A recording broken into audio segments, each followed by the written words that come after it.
Tang Li shouted crisply, leaned over, and his two hands easily crossed the wheelchair armrests in front of him and tightly wrapped around Xianyu's arm. Xianyu had already seen the little villain's torturous skills. He pinched the little villain's cheek with amusement and asked, "What do you want to eat tonight?" "Whatever you want to eat, I want to eat." Tang Li buried his face in Xianyu's arm, and his voice sounded a little muffled.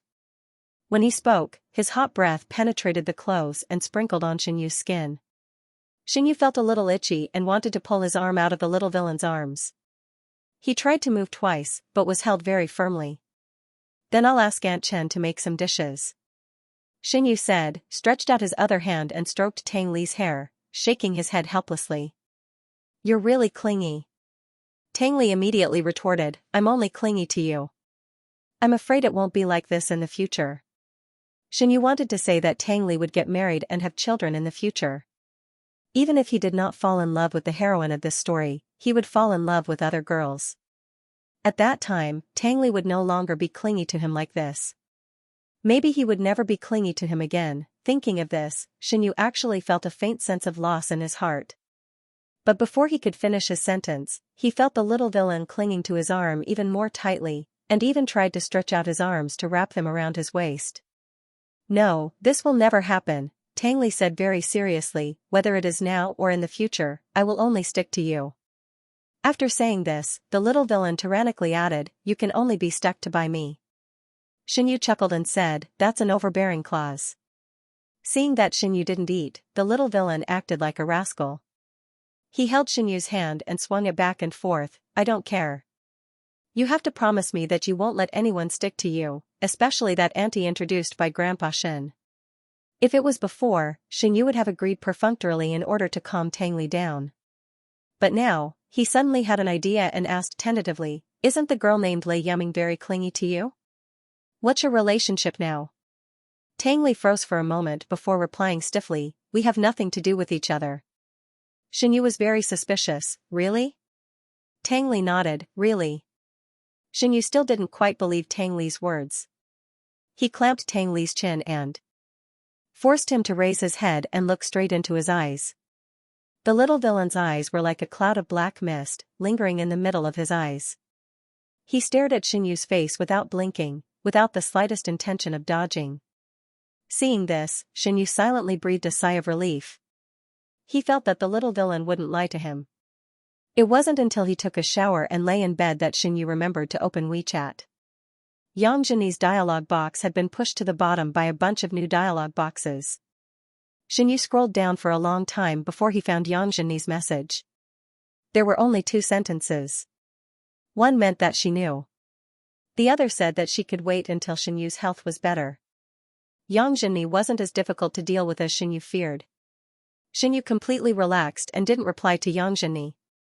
He thought that this matter was completely over. Although there were a lot of things to do in the company, Xianyu spent as much time as possible in the baking room every day. He planned to open 2 dessert shops that specialized in selling desserts designed by him. Xianyu immediately did what he said. He asked Kong Lin to help him book 2 shops with good geographical locations in his spare time. The 2 shops were located outside the university in the north of the city and in the commercial street in the city center. Because they were in prime locations, the rent was naturally not cheap. However, this amount of money was nothing to Xianyu. Kong Lin was a very comprehensive assistant. He even negotiated the price of buying the shops with the 2 landlords.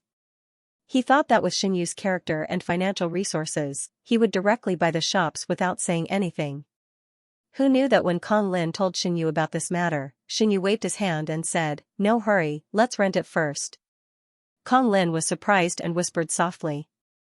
After realizing his gaffe, he quickly closed his mouth, gathered his thoughts, and cautiously asked, "If you buy the shops, won't it be more convenient to take care of them?"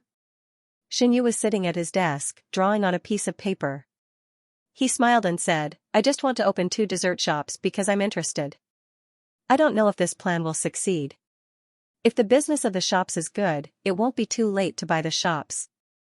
Kong Lin thought about it and felt that it was reasonable, so he stopped talking about this topic. Soon, Kong Lin signed the lease contract with the 2 landlords for Xianyu. Then he ran around to find a design company and a decoration company, and started the decoration work of the two shops in full swing. Xinyu handed over most of the work to Kong Lin, and asked Uncle Zhang to help with the recruitment. He concentrated on studying the menu outside of work. In fact, Xinyu did this to find a way out for himself. As a reader of the original novel, he was very clear about what his character would encounter in the next 10 years. Although he didn't care about bankruptcy, he still had to prepare for it before it came. At that time, all the real estate under his name would be used to pay off debts. All the bank deposits would be frozen. The servants at home would be dismissed. The Shen family would avoid him like a snake and scorpion. Even worse, he would be in debt because of the male protagonist and the villain. Just thinking about it scared Xinyu so much that he broke out in a cold sweat. So he planned to develop a side business and open a shop in the name of Uncle Zhang. Even if he was on the road to bankruptcy, he wouldn't fall to the point of sleeping on the street. Xinyu sighed. Now that he had adopted the little villain, he only hoped that the little villain would let him go in the future. He just didn't know how the male protagonist, who hadn't shown up yet, was doing now. So far, he and the male protagonist hadn't had any interaction, nor would there be any conflicts. He could only carefully avoid them in the future. These days, Xinyu was busy preparing for the dessert shop, but he didn't forget to send Tangli to and from school with Uncle Zhang. Then, he discovered a very strange phenomenon. Tangli and Lei Yuming often seemed to stick together. Whether it was Xinyu sending Tangli to school in the morning, or Xinyu picking up Tangli from the company in the afternoon, he could always see Lei Yuming's figure. Moreover, Tangli didn't eat breakfast at home. He said that someone at school was waiting for him to eat outside with them. Xinyu was not a fool. The situation in front of him was so obvious. It was impossible for him not to see it. So 2 nights before going to school to attend the parent-teacher conference, Xinyu deliberately called Tangli to the study and asked the little villain about it very euphemistically. Tangli stood in front of the desk obediently. His bright eyes looked straight at Xinyu. He said very frankly, "I don't have puppy love." "Why is that little girl waiting for you at the school gate every morning? And you said that the classmate who had breakfast outside with you was her, right?" Xinyu observed Tang Li's expression and said indifferently, "I don't mind if you have a relationship when you are in school, but you are too young now. Studying is the most important task." "I know." Tang Li's eyes were like torches. He was so calm that he didn't even move his eyebrows. He still said the same words just now, "I don't have puppy love." Xinyu helplessly held his forehead. "You have been too close to that little girl recently. I can't help but think more about it." Hearing this, Tang Li's mouth curved into a slightly strange arc. He said inexplicably, "It will be over soon." "Xinyu, what?" Tang Li quickly lowered his head and whispered, "Nothing." Xinyu said earnestly for a long time, but Tang Li insisted that there was no relationship between him and Lei Yuming. Xinyu had no choice but to repeatedly remind Tang Li not to have puppy love, and then let him go to rest. However, Xinyu still didn't believe Tang Li's words. He planned to go to the school tomorrow and inquire about it in the student group. Soon, it was noon the next day. In order to attend the parent-teacher conference, Xinyu left the company early and drove to the school with Uncle Zhang. Principal Li had been waiting outside the school for a long time. He smiled and welcomed Xinyu and Uncle Zhang into the school with several teachers. At this time, there was still nearly an hour before the parent-teacher conference. The students were all in class. Xinyu sat in a wheelchair and was pushed by Uncle Zhang to follow Principal Li around the campus. Then he asked Principal Li and the others to go back to work, and he and Uncle Zhang continued to stroll around the campus. In fact, Principal Li and the others wanted to follow Xinyu and praise Xinyu. However, Xinyu's firm attitude made them unable to refuse, so they all left dejectedly. After watching Principal Li and the others disappear, Xinyu asked Uncle Zhang, "Which grade is that little girl in?" Uncle Zhang replied, "Class 20. Xinyu nodded, "Let's go and have a look." Uncle Zhang nodded and then pushed Xinyu's wheelchair to the junior high department.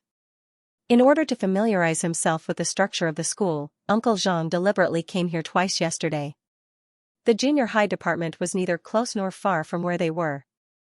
It took them half an hour to reach the small sports field next to the junior high department. The sports field was currently being renovated. There were piles of tools and mud everywhere, and basically no one could be seen. However, when Xinyu was being pushed by Uncle Zhang, he suddenly heard a burst of cursing, accompanied by a girl's scream. "Wait!" Xinyu hurriedly said. Obviously, Uncle Zhang also heard those sounds. When he stopped, he turned his head together with Xinyu and looked in the direction of the sound. The next second, another scream was heard. It was the same girl from before. This voice. Xinyu was stunned and said, "It's so familiar, it seems like, it's Lei Yuming's voice." The author had something to say, let me explain. Tang Li's way of taking revenge on Lei Yuming is indeed not right, but now he is an egoist. He only thinks about the results and does not consider other things. Therefore, his views in this plot do not represent the views of the whole novel. In fact, this plot is just to promote the next plot. Also, it is difficult to adjust to the masses. The words and actions of the protagonists can be interpreted differently in the eyes of every reader. I will try my best to arrange for them to act in line with their own characters for the sake of the rationality of this novel. It may cause some readers to feel uncomfortable. If you don't like it, we will meet again finally. It is not easy for the author to write a novel. For this novel, I have done a lot of preparatory work in the early stage, but I can't do everything. There will always be some logic bugs. If you can't change them, you can change them in the future. Please don't tell me if you want to abandon the novel. Thank you to the readers who supported me. Thanks to the little angel who voted for me or irrigated me with nutrition. Thank you to the little angels who threw landmine for Nyo-Nyo candy, one summon moon sleepless. Thank you to the little angels who watered nutrition, 11 bottles of Chihuang, 10 bottles of winter solstice, 10 bottles of Yiyu, 5 bottles of Tsongmu, 2 bottles of FY. Thank you very much for your support. I will continue to work hard. As it turned out, that girl was indeed Lei Yuming.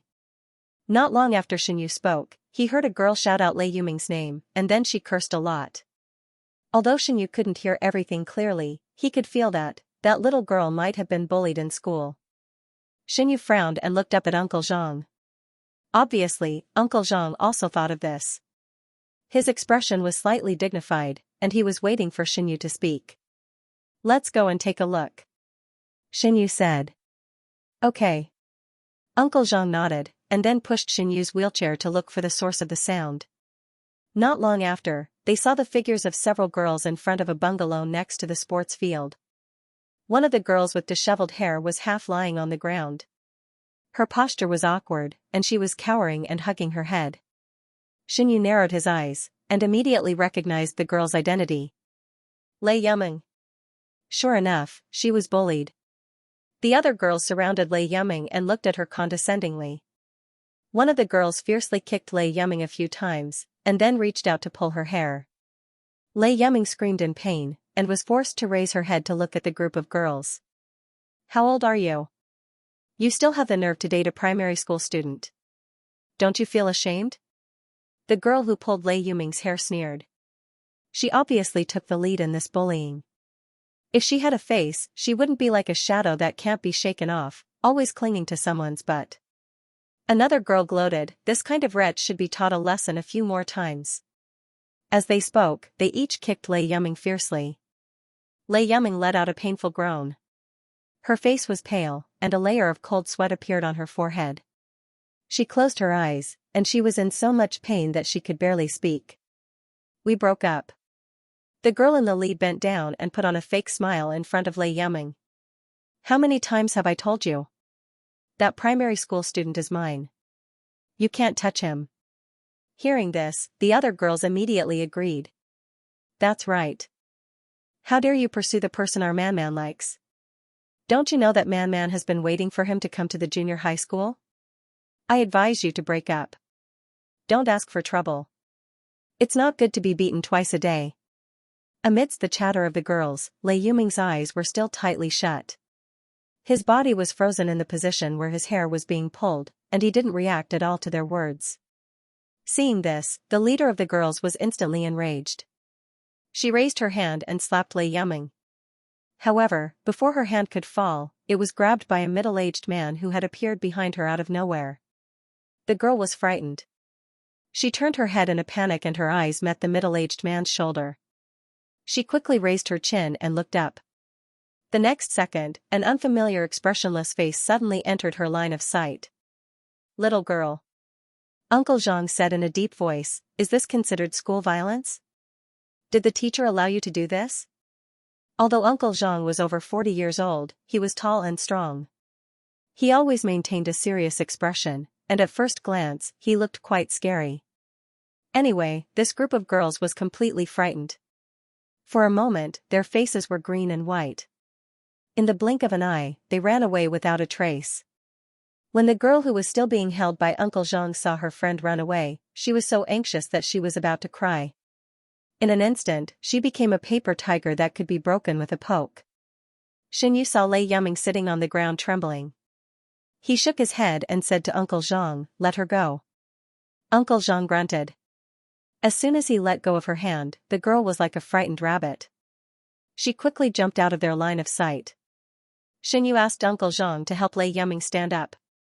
When he got closer in his wheelchair, he found that Lei Yuming's cheeks were very red and swollen. He could see 2 obvious handprints. However, Lei Yuming seemed to feel no pain. She stroked Yiling's hair with a dull expression. She looked at Xianxia with eyes full of gratitude. Thank you, brother Xianxia. Lei Yuming said in a hoarse voice, if you hadn't come, I probably wouldn't have dared to go home today. This sentence made Xianxia frown. He said, if it's not convenient for you, I can help you report it to your homeroom teacher. No need, no need. Thank you, brother Xianxia. Lei Yuming immediately shook her head like a rattledrum. Her face was full of rejection and fear. I can solve this by myself. Seeing this situation, Xianxia didn't say anything more. Just now, he had only heard the girl's words intermittently. Something about breaking up and getting beaten up. Connecting these keywords together, it was most likely a conflict caused by a relationship. Regarding this kind of thing, as an outsider, Xianxia really didn't know what to say. Therefore, he and Uncle Zhang took Lei Yuming to the infirmary and asked the school doctor to clean up Lei Yuming's injuries. The school doctor lifted Lei Yuming's sleeve and saw her hand. There were bruises on his arm, and his expression became strange in an instant. He looked at Xianxia and Uncle Zhang with a bit more caution in his eyes. Xianxia still wanted to ask Lei Yuming about the Tangli, so he didn't leave in a hurry. Instead, he waited outside the infirmary. Unexpectedly, Lei Yuming's homeroom teacher came. This homeroom teacher was the one who had followed Principal Li to welcome Xianxia not long ago. He had rushed over after receiving a call from the school doctor. He thought that his student had been bullied by an adult who had sneaked into the school. However, when he arrived, he saw Xianxia's blank face. The homeroom teacher, who was aggressive just a second ago, instantly lost his anger. He shrugged like a frosted eggplant and hurriedly put on a flattering smile on his face. Mr. Shen, what a coincidence. Why are you here? Xianxia quickly guessed something. Are you that little girl's teacher? Yes, yes, yes. The homeroom teacher rubbed his hands and smiled. The school doctor called me, so I came to take a look. Xianxia made a gesture. She's inside. Thank you. The homeroom teacher walked into the infirmary. Xianxia watched the homeroom teacher's figure disappear behind the door. He knew that he couldn't get anything from Lei Yuming today. He thought for a moment and decided to ask the Tangli students and teachers. In the blink of an eye, it was 2:30 in the afternoon. The parent-teacher conference would be held at 3 o'clock in the afternoon. The location was the multimedia classroom on the 4th floor of the teaching building. Many parents couldn't find the way, so they could only wait outside the classroom for their children to finish class and ask their children to take them to the multimedia classroom. When Xianxia and Uncle Zhang arrived outside the classroom, it was just the end of class. The students flocked out of the classroom, and the corridor outside was crowded with parents who came for the conference. Xianxia was sitting in a wheelchair. It was not as convenient for him to walk as a normal person, so he didn't squeeze into the crowd. He and Uncle Zhang waited in the corner of the corridor. Even so, many parents still recognized Xianxia. The parents who were able to send their children to this school were either rich or respectable. They also knew each other in a roundabout way. The circle of the upper class was not large to begin with. Pillars like Xianxia who stood at the center of the circle naturally attracted a lot of attention. The fact that Xinyu adopted the child of the Tang family has been known to everyone. But no one dreamed that Xinyu, who was usually elusive, would actually put down his airs and attend the child's parent-teacher conference. It could be seen how much importance he attached to the child. While they were shocked, there were also people who came forward to strike up a conversation with Xinyu. Xinyu had never liked this kind of social interaction, and he also didn't like to wear a mask when talking to people. He was a little impatient and wanted to find an excuse to leave, but he suddenly saw a small head in the crowd. The small head looked around, and soon fixed his eyes on Xinyu. Then, his beautiful eyes suddenly lit up. Xinyu laughed and waved to the little villain, Chestnut.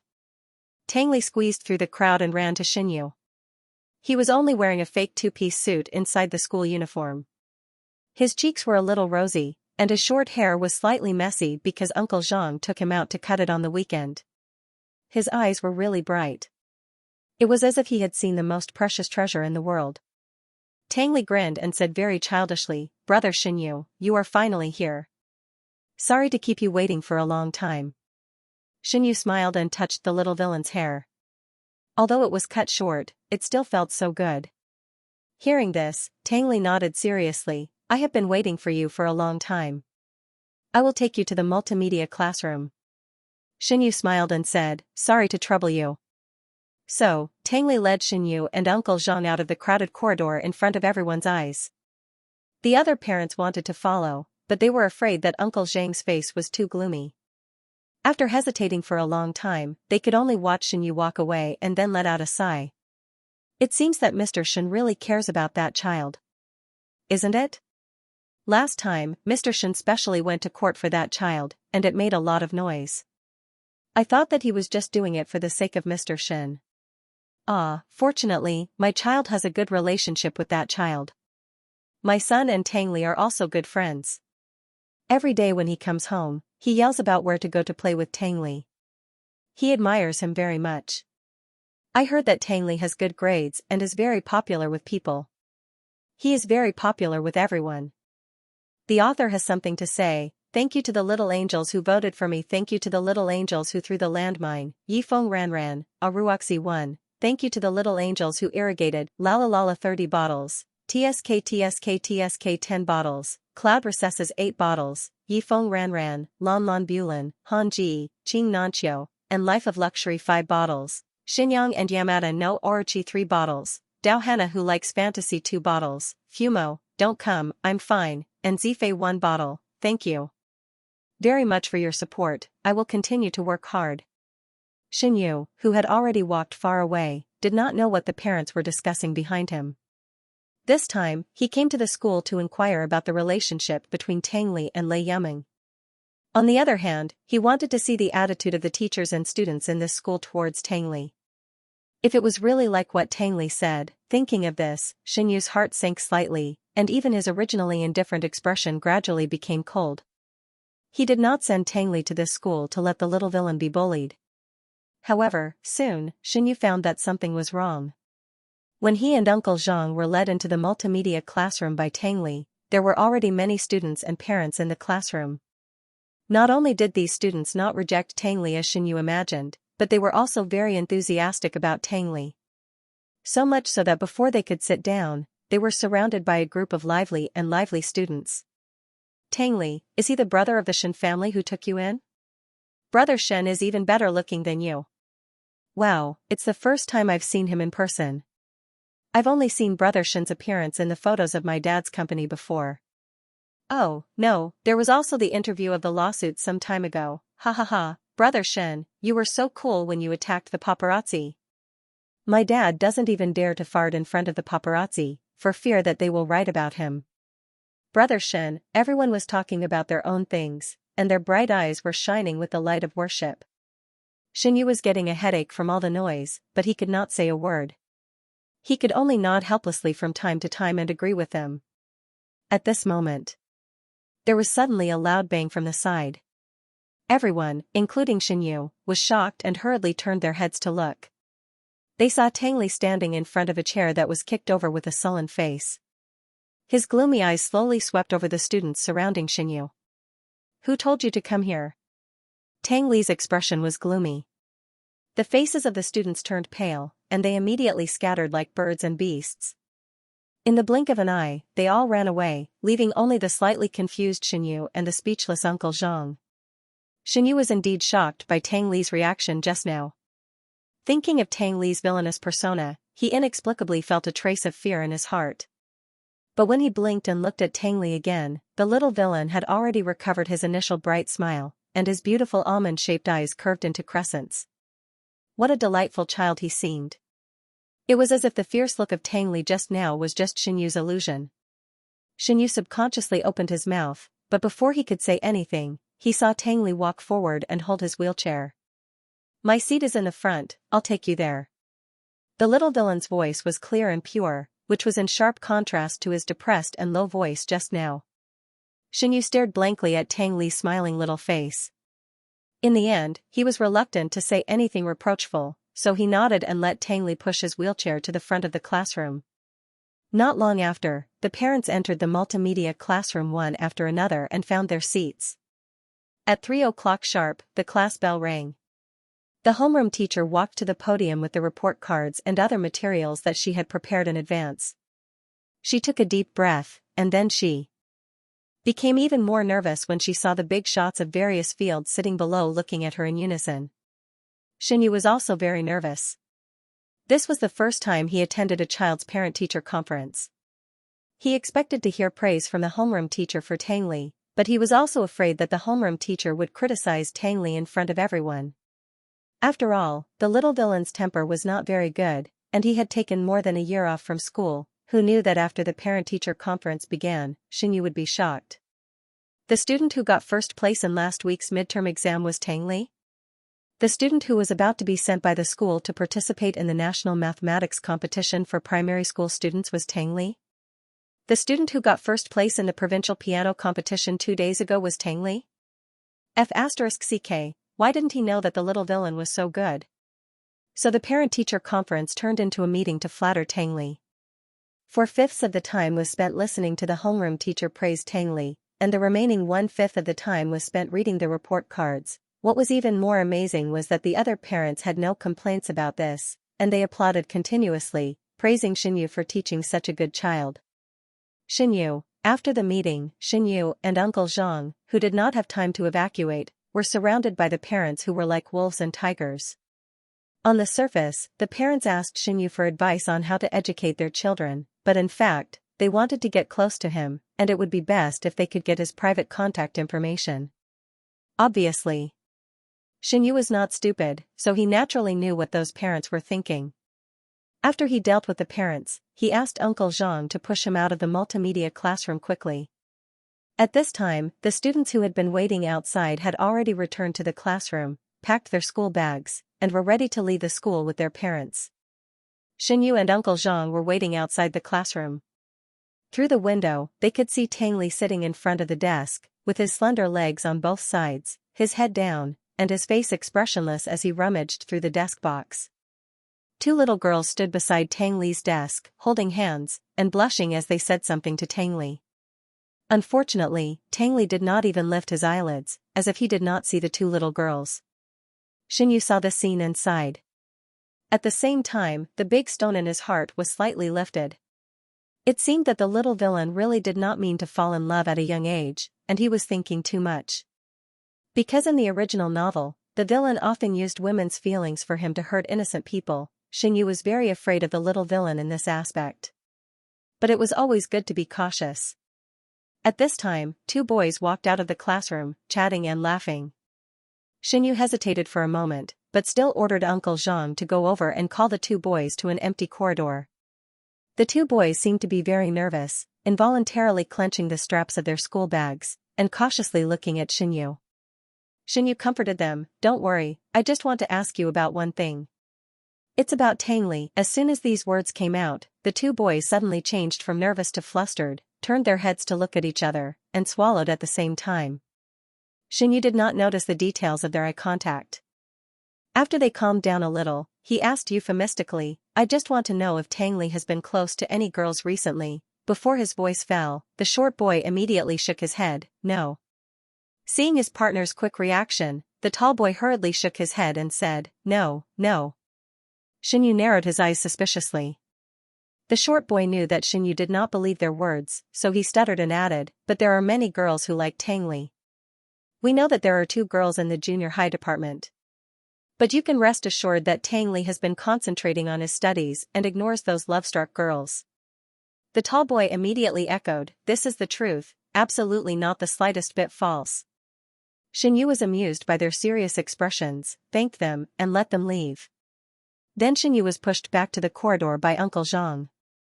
When he looked up, he saw Tang Li standing outside the classroom with a school bag, looking around. After meeting Xinyu's eyes, Tang Li ran over like a cheerful bird. "Where have you been?" Tang Li took Xinyu's hand and complained a little coquettishly, "I've been waiting for you for a long time. I just casually strolled around." Xinyu smiled and patted the little villain's head, calmly changing the topic, "Are you done packing? Then let's go home." "Okay." Tang Li did not doubt him and rubbed Xinyu's palm with dependence. The little villain's eyes shone with a faint light, as if the man in front of him was his whole world. Xinyu felt guilty under Tang Li's focused gaze.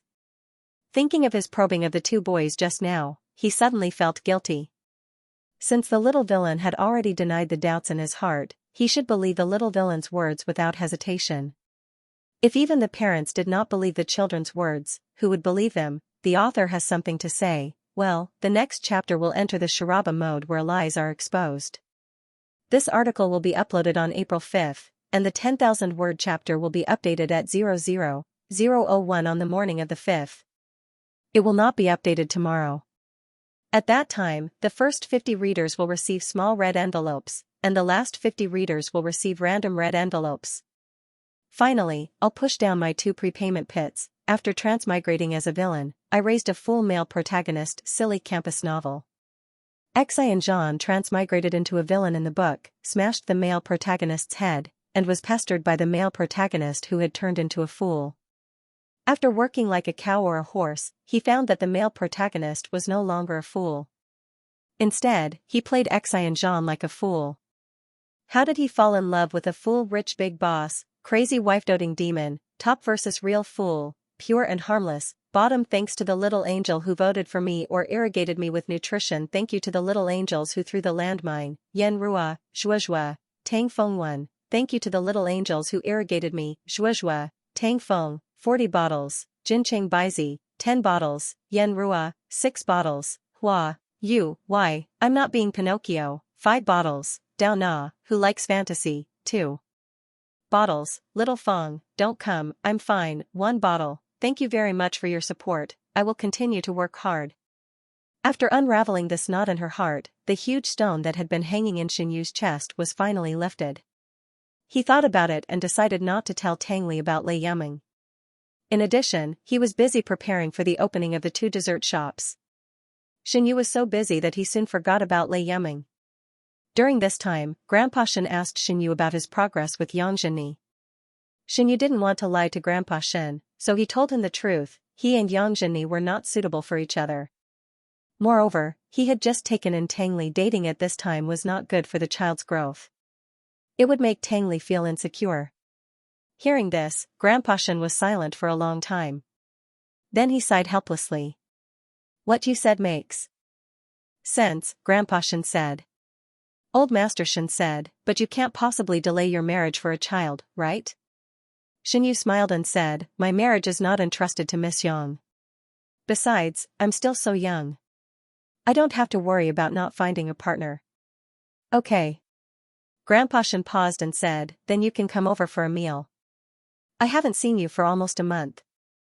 Xinyu had been deceived by Grandpa Shen many times before. He wanted to go over and catch up with Grandpa Shen. He wanted to dig out some information about the original Xinyu from Grandpa Shen. But as soon as he stepped into the door, he saw his girlfriend sitting not far away. Over time, Xinyu had a psychological shadow. So at this time, he refused Grandpa Shen without thinking. Chestnut is not in good health. She is very busy with her studies. She went to Sea City to participate in an English competition before the new year.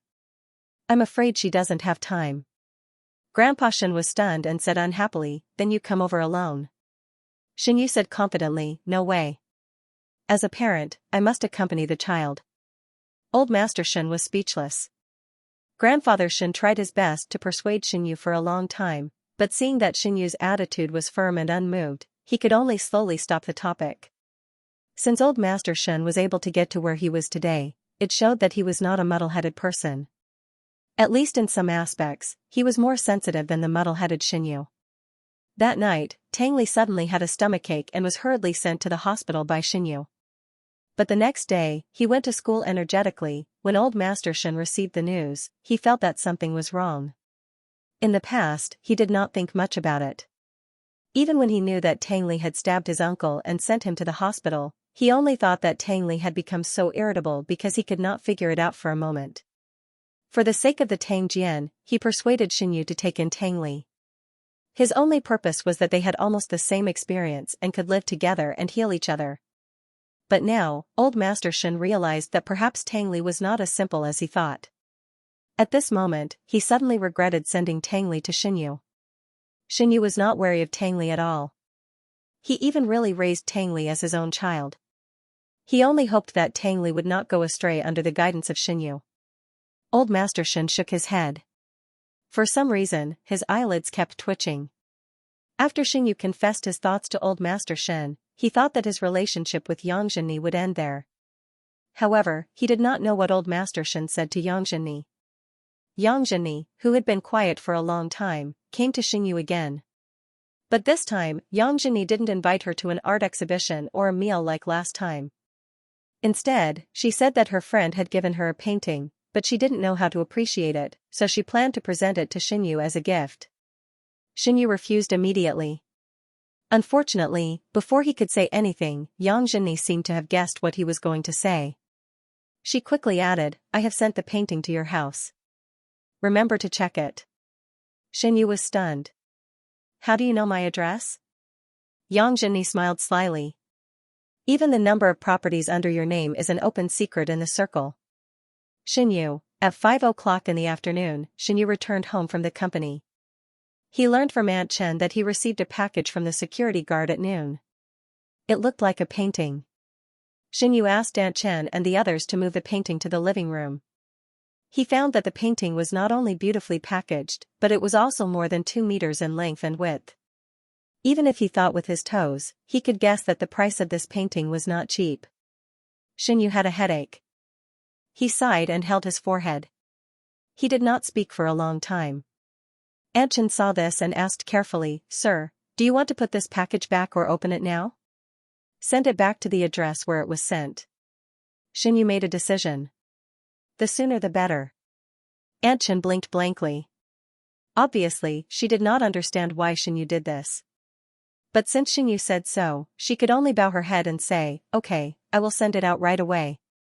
Just as Aunt Chen contacted the courier to pick up the package, Xinyu received a call from Yang Zhenni again.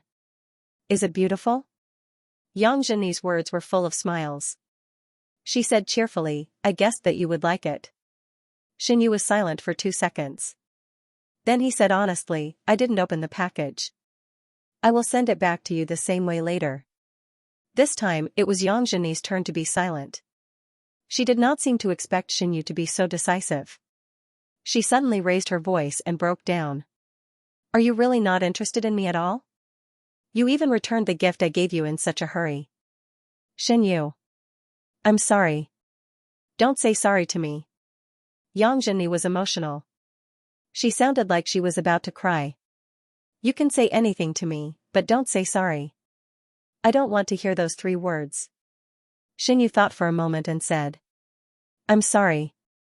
Yang Zhenni couldn't help laughing.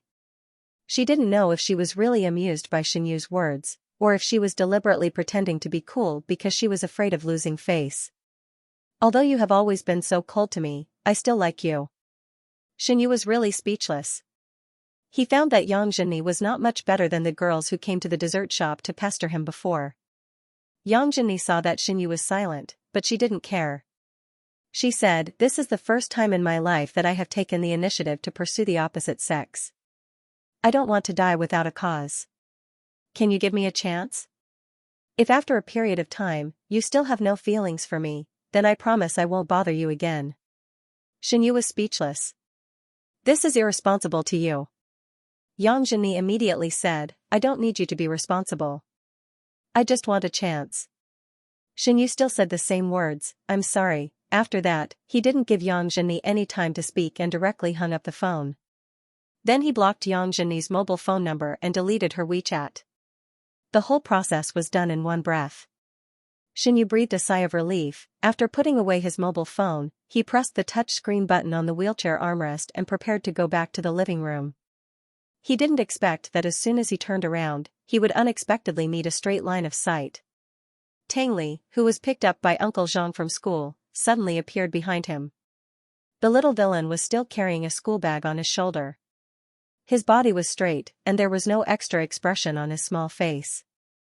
Only his eyes were extraordinarily hot. It was as if he could see through Xinyu's soul. Caught off guard, Xinyu was so scared that his whole body trembled and the mobile phone in his hand almost fell to the ground. Fortunately, he reacted in time and quickly calmed down. He said half helplessly and half reproachfully, When did you come back? Why didn't you make any sound when you walked? If it was in the past, the little villain would have already run over to Xinyu and rubbed against him like a puppy. But at this time, Tang Li still stood motionless in the same place, keeping a certain distance from Xinyu. He gradually restrained his gaze and said calmly, I heard footsteps, but your attention was not on me. Xinyu felt that Tang Li's words were a bit strange, but he didn't think much about it. The little villain was too precocious. He was also very good at hiding his emotions. Even if Xinyu tried his best to guess, he might not be able to guess the correct answer. It was better to wait for the little villain to take the initiative. Are you hungry? Aunt Chen is already preparing dinner. Xinyu controlled the wheelchair to come in front of Tang Li. He wanted to reach out and touch Tang Li's head, but the little villain suddenly tilted his head and dodged. Xinyu was stunned. His raised hand also froze in midair. Tang Li didn't speak or explain. He opened his beautiful phoenix eyes and looked directly into Xinyu's eyes. Xinyu pulled up the corners of his mouth and forced a smile. He withdrew his hand awkwardly and said softly, What's wrong? Tang Li asked directly, Who were you talking to on the phone just now? A friend. Xinyu replied. He knew that Tang Li didn't like Yang Zhenyi, and he was afraid that Tang Li would think wrongly, so he gave a vague answer. Tang Li asked, Which friend? Xinyu said, A friend you don't know. Tang Li asked again, What's his name? Xinyu, he had never seen the little villain be so aggressive, but the little villain's reaction also confirmed Xinyu's conjecture. Even if he made a promise, Tang Li still felt insecure and was afraid that he would be abandoned after the mistress of the house. Xinyu suddenly felt distressed, and reached out to pinch Tang Li's face again. This time, Tang Li didn't dodge, and obediently let Xinyu pinch his face. Anyway, it's a friend who is not that important. You don't need to know her name.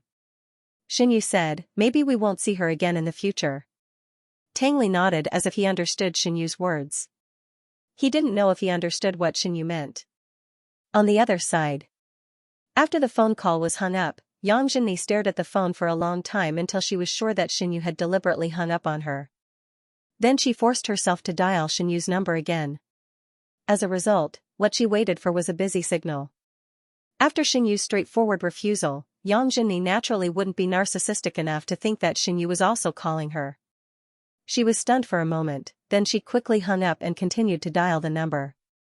She dialed 7 or 8 times in a row, but without exception, it was a busy signal. Yang Zhenyi's face gradually turned blue, and her hand holding the phone was trembling with anger. Although she didn't want to admit it, she had to admit that Xinyu had blocked her phone number. At the same time, he had blocked her WeChat. Yang Zhenyi couldn't figure out why Xinyu was still indifferent when she had taken the initiative. Even if he was a straight man, he should have been melted by her, right? Since childhood, Yang Zhenyi had always been the center of attention. Even now, the number of people who were pursuing her couldn't be counted with 2 hands, but she had fallen in love with Xinyu. Only Xinyu's conditions were the most suitable for her other half. Yang Zhenyi thought about it and still didn't want to give up, so she called Grandpa Shen and tactfully persuaded him to give Xinyu some more thought. After listening to her, Grandpa Shen was silent for a long time, then he sighed and said, Xiaoyang, it's not that Grandpa Shen doesn't want to help you, but I've already made it very clear that day. Xinyu is stubborn, and he doesn't have any thoughts in this area yet. Even if I persuade him until he's exhausted, he won't change his mind. Yang Zhenyi was anxious, but Grandpa Shen, hey, don't say any more. Grandpa Shen interrupted her directly, it's useless no matter how much you say to me. I'm just an old man who doesn't care about anything, and I can't influence Xinyu's decision. Yang Zhenyi was speechless. Since Grandpa Shen had said so, even if Yang Zhenyi was thick-skinned, she didn't want to continue pestering him. She thanked him softly and waited for Grandpa Shen to hang up the phone. That night, Yang Zhenyi was lying in bed, but she couldn't fall asleep. She thought about a lot of things, then sat up, took the phone on the bedside, and dialed Xinyu's number, but it was still busy. It seemed that Xinyu was determined to distance himself from her. Yang Zhenyi's face was livid, and she couldn't help but hold the phone tightly. She was angry and helpless, but more than that, she was unwilling to give up. How could she give up on something like love just like that? She had been emotionally affected for more than 20 years, and she had to learn to take the initiative for once. Moreover, this time it was related to her future. If she married into the Shen family grandly, those sisters who looked down on her wouldn't dare to say anything anymore. Thinking of this, Yang Zhenyi, who was originally thinking of giving up, had a flame of hope in her heart. Then, she decided, she would go to the Shen family. She couldn't give Xinyu another chance to hang up on her. 2 days later, Yang Zhenyi heard about Xinyu's itinerary from Grandpa Shen. She spent 2 hours putting on a delicate makeup, put on a luxurious autumn coat, and stepped on a pair of 8-centimeter stilettos, and asked the driver to send her to the Shen family. At the same time, Yang Zhenyi didn't forget to bring the painting sent back by Xinyu. She planned to give this painting to Xinyu again. At that time, Xinyu would face her in person, and it wouldn't be so easy for him to return the painting to her. An hour later, Yang Zhenyi arrived at the villa area where the Shen family was located. It was her first time here, and she thought she could go in directly. She didn't expect that before her car entered the underground parking lot, it was stopped by the security guard.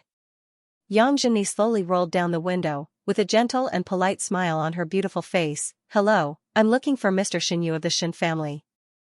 The security guard had long been accustomed to uninvited men and women like Yang Zhenyi. He expressionlessly walked to the door of the back seat and asked without emotion, have you informed the owner? Yang Zhenyi was confused. What did you say? Does the owner know you're coming? The security guard looked at Yang Zhenyi's reaction and knew that he guessed correctly. He was too lazy to waste time on this woman, and said concisely, call the servants of the Shen family and ask them to inform me, then I can let you in. Hearing this, Yang Zhenyi couldn't help but feel embarrassed. If she really called Xinyu, maybe Xinyu would ask the security guard not to let her in. And more importantly, Xinyu had blocked her phone number. How could she call Xinyu? The security guard didn't get a response from Yang Zhenyi for a long time, so he sarcastically pulled the corner of his mouth and waved his hand. Okay, you can go out, don't block the way. Wait. Yang Zhenyi gritted her teeth, do you have a video phone here? Then Yang Zhenyi asked the driver to pull over. She got out of the car and followed the security guard to the security booth. When she dialed the video phone of the Shen family, Yang Zhenyi was so nervous that her palms were sweating.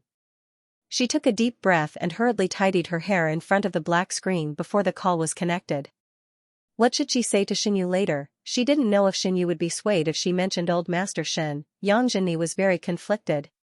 When she finally realized what was going on, she suddenly noticed that in the originally pitch-black screen, there was a delicate little face that had unknowingly been reflected. It was the child of the Tang family. His name seemed to be Tang Li. Yang Zhenyi was startled by the sudden appearance of the face and subconsciously took 2 steps back. After she calmed down, she hurriedly put on a smile and said softly, Chestnut, I'm Sister Yang.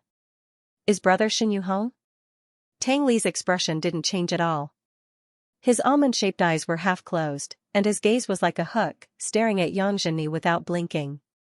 For some reason, Yang Zhenyi, an adult who had experienced many storms, felt her scalp tingle at this moment when she was stared at by a child's gaze. And this time, it wasn't an illusion. She really felt the hostility of this child towards her. Just when Yang Zhenyi thought that Tang Li wouldn't answer her, she suddenly heard Tang Li say, Brother Xinyu went out and hasn't come back yet. I see. Yang Zhenyi felt very disappointed. She didn't expect that Xinyu would go out at the last minute. "Are you here to look for brother Xinyu?" Tang Li asked crisply. His clear and pleasant boy's voice was a sharp contrast with his cold face. "Yes," Yang Zhenni said, "I have something to talk to your brother Xinyu about." Tang Li showed an expression of understanding, and then laughed. "Then, do you want to come in and wait? It doesn't seem convenient to wait outside." Yang Zhenni was suddenly happy. Naturally, she couldn't ask for more. She quickly nodded and said, "Okay." Tang Li said, "Wait for me in the security booth. I'll pick you up now." Yang Zhenni smiled, "Thank you, Chestnut." Tang Li smiled even more brightly, "You're welcome, Auntie." The smile on Yang Zhenni's face froze in an instant. Tang Li quickly hung up the video call as if he didn't see Yang Zhenni's face suddenly turn blue and green. Yang Zhenni sighed and rubbed her eyebrows with some irritation. She really didn't like that child. Fortunately, Xinyu only took in that child temporarily. He probably wouldn't raise him in the Xin family for a long time. Even if she and Xinyu really got married in the future, the family wouldn't be in a mess. Yang Zhenni called the driver and then sat in the security booth to wait. As a result, she waited for more than an hour. Yang Zhenni craned her neck and looked around, but still didn't see Tang Li's figure. She waited impatiently and dialed the video call 7 or 8 times, but no one answered. Yang Zhenni was on the verge of collapse. She gradually understood. It turned out that Tang Li was playing tricks on her. She waited for so long in vain. In fact, that child didn't mean to come and pick her up at all. Yang Zhenni, who realized this, was so angry that her whole body trembled. Her whole face was as black as the bottom of a pot for 2 hours. She gritted her teeth and shouted Tang Li's name. She knew it, that child was definitely up to no good. He was only 10 years old, but he dared to stab his uncle with a knife and sent him to the hospital. How could such a child be good? Maybe his so-called stomachache that night was also deliberately faked. No, she couldn't watch Xinyu be deceived by such a person. She must let Xinyu see the child's bad nature clearly. The weather in December was getting colder and colder. Although the sun was shining brightly today, when the wind sprinkled on the body, it still felt cold. Xinyu purposely went to the mall with Uncle Zhang under the pretext of going out for business. In 3 days, it would be the little villain's 11th birthday. As early as a week ago, Xinyu instructed Uncle Zhang and Aunt Chen to start preparing for this matter. They bought a lot of things one after another and piled them in the warehouse. They were going to start decorating the house after Tang Li went to school that morning. Xinyu liked quiet. He knew that the little villain wasn't a person who liked to be lively, so he didn't plan to invite anyone to the birthday party. Even old Master Shen wasn't on his list. It was enough for him, Uncle Zhang, Aunt Chen, and the other servants. The rest of the things were almost ready. Only the gift Xinyu wanted to give to the little villain and the birthday cake was left. Xinyu had never been creative when it came to choosing gifts. In the past, when his friends and classmates celebrated their birthdays, he would directly send a 4-digit WeChat red packet and let those people buy their own birthday gifts. However, this method obviously couldn't be used on the little villain. Xinyu thought about it and strolled around 4 or 5 shopping malls in a row. Finally, he asked Uncle Zhang to send him to a very famous custom-made jewelry store in China. This jewelry store only received VIP customers. Fortunately, the Xin family's reputation was big enough. Even if Xinyu was not a VIP customer, the staff warmly welcomed him into the store. Under the staff's introduction, Xinyu chose a gold pendant with Tang Li's zodiac sign. The image of the little mouse was temporarily designed and painted by the artists. After 3 days of urgent processing, the finished product would be sent to the Xin family in the evening of Tang Li's birthday. When paying the deposit, Xinyu was almost blinded by the string of numbers on the bill. Fortunately, he kept calm in time, waved his hand, and motioned Uncle Zhang to pay by card. Later, Xinyu and Uncle Zhang went to the cake shop. They carefully selected a 3-layer cake with the appearance of a blue whale. Xinyu thought about it and asked the cake maker to add a sentence in the blank area at the bottom of the cake. When Xinyu and Uncle Zhang arrived home, it was already 8 o'clock in the evening. The deep night sky was filled with faint starlight, and a faint crescent moon hung in the sky. The moonlight was as light as a gauze, enveloping the quiet land. The night wind was gentle, with a chill that seeped into the bone marrow. It seemed like it was snowing. Xianyu went back to the bedroom and took a hot bath with some difficulty. As soon as he dried his hair, he heard Aunt Chen knocking on the door. "Sir, dinner is ready." Xianyu opened the door in his wheelchair and asked, "Where is Chestnut?" Young Master Tang Li went back to his room after dinner. Now the English teacher is tutoring him in the video. Aunt Chen smiled and said, "No wonder young Master Tang Li performs so well in school. After all, he works so hard in private." Xianyu nodded with relief. "That's good. The child he taught." How could it not be good? Xianyu couldn't help but feel happy. He felt a sense of satisfaction as if he had a son who had just grown up. Before going to bed, Xianyu went to the door of Tang Li's bedroom in his wheelchair. After hesitating for a long time, he still couldn't bear to knock on the door. It would be bad if he disturbed the little villain's study. He didn't know if the little villain still remembered that his birthday was in 3 days. Xianyu thought of everything he, Uncle Zhang, and Aunt Chen had prepared in secret. He couldn't help but look forward to the little villain's reaction when he came back from school. He hoped that everything he did could help the little villain get rid of his worries as soon as possible. In the blink of an eye, it was Tang Li's birthday. Xianyu, who had always been lazy in bed, deliberately got up early. After watching Uncle Zhang drive Tang Li to school alone, he and Aunt Chen got busy. At 2 o'clock in the afternoon, an unknown number called Xianyu's cell phone. It was the staff of the bakery who sent the birthday cake. Xianyu asked Aunt Chen to go to the security booth to get the cake, and then continued to decorate the living room with the servants. At this moment, Xianyu's cell phone on the coffee table rang again. He handed the decal in his hand to the servant and maneuvered his wheelchair to pick up the phone. He found that it was still an unknown number. Although Xianyu never told outsiders about his private number, there were a lot of disturbing calls on weekdays. Usually, Xianyu would choose to ignore it directly.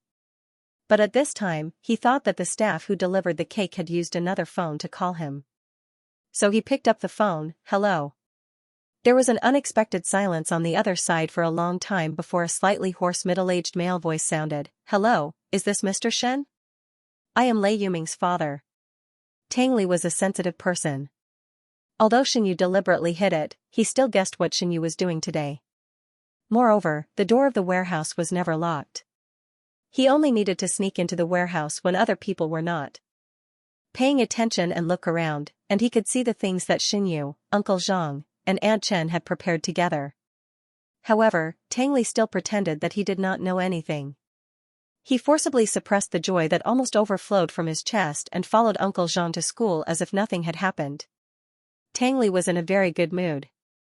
Even when facing the girls who often pestered him, he was not as cold as before.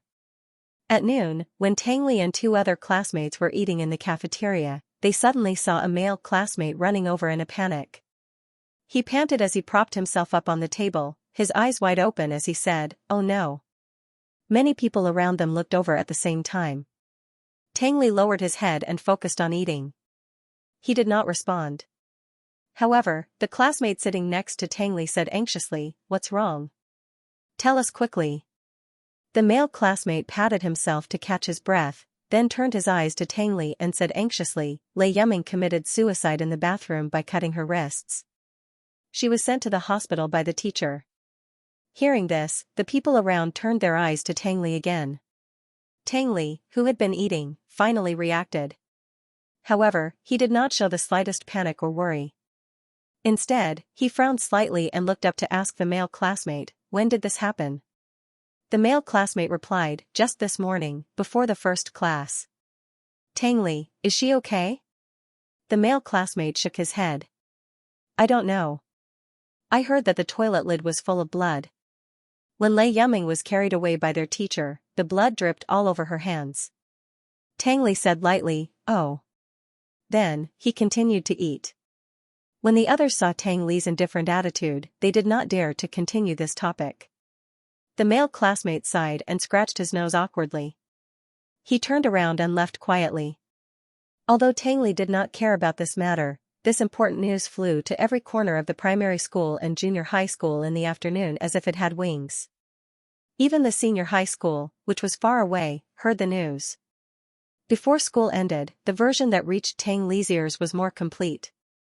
It was said that Lei Yuming had been bullied by several junior high school girls for a month. They dragged her to the small sports field almost every day and beat her up twice.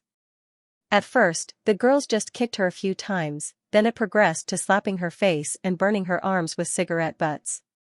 Lei Yuming's homeroom teacher knew about her experience, but for the sake of this year's outstanding class and outstanding homeroom teacher selection, the homeroom teacher chose to turn a blind eye.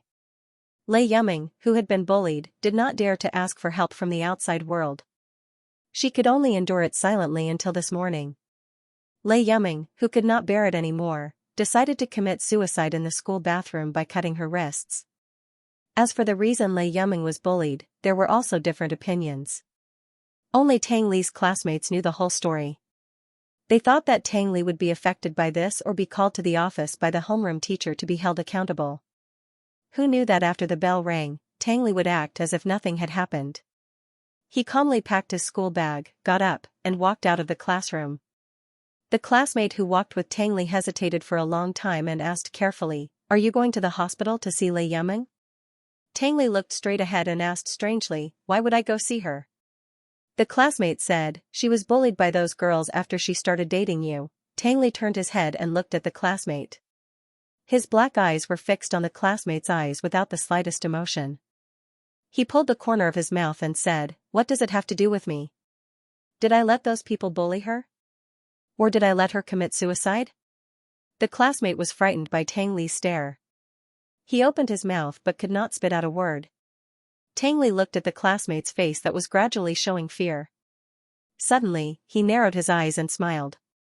"Do you know what kind of people are the stupidest?" The classmate did not dare to remain silent. "What kind of people?" Tang Li's voice was cold. "People who follow what others say."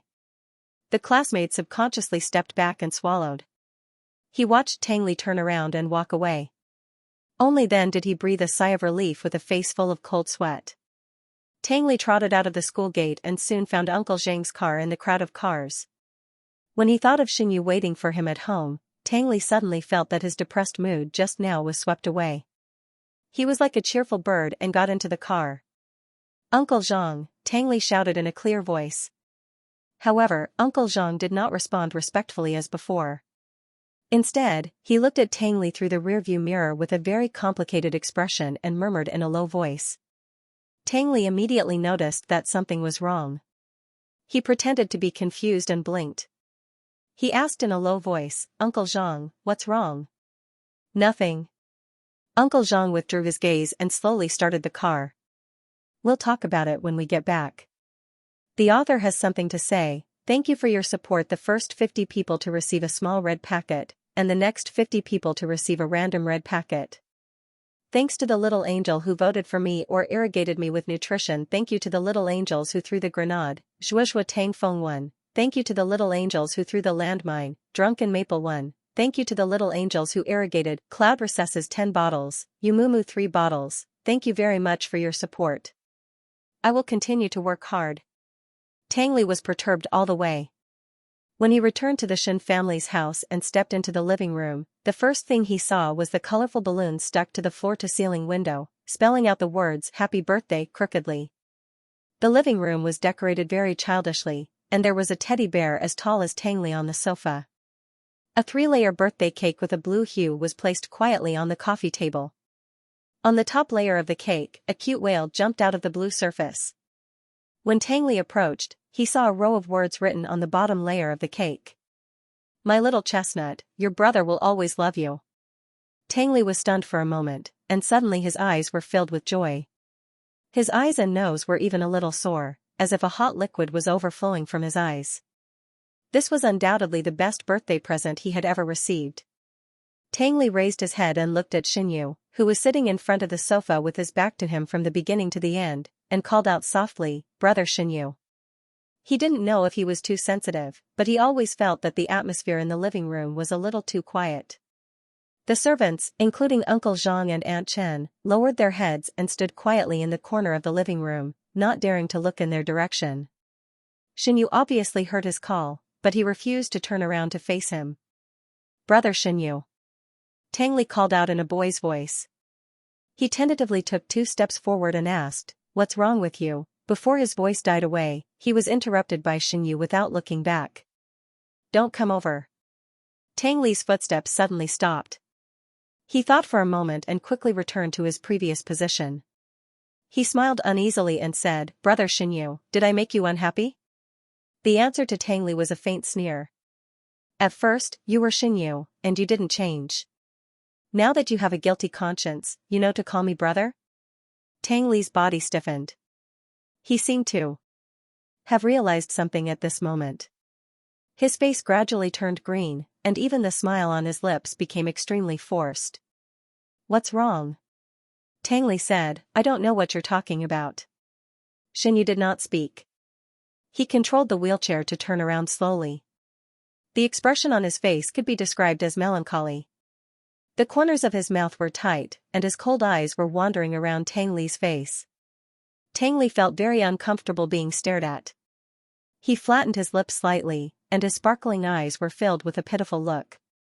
Brother Xinyu, the little villain called out Xinyu's name in a soft voice as usual, just like a puppy begging for its owner's forgiveness after making a mistake. However, this time, Xinyu was indifferent. He stared straight at Tang Li and calmly observed Tang Li's expression. There was no fear, no worries, there wasn't even the slightest trace of regret, there was only the shameless act of acting cute and pitiful after doing such a bad thing. Xinyu closed his eyes. He felt that his internal organs were hurting from anger. The scene he saw when he went to the hospital in the afternoon appeared in front of his eyes. Lei Yuming was lying weakly on the hospital bed, and her exposed hands and feet were obviously bruised. Her wrists were wrapped in thick gauze, and she was in so much pain that she was groaning in her sleep. In just over a month, Lei Yuming had changed from a lively and energetic girl to a sickly thin patient. At that moment, Xinyu could not believe his eyes. Lei Yuming's mother sat on the edge of the hospital bed with a pale face. There were dark circles under her eyes. She covered her face with one hand and cried silently. Lei Yuming's father called Xinyu to the corridor outside the ward and begged in a low voice, Mr. Shen, we did not discipline our daughter well enough and failed to stop her behavior in time. We are deeply sorry for causing trouble to Tang Li. Yuming will go to school tomorrow to complete the withdrawal procedures. I hope you can forgive us. Faced with Lei Yuming's father's sincere words, Xinyu was stunned and did not react for a long time. After a long while, Xinyu squeezed out a few words from his throat with difficulty, I'm sorry, no. Lei Yuming's father hurriedly waved his hand. Don't say sorry. Blame the students who hurt Yuming and her head teacher. Tang Li is also a victim in this matter. Xinyu opened his mouth, but he did not know what to say. The scene of Lei Yuming's father apologizing to him was like a sharp needle dipped in poison that pierced his skin. It was so painful that it was difficult for him to even breathe. He knew that Lei Yuming's parents did not really think that Tang Li was not wrong, but they did not dare to make a fuss about it for the sake of the Shen family. They even carefully apologized to him. When he left, Xinyu asked Uncle Zhang to inquire about Lei Yuming's father's bank account number and transfer a sum of compensation as soon as possible. But on the way home, he still felt uncomfortable. He could not figure it out. Tang Li had just turned 11 years old. He was supposed to be at the age where he did not know anything. Where did he get the scheming and means to do such a cruel thing? But at this moment, looking at Tang Li's unremorseful face, Xinyu suddenly understood. Tang Li himself was the biggest villain in the original novel. Wasn't this just in line with the villain's cruel character? Even if Xinyu treated him with care, even if Xinyu actively tried to pull him back from the evil path, it would be useless, because Tang Li was a genuine villain and a cold-blooded animal by nature. Even if Xinyu warmed up the stone, he could not warm up Tang Li's heart. Xinyu clenched his teeth. He was so sad that he wanted to cry. He quickly took a deep breath and retracted the tears that welled up in his eyes. But the sense of despair that had already seeped into his bones was still invading his nerves. Uncle Zhang. Xinyu looked away from Tang Li's fawning face and said in a hoarse voice, tear down all the decorations in the house. Yes. Uncle Zhang responded in a low voice. He turned his head and winked at Aunt Chen and the other servants. The group of people immediately took action. Tang Li was stunned on the spot. His little face was full of confusion, as if he did not understand Xinyu's meaning. Xinyu, are you not happy? Tang Li asked in a daze. Xinyu did not pay attention to Tang Li's words. He did not even look at him from the corner of his eyes. Then, he saw the 3-layer cake on the coffee table. Xianyu's eyes flashed slightly, and then he said to Uncle Zhang, "Throw this away too." "Yes." Uncle Zhang nodded. He strode to the coffee table and picked up the paper box under the cake. Seeing this, Tangli suddenly became anxious. He staggered over, spread his arms in front of the cake, and hurriedly said, "Isn't this the birthday cake for me? Why did you throw it away?" "You can't throw it away." Uncle Zhang looked embarrassed and turned his head to look at Xianyu. Xianyu sat in the wheelchair expressionlessly. His calm eyes were like a lake without ripples. Even the breath he exhaled was soaked with a chill. "I said throw it away." Uncle Zhang no longer hesitated. He bypassed Tangli in front of him, picked up the cake on the coffee table, and walked out. He did not expect that after he took a few steps, Tangli suddenly rushed over like crazy and tried to snatch the cake in Uncle Zhang's hand. Uncle Zhang was startled by Tangli's sudden action. He reflexively moved to the right, and as a result, he bumped into Tangli's body. The 3-layer cake was not light. Even as an adult, Uncle Zhang had some difficulty holding it. Now that he was hit by Tangli, his body's center of gravity suddenly deviated. His hands were not steady, and the whole cake fell straight on Tangli. Tangli did not have the slightest intention to dodge. He even reached out to catch the cake. Unfortunately, the cake could not withstand such a toss. It fell all over the floor, and Tangli's face and body were smeared with white oil. Uncle Zhang was stunned. He looked at the crazy Tangli in surprise. "Young Master Tangli." Tangli's expression was slightly sluggish. He looked down at the cake that was smeared on his body, and then looked at his hands that were empty. He was at a loss like a small animal that had lost its way in the forest. "This is my cake. You gave it to me," Tangli murmured. He was so aggrieved that he seemed to be about to cry. "Why did you throw my cake away? Didn't you give it to me? You can't throw away my cake without my permission." Uncle Zhang could not bear it. He turned his head silently. Xianyu, who was sitting not far away, watched all of this quietly from beginning to end. After hearing Tangli's words, the sarcastic curve of his mouth became more obvious. He said in a cold voice, "So, did you get my consent for what you did at school? Did you get the consent of Lei Yuming's parents when you let her suffer those injuries?" As soon as these words came out, Tangli's whole face turned pale. Just now, he only suspected that Xianyu knew about his relationship with Lei Yuming. Now, he was very sure that Xianyu not only knew about it, but also knew that Lei Yuming had suffered all kinds of bullying, and that he had been standing by and watching. Thinking of this, Tangli suddenly felt cold all over. "Xianyu," he said subconsciously, "it's not what you think." Xianyu could not bear it anymore. He grabbed the wheelchair armrest and raised his voice. "What else could it be?" Tangli was stunned. His voice stopped abruptly. He looked at Xianyu timidly. "Tangli, I've already asked you many times, but you've always lied. You've never told me a single word of truth."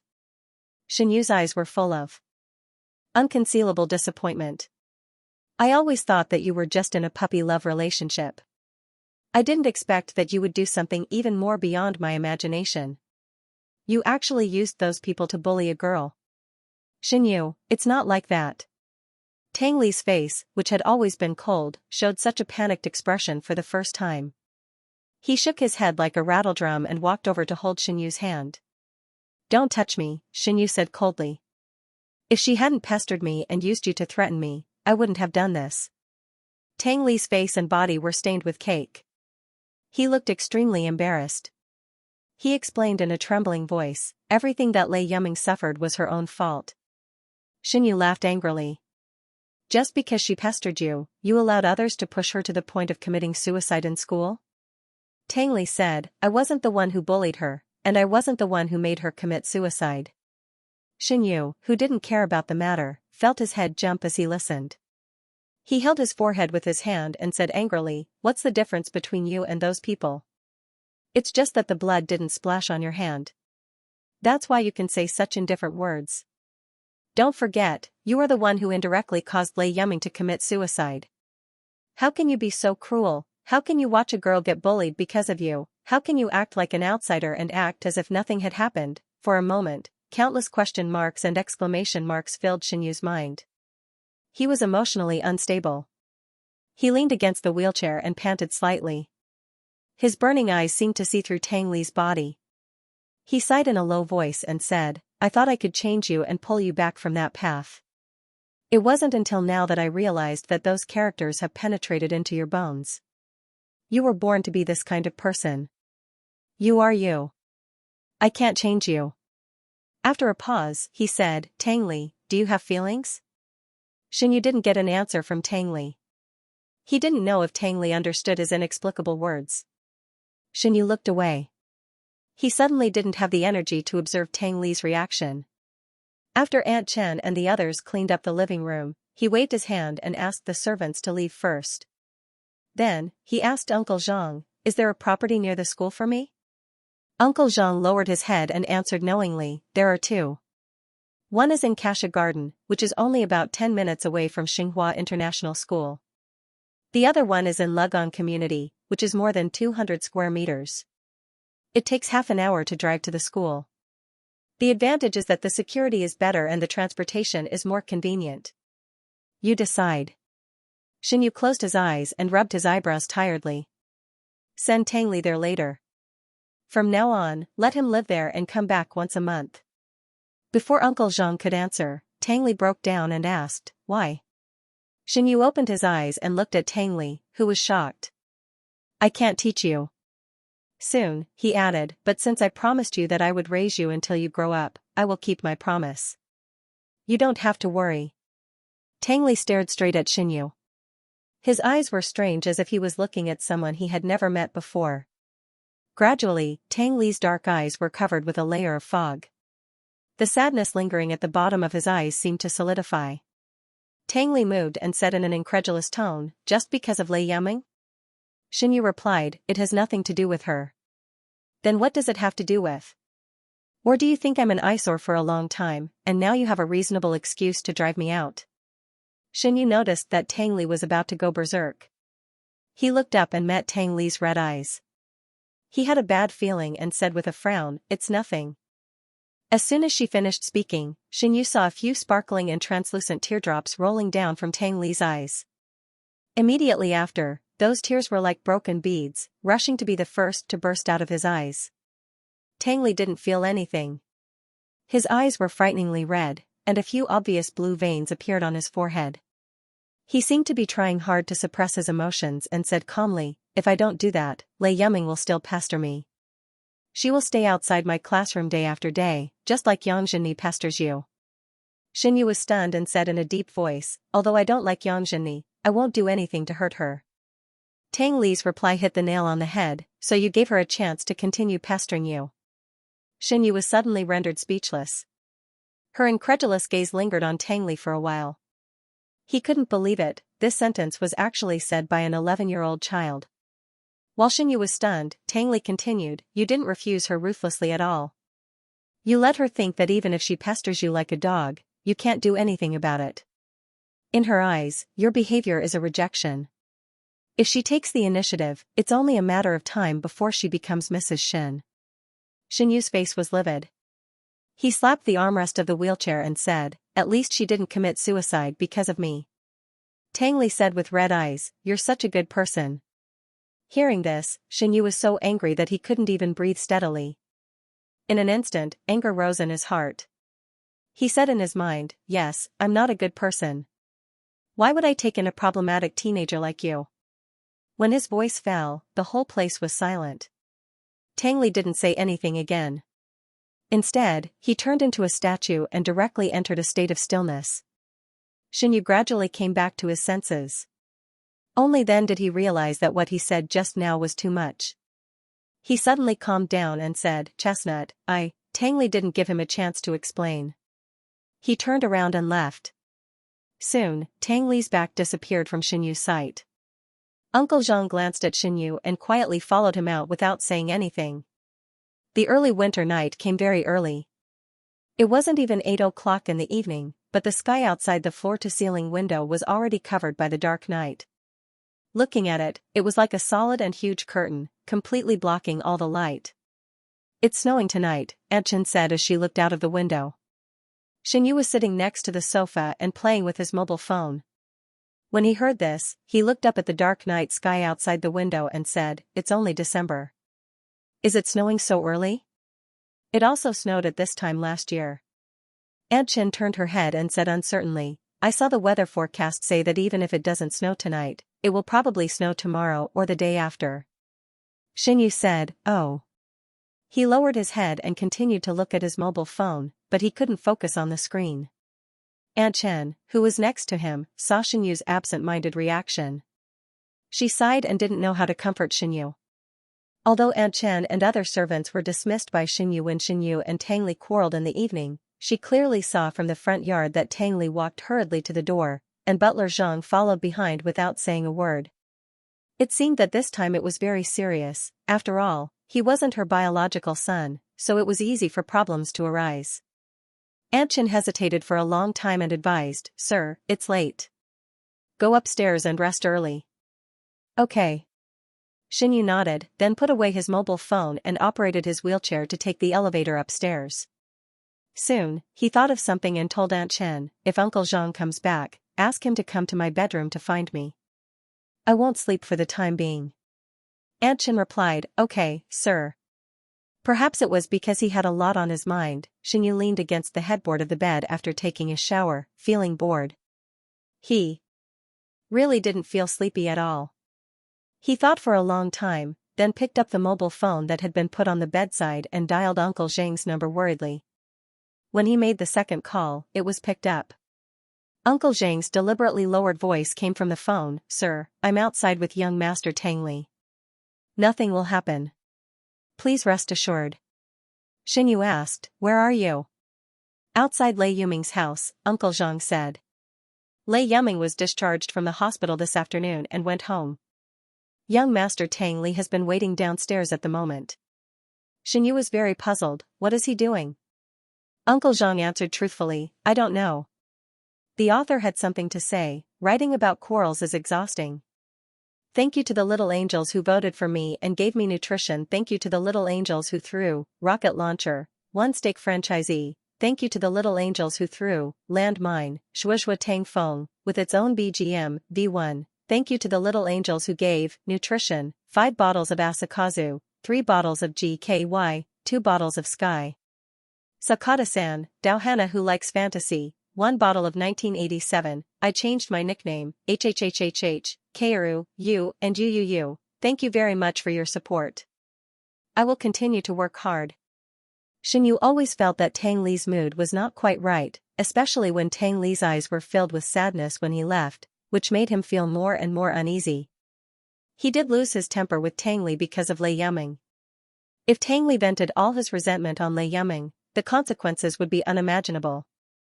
The more Xianyu thought about it, the more uneasy he felt. If it were in the past, he would unreservedly believe that Tang Li would not do anything to Lei Yuming. But now, his trust in Tang Li was shaken. It was like a bucket with a broken lid. No matter how hard he tried to fill it, there was still some water leaking out. "You bring him back first," Xianyu ordered, "we'll talk about the rest tomorrow." Uncle Zhang said, "Okay." Xianyu reminded him again, "Don't let him do anything to Lei Yuming." Uncle Zhang hesitated for a moment and carefully explained, "I guess young Master Tang Li wants to apologize to that little girl." "Is that so?" Xianyu paused. In the face of Uncle Zhang's unhesitant behavior of defending Tang Li, he suddenly felt a little at a loss and indescribable embarrassment. Even Uncle Zhang chose to think in a positive way. But he still looked at Tang Li with prejudice. After hanging up the phone, Xianyu still could not sleep, so he got out of bed and sat in front of the French window to wait. From his angle, he could see a lush forest shrouded in the night, and the looming lights circling along the path in the forest. In the distance, there was a calm lake. The faint street lights circled around the lake, and the light spots fell into the lake, as if the night sky was full of stars. Winter nights often brought a dull feeling, and tonight, this feeling was particularly strong for Xianyu. It was so dull that he almost suffocated. He closed his eyes and recalled all the things that happened in the afternoon. He suddenly felt a little confused. Although Tang Li indirectly caused Lei Yuming to be bullied, Tang Li was not the person who bullied Lei Yuming. Was his approach too harsh? Thinking of this, Xinyu gradually saw Tang Li's aggrieved face covered with cakes. The little villain's eyes were glistening with tears, and his eyes were red. He stubbornly pursed his eyes and tried to explain the whole story to Xinyu in a seemingly calm but actually trembling voice. After all, he had been living with him for more than 3 months, and he had been raised as his own son. Even a few hours ago, Xinyu was so angry that he wanted to drive Tang Li out of the Xin family home. But now, after calming down, he could not bear it and felt a little regret. Maybe he shouldn't have lost his temper. If he had known that things would turn out like this, he would have calmly communicated with Tang Li first. Xinyu had a headache and held his forehead. He sat like this for nearly 2 hours, but he still did not hear Uncle Zhang coming back with Tang Li. He even deliberately sat in his wheelchair and went to the stairs to look around. In the large and quiet living room, only a dim floor lamp was lit. Aunt Chen was sitting on the sofa, holding her head and sleeping. After hearing the sound of the wheelchair rolling on the floor, Aunt Chen immediately woke up. She hurriedly looked up and found that it was Xinyu. She immediately breathed a sigh of relief. "Sir, why did you come out? Uncle Zhang hasn't come back yet?" "No." Aunt Chen shook her head. "I called old Zhang, and he said that he would come back later." Xinyu understood and said, "Go and rest." Aunt Chen was so sleepy that she could barely keep her eyes open. After receiving the order, she got up and went back to her room to wash up and sleep. Xinyu stayed where he was for a moment and looked down at the quiet living room shrouded in the dim light. After a long silence, he sighed slightly and turned the wheelchair back to the bedroom. When he came to the floor-to-ceiling window again, Xinyu found that there seemed to be fine and dense things floating down from the night sky. He turned on the flash of his mobile phone and pointed it out of the window.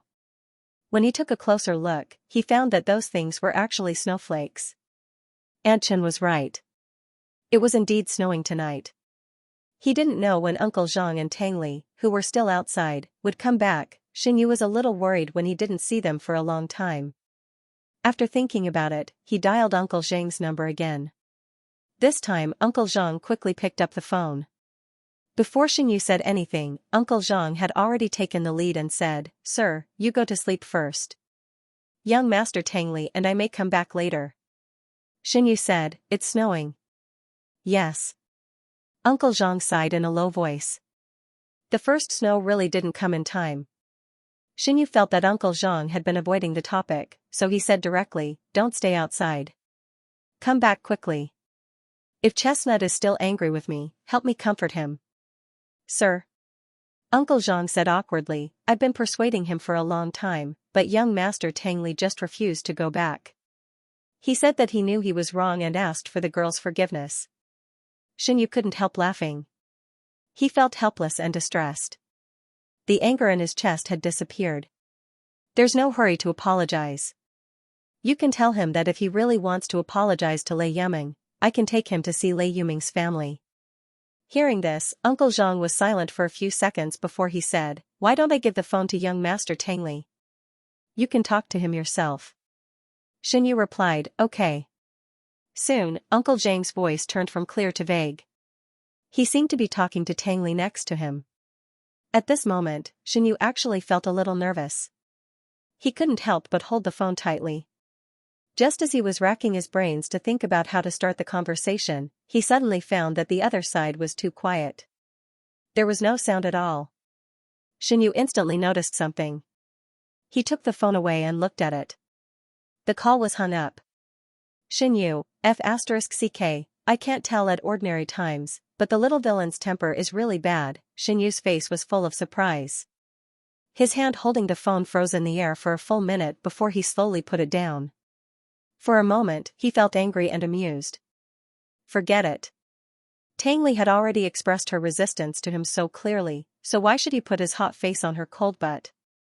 Moreover, Tang Li had done something wrong, so she should be given the cold shoulder. Moreover, Uncle Zhang was with him, so he should be fine. Xinyu thought about it and sent a message to Uncle Zhang, asking him to take the blanket in the car and put it on Tang Li. He couldn't let him catch a cold without apologizing. After waiting for Uncle Zhang's reply, Xinyu calmed down and went to bed again. Unfortunately, Xinyu's mind was in a mess that night. He couldn't fall asleep. He stared at the ceiling without blinking and stayed awake until dawn. At 7 o'clock in the morning, Xianyu got up and got dressed. After he washed up, he went to the dining room in a wheelchair. Aunt Chen had just finished cooking the yam porridge. When she saw Xianyu with 2 dark circles and a dispirited look, Aunt Chen was shocked. "Sir, are you okay?" "I'm fine." Xianyu sat in a wheelchair and came to a fixed seat at the dining table. He forced a smile and said, "I just didn't sleep well last night." Aunt Chen put the porridge, fried dough sticks, buns, and other food on the table. Then she said worriedly, "Why don't you go back and rest after breakfast?" Xianyu waved his hand and said, "No, I still have work to do. Uncle Zhang and Tang Li didn't come back last night." How could he sleep? After hearing Xianyu's words, Aunt Chen didn't try to persuade him anymore. After breakfast, Xianyu passed through the living room and went to the study in a wheelchair. He saw that the scenery outside the floor-to-ceiling window had turned into white snow. The lush scene in the courtyard was completely gone. 3 servants wrapped in coats were sweeping the snow in the open space. A servant passed by and saw Xianyu looking out of the window in a daze. She couldn't help but sigh and say, "It snowed all night and didn't stop until 5 o'clock in the morning. It probably won't be long before it starts again." After that, the servant carefully reminded Xianyu, "The temperature has dropped a lot recently. Sir, you have to keep warm." Xianyu's thoughts were pulled back by the servant's voice. His absent-minded eyes gradually focused. He looked up and smiled at the servant. "Thank you." After coming to the study, Xianyu picked up his phone and called Uncle Zhang again. His phone was still turned off. When Xianyu woke up this morning, Uncle Zhang's phone had been turned off. Tang Li's phone could be reached, but he refused to answer Xianyu's phone. Xianyu had no choice but to wait. He waited until he finished dealing with the mountainous pile of work in the study. He waited until he called Kong Lin and several assistants for a brief meeting. He waited until he did about half an hour of rehabilitation with the help of the doctor. He waited until 6 o'clock in the evening. Uncle Zhang, whose phone was turned off, finally came back. But he was the only one who came back. Xianyu, who hurried out of the study, looked behind Uncle Zhang. The smile on his face quickly froze. He asked, "Where's Chestnut?" "She's still there." There were snowflakes on Uncle Zhang's hair and clothes, and his whole body exuded an icy aura. He smiled helplessly and said, "Young Master Tang Li is too stubborn. That little girl doesn't want to see him. He's waiting downstairs. No matter what I say, he won't leave." It sounded like he had realized his mistake and was sincerely apologizing to Lei Yaming. But Xianyu couldn't be happy. There was also an indescribable anger in his chest that rushed straight up along his throat, burning his cheeks red. What did Tang Li mean by doing this? Was he trying to compete with him? He had already taken the initiative to show his goodwill, but Tang Li not only didn't accept it, but also made up his mind to waste time with him in this cold snowy day. Xianyu pursed his lips. His eyes were dim and his face was pale. Coupled with the heavy dark circles under his eyes, he looked extremely decadent. After a long while, Xianyu squeezed out a sentence from between his teeth, "Does he really not want to come back?" Uncle Zhang lowered his head and said, "I've already persuaded him." "Well, since he's so unwilling, then he shouldn't come back." Xianyu was so angry that his voice was trembling. His fingertips tapped on the touch screen of the wheelchair armrest many times before he pressed the button and controlled the wheelchair to move away. He had always been calm and self-controlled. After coming to this world, the number of times he lost his temper with people could be counted with one hand. This time, he was really angry with Tang Li. He even had the childish idea of never caring about Tang Li again. Even if Tang Li came back, he would still have a cold war with Tang Li for a month, making Tang Li deeply aware of the seriousness of this matter. However, when Xianyu saw the heavy snow outside the window, those childish ideas disappeared without a trace in an instant. The snow was getting heavier and heavier, and he didn't know when it would stop. It was as if the whole world was buried in heavy snow. At the same time, Xianyu regretted it. He belatedly remembered that Tang Li was just an 11-year-old child who had been abused by the Tang family for more than a year. Naturally, his way of thinking and behavior were different from ordinary children. As an adult, he actually argued with an 11-year-old child who had been traumatized. Xianyu went from being angry when he first found out the truth, to being distressed when he learned that Tang Li went to apologize, to being embarrassed when Tang Li didn't come back, and finally, to feeling guilty now. In less than a day, he experienced a lot of emotional ups and downs, as if he had been on a roller coaster for a whole day. The sharp sense of difference almost drove him crazy. But the only thing he could be sure of was, no matter how wrong Tang Li was, he was still a child that Xianxia had raised for more than 3 months. He had a human heart. He couldn't just watch Tang Li starve and freeze outside.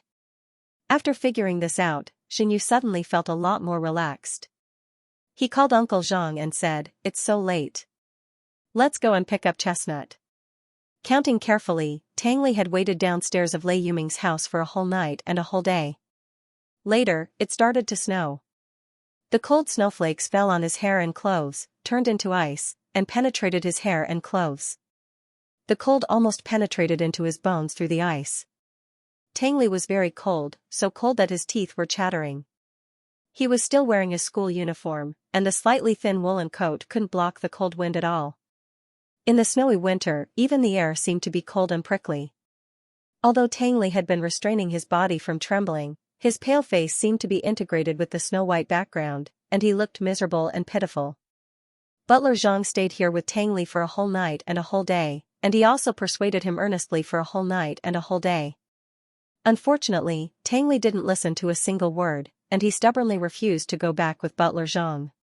He opened his frozen blue eyes and said with a numb expression, "Uncle Zhang, Brother Xianxia is right. I made a mistake, and I should bear the corresponding punishment. You don't have to sympathize with me." Butler Zhang sighed and then persuaded him, "It's Sir who asked you to go home. He's waiting for you at home." "I won't go back." Tang Li lowered his eyelids and stared at his feet in a daze. He exhaled a cloud of white mist and said, "I won't go until Lei Yuming comes out to see me." Butler Zhang looked at Tang Li's stubborn expression, but he didn't say anything. In the end, he still drove away. His phone had been turned off, and he had to go back and report to Xianxia. After Steward Zhang left, Tang Li was the only one left in the room. Lei Yuming's family lived in a high-end residential area with strict security and few pedestrians. Tang Li could only come in thanks to Butler Zhang. During the whole night and a whole day, they rarely saw other passers-by. It was snowing heavily. It didn't have the slightest intention of stopping. Tang Li stood motionless in the white snow, like a soulless sculpture. In fact, only he himself knew that his body had been frozen to the point that he couldn't feel anything. After what seemed like a century, the squeaking sound of shoes stepping on the snow suddenly came from the quiet air, which was so quiet that even a pin drop could be heard. It came from afar and came closer. Tang Li's consciousness quickly came back, and he looked up. Lei Yuming was wearing a long black down jacket that wrapped her from head to toe, only revealing a pair of big lifeless eyes. Even though she wrapped herself so tightly, he could still feel that she had lost a lot of weight during this period of time. She walked over like a bamboo pole holding a down jacket. She didn't have her previous beauty at all. When Lei Yuming walked in front of Tang Li, she stopped slowly. A month ago, Lei Yuming was still looking down at Tang Li. Now, a month later, she had to raise her chin slightly to meet Tang Li's eyes. The two of them stared at each other like this. About half a minute later, Tang Li broke the silence. "I'm sorry." Tang Li's expression and tone were very sincere. As he spoke, he took out a retro red square box from his pocket, which contained the bracelet he bought last night. "This is the bracelet you've always wanted. I'll give it to you." Lei Yuming lowered her eyes, and her cold gaze fell on the small square box. After hesitating for a moment, she slowly reached out and took the box. "I know you came last night, but I didn't want to see you." Lei Yuming clenched her 5 fingers, gripped the box tightly, and looked straight at Tang Li with resentment. "If I didn't see you just now, I wouldn't care about you even if you stood here until the end of time." Tang Li tilted his mouth. "Thank Auntie for me." His words were neither light nor heavy, but they ignited the anger in Lei Yuming's heart. "Don't think that I'll forgive you just because you've done these touching things. I came down to see you because I wanted to. I accepted your things because of me. I'll never forgive you. Never." Lei Yuming panted slightly, and her vicious eyes were like a poisonous snake spitting its tongue. She couldn't wait to pounce on Tang Li and bite him to pieces in the next moment. Tang Li was not angry at all when he heard this. Instead, he raised a very faint smile and said sincerely, I just came to apologize to you. I don't need your forgiveness. Lei Yiming was stunned. What do you mean? Tang Li said with a smile, literally. Lei Yiming was stunned for a moment, but she was smart for once. After a while, she understood what Tang Li was talking about. In an instant, she was so angry that her eyes widened and her head almost burst into flames. She threw the small box in her hand to the ground and pointed at Tang Li in shame and anger. I knew you didn't come to apologize to me at all. You were obviously putting on a show. You pretended to be pitiful in front of Xinyu so that Xinyu could continue to support you. Tang Li looked at the emotional Lei Yiming expressionlessly and said nothing. How can you do this? You're still treating me like this. Lei Yiming was halfway through her words when tears gushed out of her eyes. She wiped the corners of her eyes hard and cried. Then she suddenly laughed. You're so pitiful. You're only 11 years old, right? You're using this way to ensure your life. The author has something to say. Yesterday's comment section was too lively. I read everyone's words, and I tried my best to design everyone's words and actions to fit their characters. Since the protagonists themselves weren't perfect people, it was inevitable that there would be something annoying about them.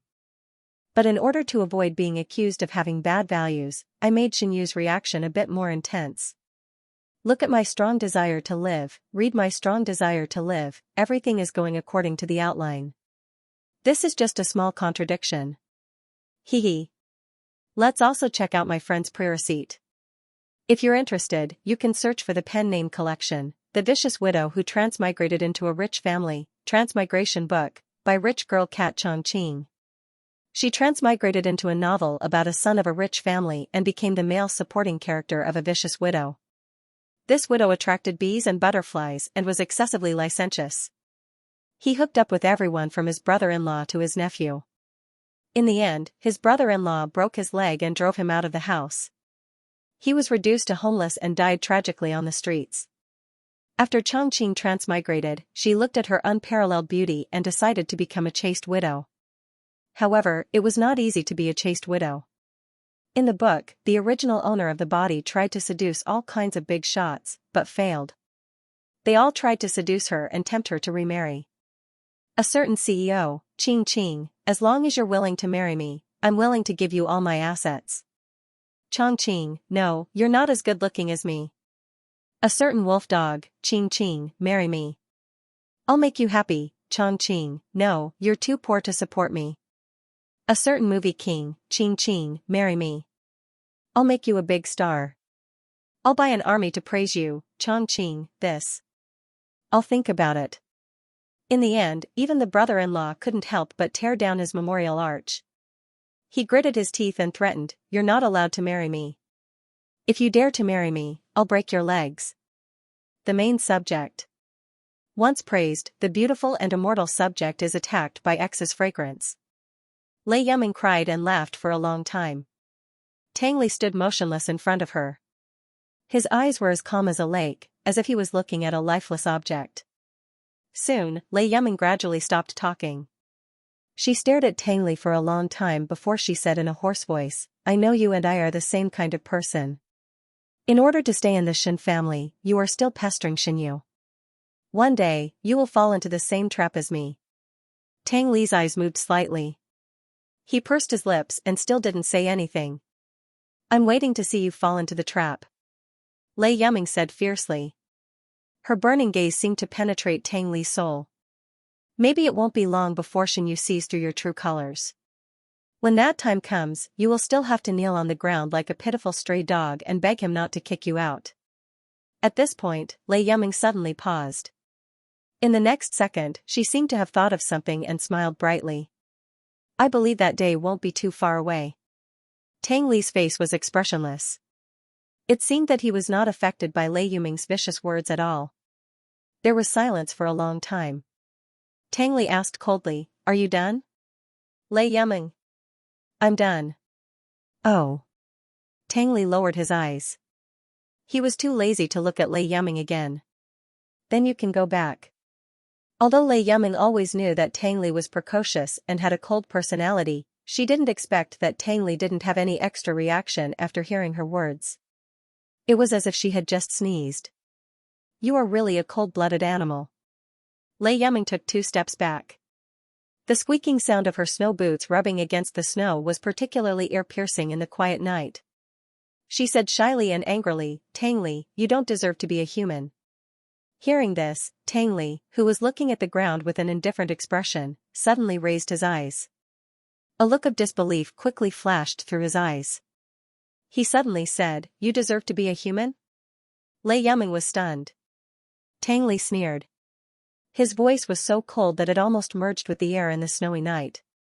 I won't expose your lies because you are a girl, but don't think that. I'm so stupid that I don't know what you have done in the past. What do you mean?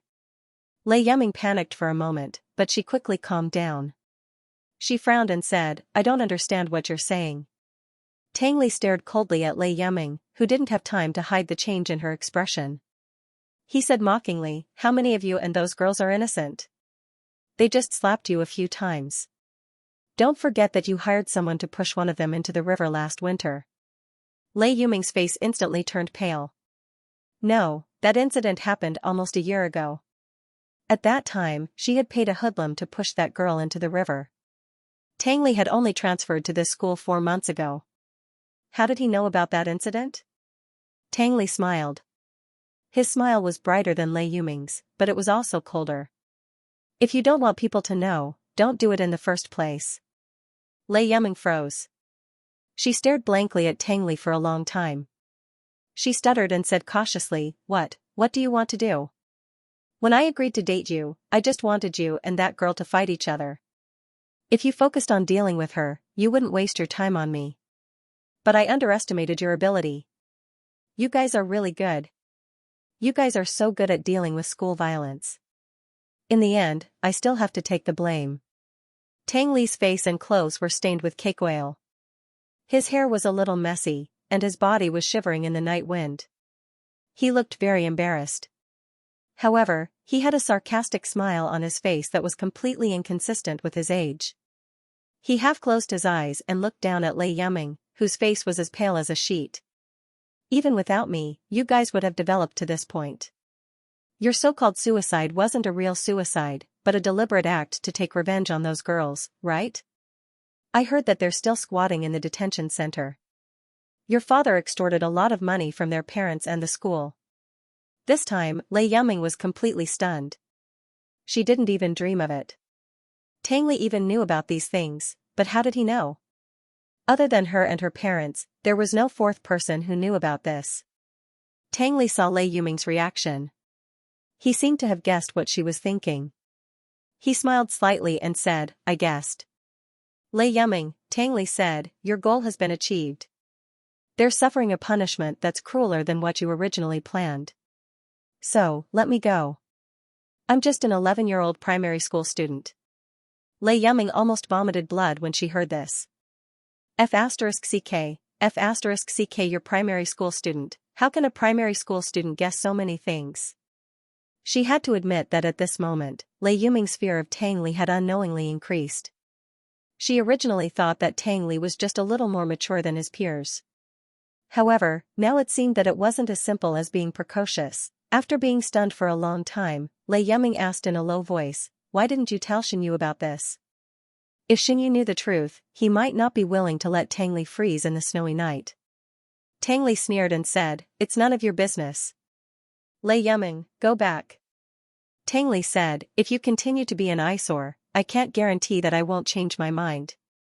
The author has something to say. Thank you to the little angels who voted for me. Thank you to the little angels who threw the rocket launcher, Xianxia 1. Thank you to the little angels who threw the grenade, Xianxia, Liuyue 1. Thank you to the little angels who threw the landmine, Great Wall Weiwei 6, CC 3, Yuanqing C, 2 Lives Blooming 1. Thank you to the little angels who irrigated. Did you eat lotus root today? 100 bottles, CU 60 bottles, Chong Ginger 40 bottles, WM 39 bottles, Suan, Fan, Xing, Western Zhou Shang, Su Ruoyao Abyss 20 bottles, Natural Black, V 10 bottles, Jincheng Baizi 8 bottles, Ronggong Plagiarism Death Family 6 bottles, Silver Night Sky, Green Apple and Early Crispy Pear, Yan Yan Bing, Qing Yao, Yan Yao, Mohun, Idong, Sichen, Emoso Copper Heart 5 bottles, Chronic Illness Addiction 3 bottles, Mr. Li Xinxin, Wu Yao, Dao Na Who Likes Fantasy 2 bottles, Ning Xiao,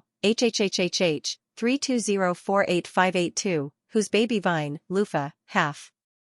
Ripe Cheese, Life Crime Bottle Evil, Tangerine Island, Red Spider Lily, Xiao Shou, Xiao Shou, Xiao Shou, Xiao Shou, I Will Raise, Shi Susu, Iyu Sakura 1 bottle, thank you very much for your support. I will continue to work hard. Lei Yeming hesitated for a moment, but still left. The night was getting darker, and there was no light in the curtain-like night sky. Only dense snowflakes drifted down, blocking the entire view bit by bit. It was late at night, and there were no passers-by in the community. The surroundings were so quiet that only the sound of snow falling from the branches could be heard from time to time, as if Tang Li was the only person left in the whole world. He quietly looked down at the ground. The snowflakes fell on his long eyelashes, and soon melted into ice and soaked into his eyes. It was so cold that his eyes turned red, and his thin eyelashes turned blue. After an unknown amount of time, Tang Li finally managed to move his legs, which had almost lost all feeling, and slowly turned around. Not far behind him to the right, next to a small flower bed, there was an ordinary Buick parked. The dark car seemed to blend into the night, and there was no light in the car.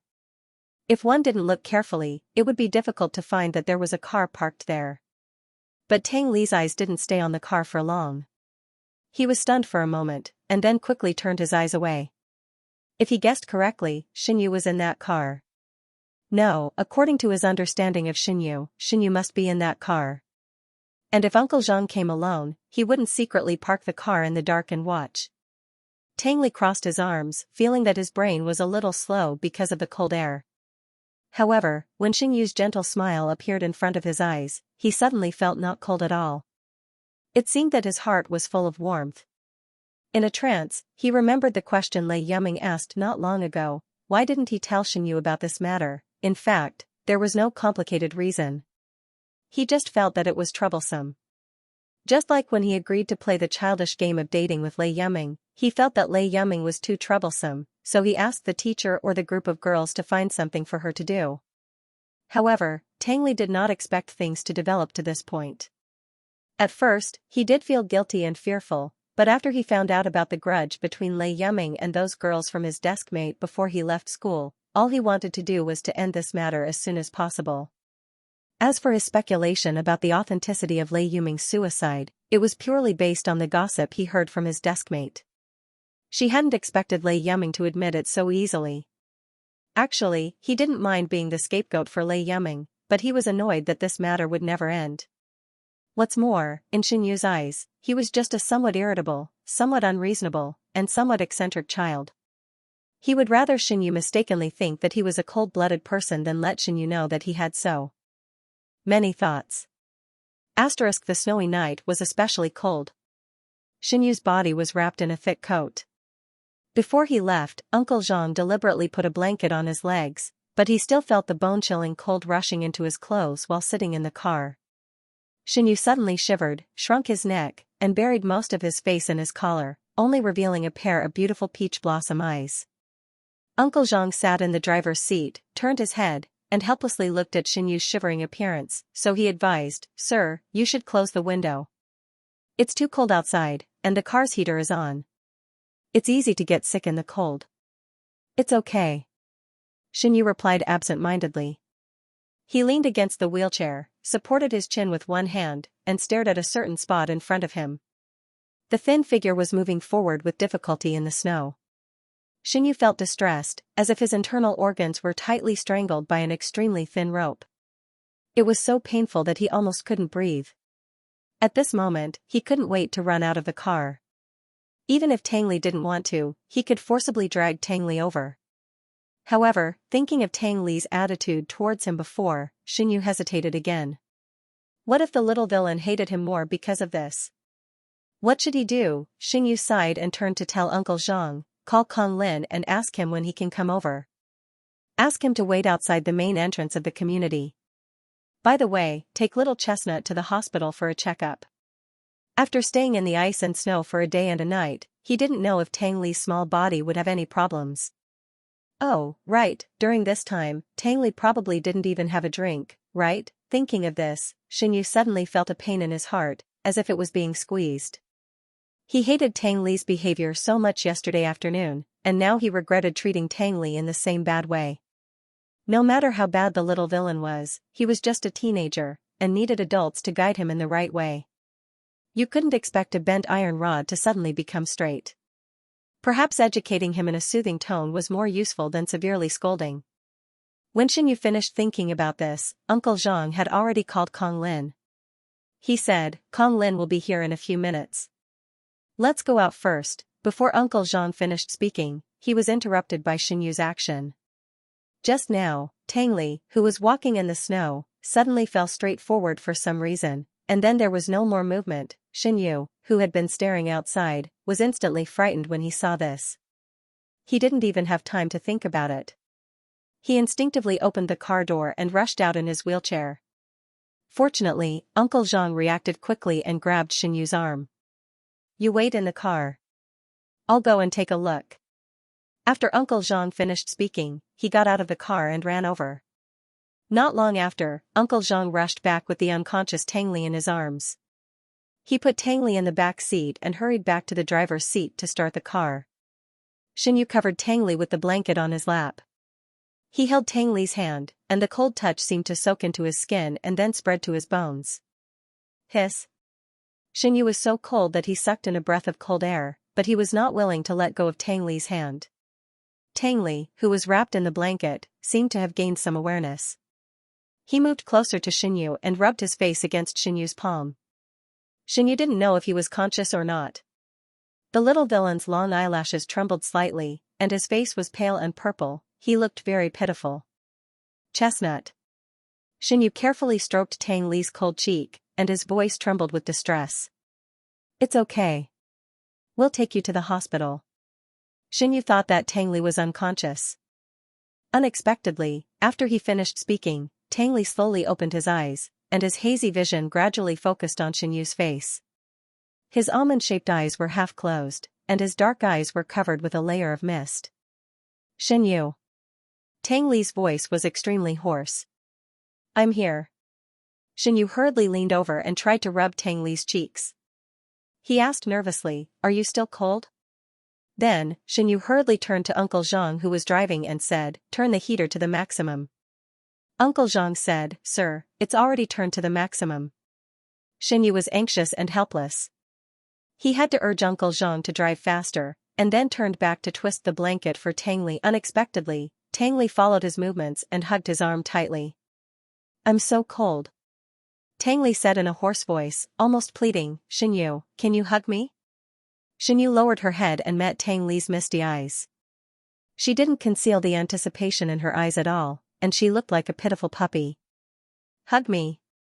Tang Li was still urging him in a low voice. Xianxu couldn't refuse, so he reluctantly changed the direction of the wheelchair. He faced Tang Li directly. Just as he was about to hug Tang Li, he saw that Tang Li, who looked very weak just now, rolled into his arms. His movements were extremely flexible. Xianxu, for a moment, he thought that Tang Li was pretending to be sick. But Xianxu looked down and saw that Tang Li was lying on his lap with his eyes closed. He was breathing with difficulty, and his eyebrows were knitted in pain. He quickly dispelled those doubts. At this time, he was still thinking nonsense. Xianxu blamed himself. He unbuttoned his coat and wrapped Tang Li's upper body. Tang Li noticed Xianxu's movements, so he changed his position in his arms, buried his face in Xianxu's chest, and hugged Xianxu's waist tightly with both hands. "Xianxu," Tang Li said in a muffled voice, "I'm sorry, I was wrong. I won't do it again." Tang Li couldn't even speak clearly. Xianxu spent some effort to vaguely understand what the little villain was saying. Xianxu was stunned. He gently patted Tang Li's back and said, "I'm also wrong." "No, you're not wrong." Tang Li shook his head in Xianxu's arms, hugged Xianxu tighter, and said, "I'm the one who's wrong. I lied to you. I did those things, but I've apologized to Lei Yuming, and she forgave me." Xinyu sighed, I know. Tang Li said with grievance, Xinyu, will you forgive me? Xinyu stroked Tang Li's back and said gently, of course, you're a child of the Xin family. Tang Li paused for a long time and then said, will you still drive me away? Xinyu thought for a while before he realized that Tang Li still remembered that he had asked him to move to the place near the school. He didn't know whether to laugh or cry. He lowered his head and touched Tang Li's soft hair. I'm sorry, I said those words in a fit of anger. Now I take them back. After that, Xinyu clearly felt that Tang Li's body trembled violently. He was really afraid of Tang Li's hoarse voice, so he quickly said, don't talk. Take a rest first. I'll wake you up when we arrive at the hospital. Tang Li nodded obediently. Soon, he fell asleep in Xinyu's arms. However, after arriving at the hospital, Xinyu didn't wake Tang Li up. Instead, he asked Uncle Zhang to help carry Tang Li inside. During the whole process, Tang Li didn't show any signs of waking up. At first, Xinyu thought that Tang Li was sleeping soundly, so he asked the doctors and nurses to be quiet so as not to wake the child up. Later, after the doctor's reminder, he knew that Tang Li had fainted again. This night was quite torturous for Xinyu. Although the doctor gave Tang Li an infusion bottle, in the middle of the night, Tang Li still had a high fever uncontrollably. Xinyu was sitting in a wheelchair beside Tang Li's bed. He had fallen asleep on his stomach. When he woke up in the early morning, he subconsciously touched Tang Li's forehead. The next second, he was scared by the hot temperature and his face turned pale. Uncle Zhang! Xinyu shouted. Even his voice changed. It also woke up Uncle Zhang and Kong Lin, who were dozing outside the ward. Uncle Zhang immediately called the doctor and asked the doctor to give Tang Li an injection. After that, Tang Li's condition gradually improved. Xinyu breathed a sigh of relief. Only then did he realize that he was in a cold sweat just now. His sweaty clothes stuck tightly to his skin. He felt very uncomfortable. Kong Lin saw that Xinyu's face was ashen and there was a faint layer of dark circles under his eyes. He stepped forward and suggested, Mr. Shen, you and Uncle Zhang can go back first. I'll stay here. No need. Xinyu shook his head and refused. Anyway, it's almost dawn. Why don't you go back and rest? Come to me at noon tomorrow. Regarding Xinyu's proposal, Uncle Zhang and Kong Lin naturally did not agree. So the two of them continued to sit on the bench outside the ward and doze off. Xinyu drank a cup of cold water to wake himself up. He planned to sit by the hospital bed until dawn. Unexpectedly, it didn't take long for him to fall asleep again. This sleep was very uncomfortable. In a daze, there seemed to be something moving on the skin of Xinyu's face. It was very light but also very itchy. Xinyu frowned and carefully felt it. He felt that it seemed to be a hand. It was carefully stroking his cheek. Xinyu was a little impatient. She suddenly opened her eyes and met with a pair of slightly panicked black eyes, which were mixed with a few traces of concealment. The author has something to say. Now I'm slowly recovering. I'll try to write more in the future. Thank you to the little angels who voted for me and gave me nutrition. Thank you to the little angels who threw the grenade. Lai Yue 1. Thank you to the little angels who threw the landmine. Desert Eagle 5. Shuozhua Tang Phone. 2843594. B. King Ching Ci 1. Thank you to the little angels who gave me nutrition. 25 bottles of Suchi's Little Miao and Senin. 24 bottles of Western Zhou Tsushang. 20 bottles of Xiao. 32786832, 10 bottles of fried ice cream, Cloud Recesses, Peach for Dream, Desert Eagle, 8 bottles of Waston, 4 bottles of Rujin, 1 bottle of Li Xinshin, CB, Snow Miaowei, 7/8, King Ching Ci, 9-tailed Bays 1. Thank you very much for your support. I will continue to work hard. No one knew when Tang Li woke up. He carefully lay on his stomach on the hospital bed, put his head in front of Xinyu, and looked at him eagerly. Seeing Xinyu open his eyes, Tang Li was stunned for a moment. It seemed that he wanted to avoid it but didn't dare to. After struggling for a while, he still chose to stay in his previous position. Xinyu saw the guilty conscience in Tang Li's eyes. He was both angry and amused. Do you feel better? Xinyu reached out and pinched Tang Li's nose. When he got up, he found that Tang Li had slept like this for a long time. His hands were so numb that he could hardly move them. However, he was covered with a thin quilt.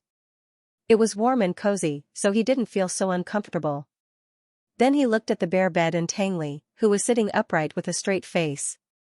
Even if Xinyu used his toes to think, he could guess that Tangli was the one who covered him with the thin quilt. Much better. Tangli nodded. He seemed to remember what happened last night. His expression suddenly became nervous. He swallowed and said uneasily, Lei Yuming has forgiven me. Xinyu sighed and reached out to hold Tangli's fist on his lap. I know. Tangli didn't expect Xinyu's reaction to be so calm. He was a little surprised. He was stunned for a long time and looked down at Xinyu holding his hand. That hand was very beautiful. The finger bones were distinct, the fingertips were round, and even the nails were well-groomed. The skin was fair, which made Tangli involuntarily think of the snowflakes that fell last night. On the other hand, his hand that was being held, it was covered with fine knife marks, and there was a layer of calluses on his fingertips, which were not too thin nor too thick. These calluses were the result of more than a year of doing chores under the Qi family's roof. Compared with Xinyu's hands, his hands were too ugly.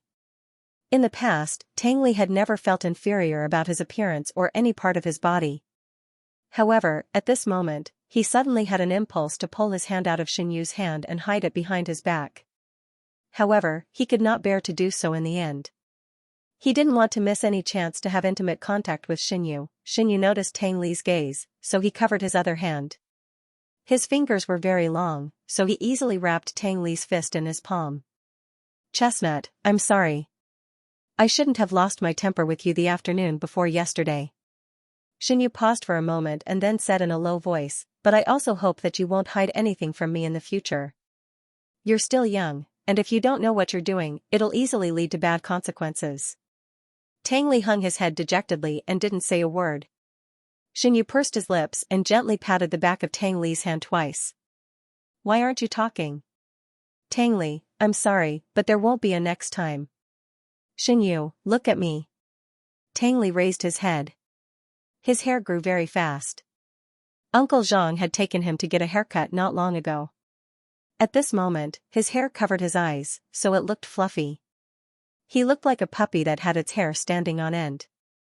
However, this puppy's eyes were red, and there was a mist lingering in his beautiful obsidian-like eyes. Tangli's voice was a little choked, but as if nothing had happened, he forced himself to repeat what he had just said. I'm sorry, Xinyu, but there won't be a next time. As soon as the words fell, the tears in his eyes fell. They hit the back of Xinyu's hand, splashing a flower. Xinyu was stunned, and then he was at a loss. He hurriedly let go of Tangli's hand and hurriedly wiped the tears from the corners of Tangli's eyes with his fingertips. However, the tears were like a fountain that kept pouring out, and he couldn't wipe them away. This was the second time that Tangli cried in front of Xinyu. The first time was the afternoon before yesterday when Tangli was covered in cake. Although the stains on his face and clothes had been wiped clean by Xinyu with a towel, this time he was as embarrassed as the last time. Xinyu was overwhelmed by Tangli's sudden tears. It felt like he had accidentally made his girlfriend cry. For a moment, he felt a headache.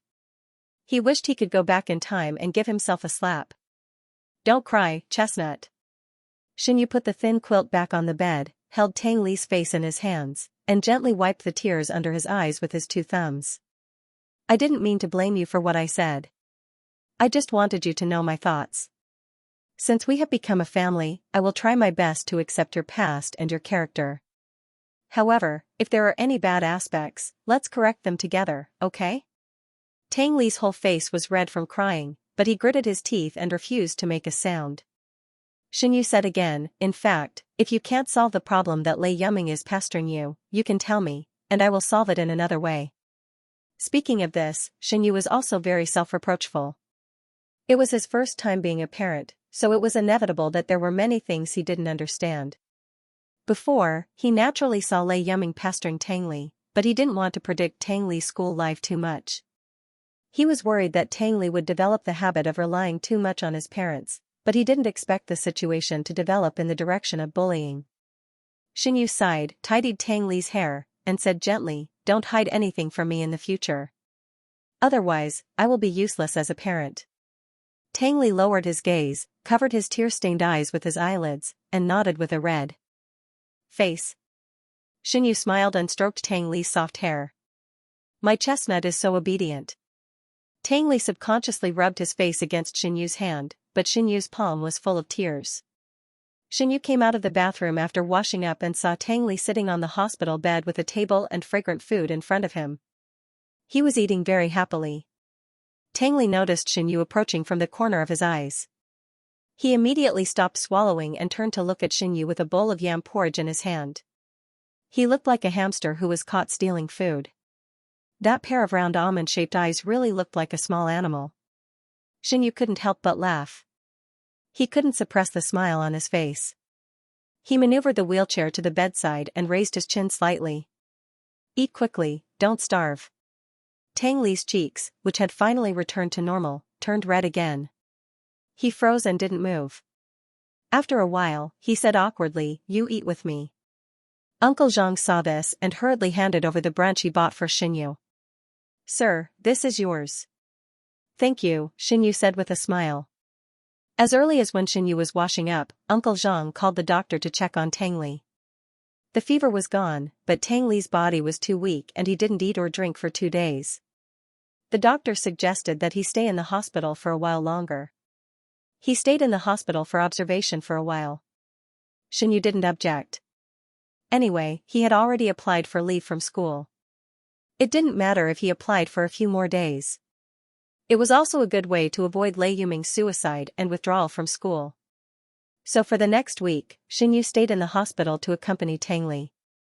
He asked Uncle Zhang to add a simple bed in the single ward and moved all his work here. Kong Lin, who often went to the Shen family's house, had to go to the hospital 4 or 5 times a day. However, Kong Lin was happy and at ease. After all, it was more convenient to go to the hospital in South 2nd Ring Road than to go to the Shen family's house in the suburbs. After resting for a few days, Tang Li's condition gradually recovered. Xinyu's hanging heart also slowly relaxed. On the day Tang Li was discharged from the hospital, Xinyu suddenly received a call from Lei Yuming's father. He said that he heard that Tang Li was hospitalized and wanted to bring his family over to see him. Xinyu hesitated for a moment and agreed.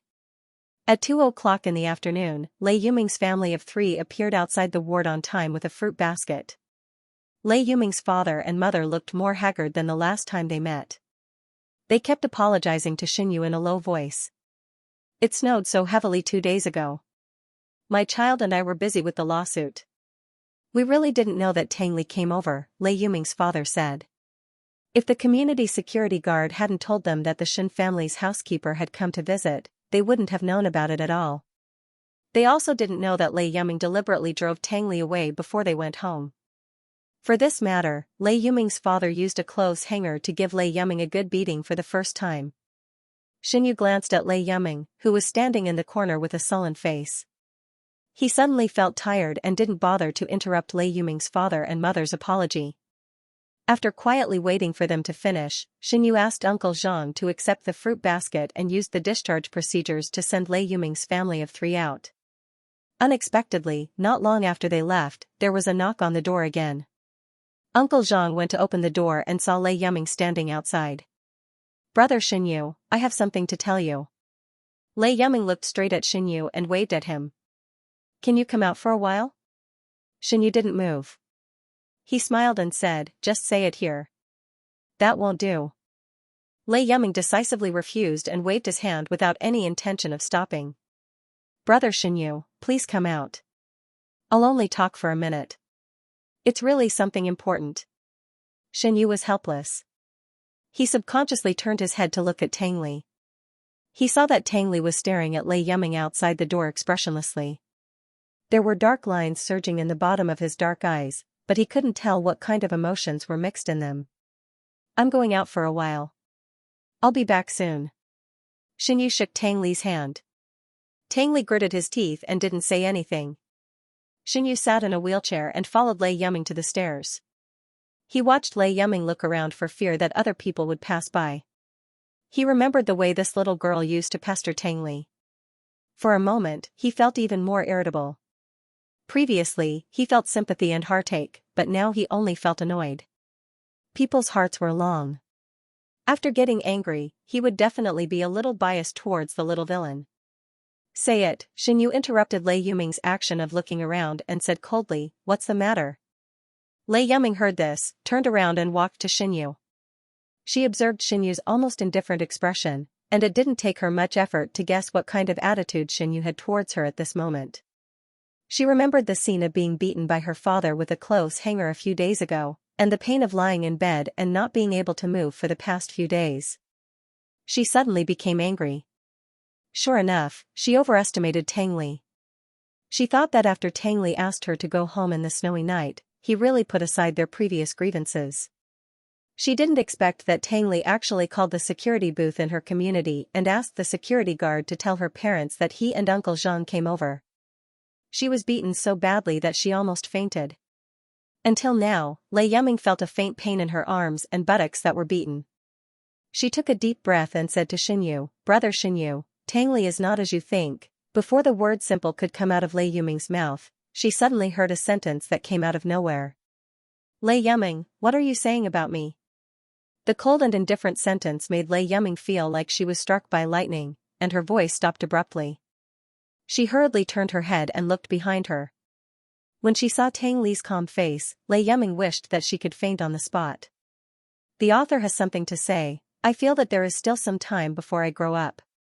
In fact, I really want to write about the budding of adolescence, but I'm afraid that if I write about it, people will say that I'm a pedophile.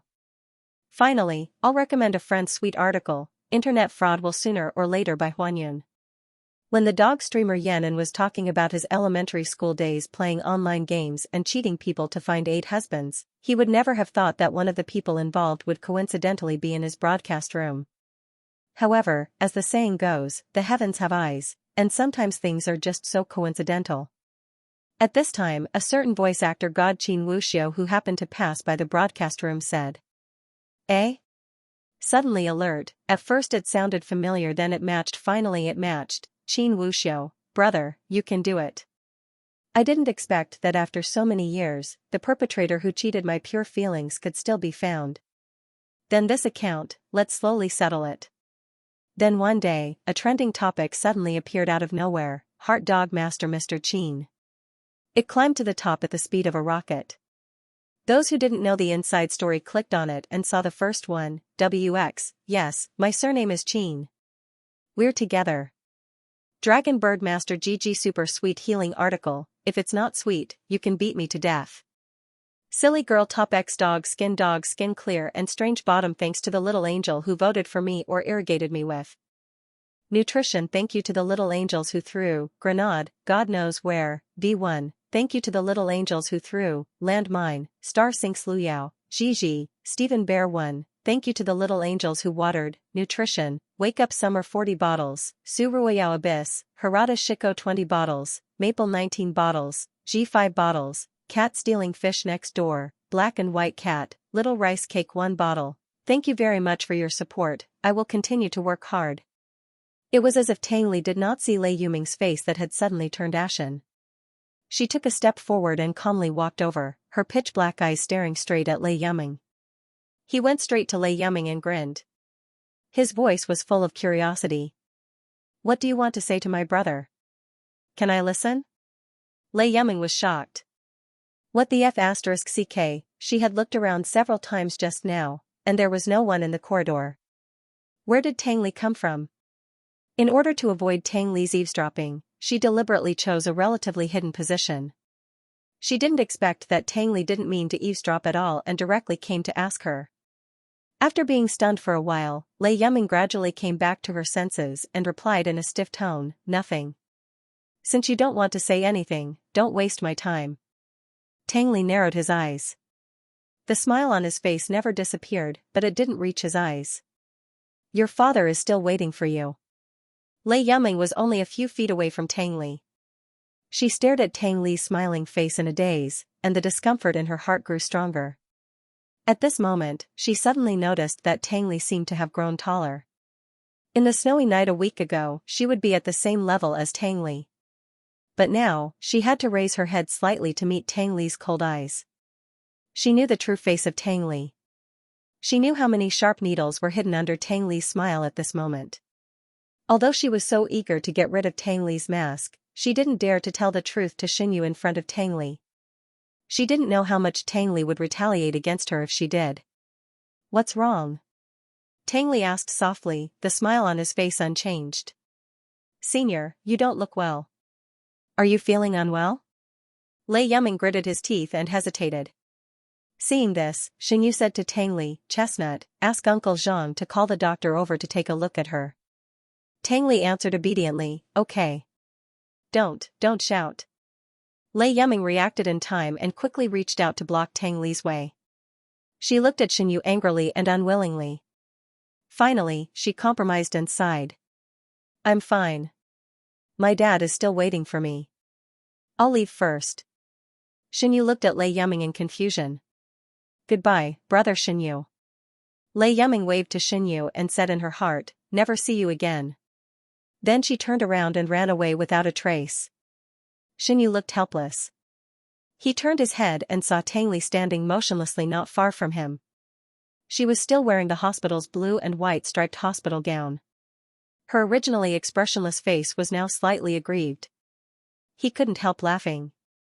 He maneuvered the wheelchair to Tang Li and raised his hand to stroke Tang Li's soft hair. "Don't worry." Xinyu winked at Tang Li. Tang Li closed her eyes and rubbed her cheek against Xinyu's palm. After a while, she opened her beautiful black eyes and said uneasily, "She must want to say bad things about me to you." Xinyu said disapprovingly, "I won't listen." Tang Li frowned slightly and stared at Xinyu. "What if she insists on saying it to you?" Xinyu pinched Tang Li's face and said with a smile, "If I don't want to hear it, it's useless for anyone to say it to me." Tang Li didn't seem to expect that Xinyu would give such a decisive answer. He was stunned for a long time. After he calmed down, the smile lines in his eyes quickly spread. The next second, he suddenly leaned over and hugged Xinyu. His hands tightly wrapped around Xinyu's neck. "Xinyu." Tang Li buried his whole face in Xinyu's neck. When he called out Xinyu's name word by word, all of his hot breath blew on Xinyu's skin. "You are so nice." Xinyu smiled and put his hands on Tang Li's back. "I'm only nice to you." "No." Tang Li retorted and said in a muffled voice, "You are also nice to that aunt named Xianxia." Xinyu, how long ago was it between him and Xianxia? How could this little kid still remember it so clearly? Noticing Xinyu's silence, Tang Li shook his body in Xinyu's arms willfully and said angrily, "Why aren't you talking?" Okay. Xinyu patted Tang Li's back gently and said coaxingly, "I won't be nice to her in the future." Moreover, Xinyu didn't think that he had been nice to Xianxia in any way. Until now, Xianxia's mobile phone number and WeChat were quietly on his blacklist. However, for fear that Tang Li would be unhappy, Xinyu tactfully didn't mention Xianxia's name again. Then, Tang Li fully displayed his nature of being a sticky candy. He clung to Xinyu for a long time before reluctantly letting go of him under Xinyu's urging. His little face was full of displeasure at being disturbed. Xinyu was angry and amused at the same time. He went straight back to the ward in his wheelchair and ignored Tang Li, who was still sulking behind him.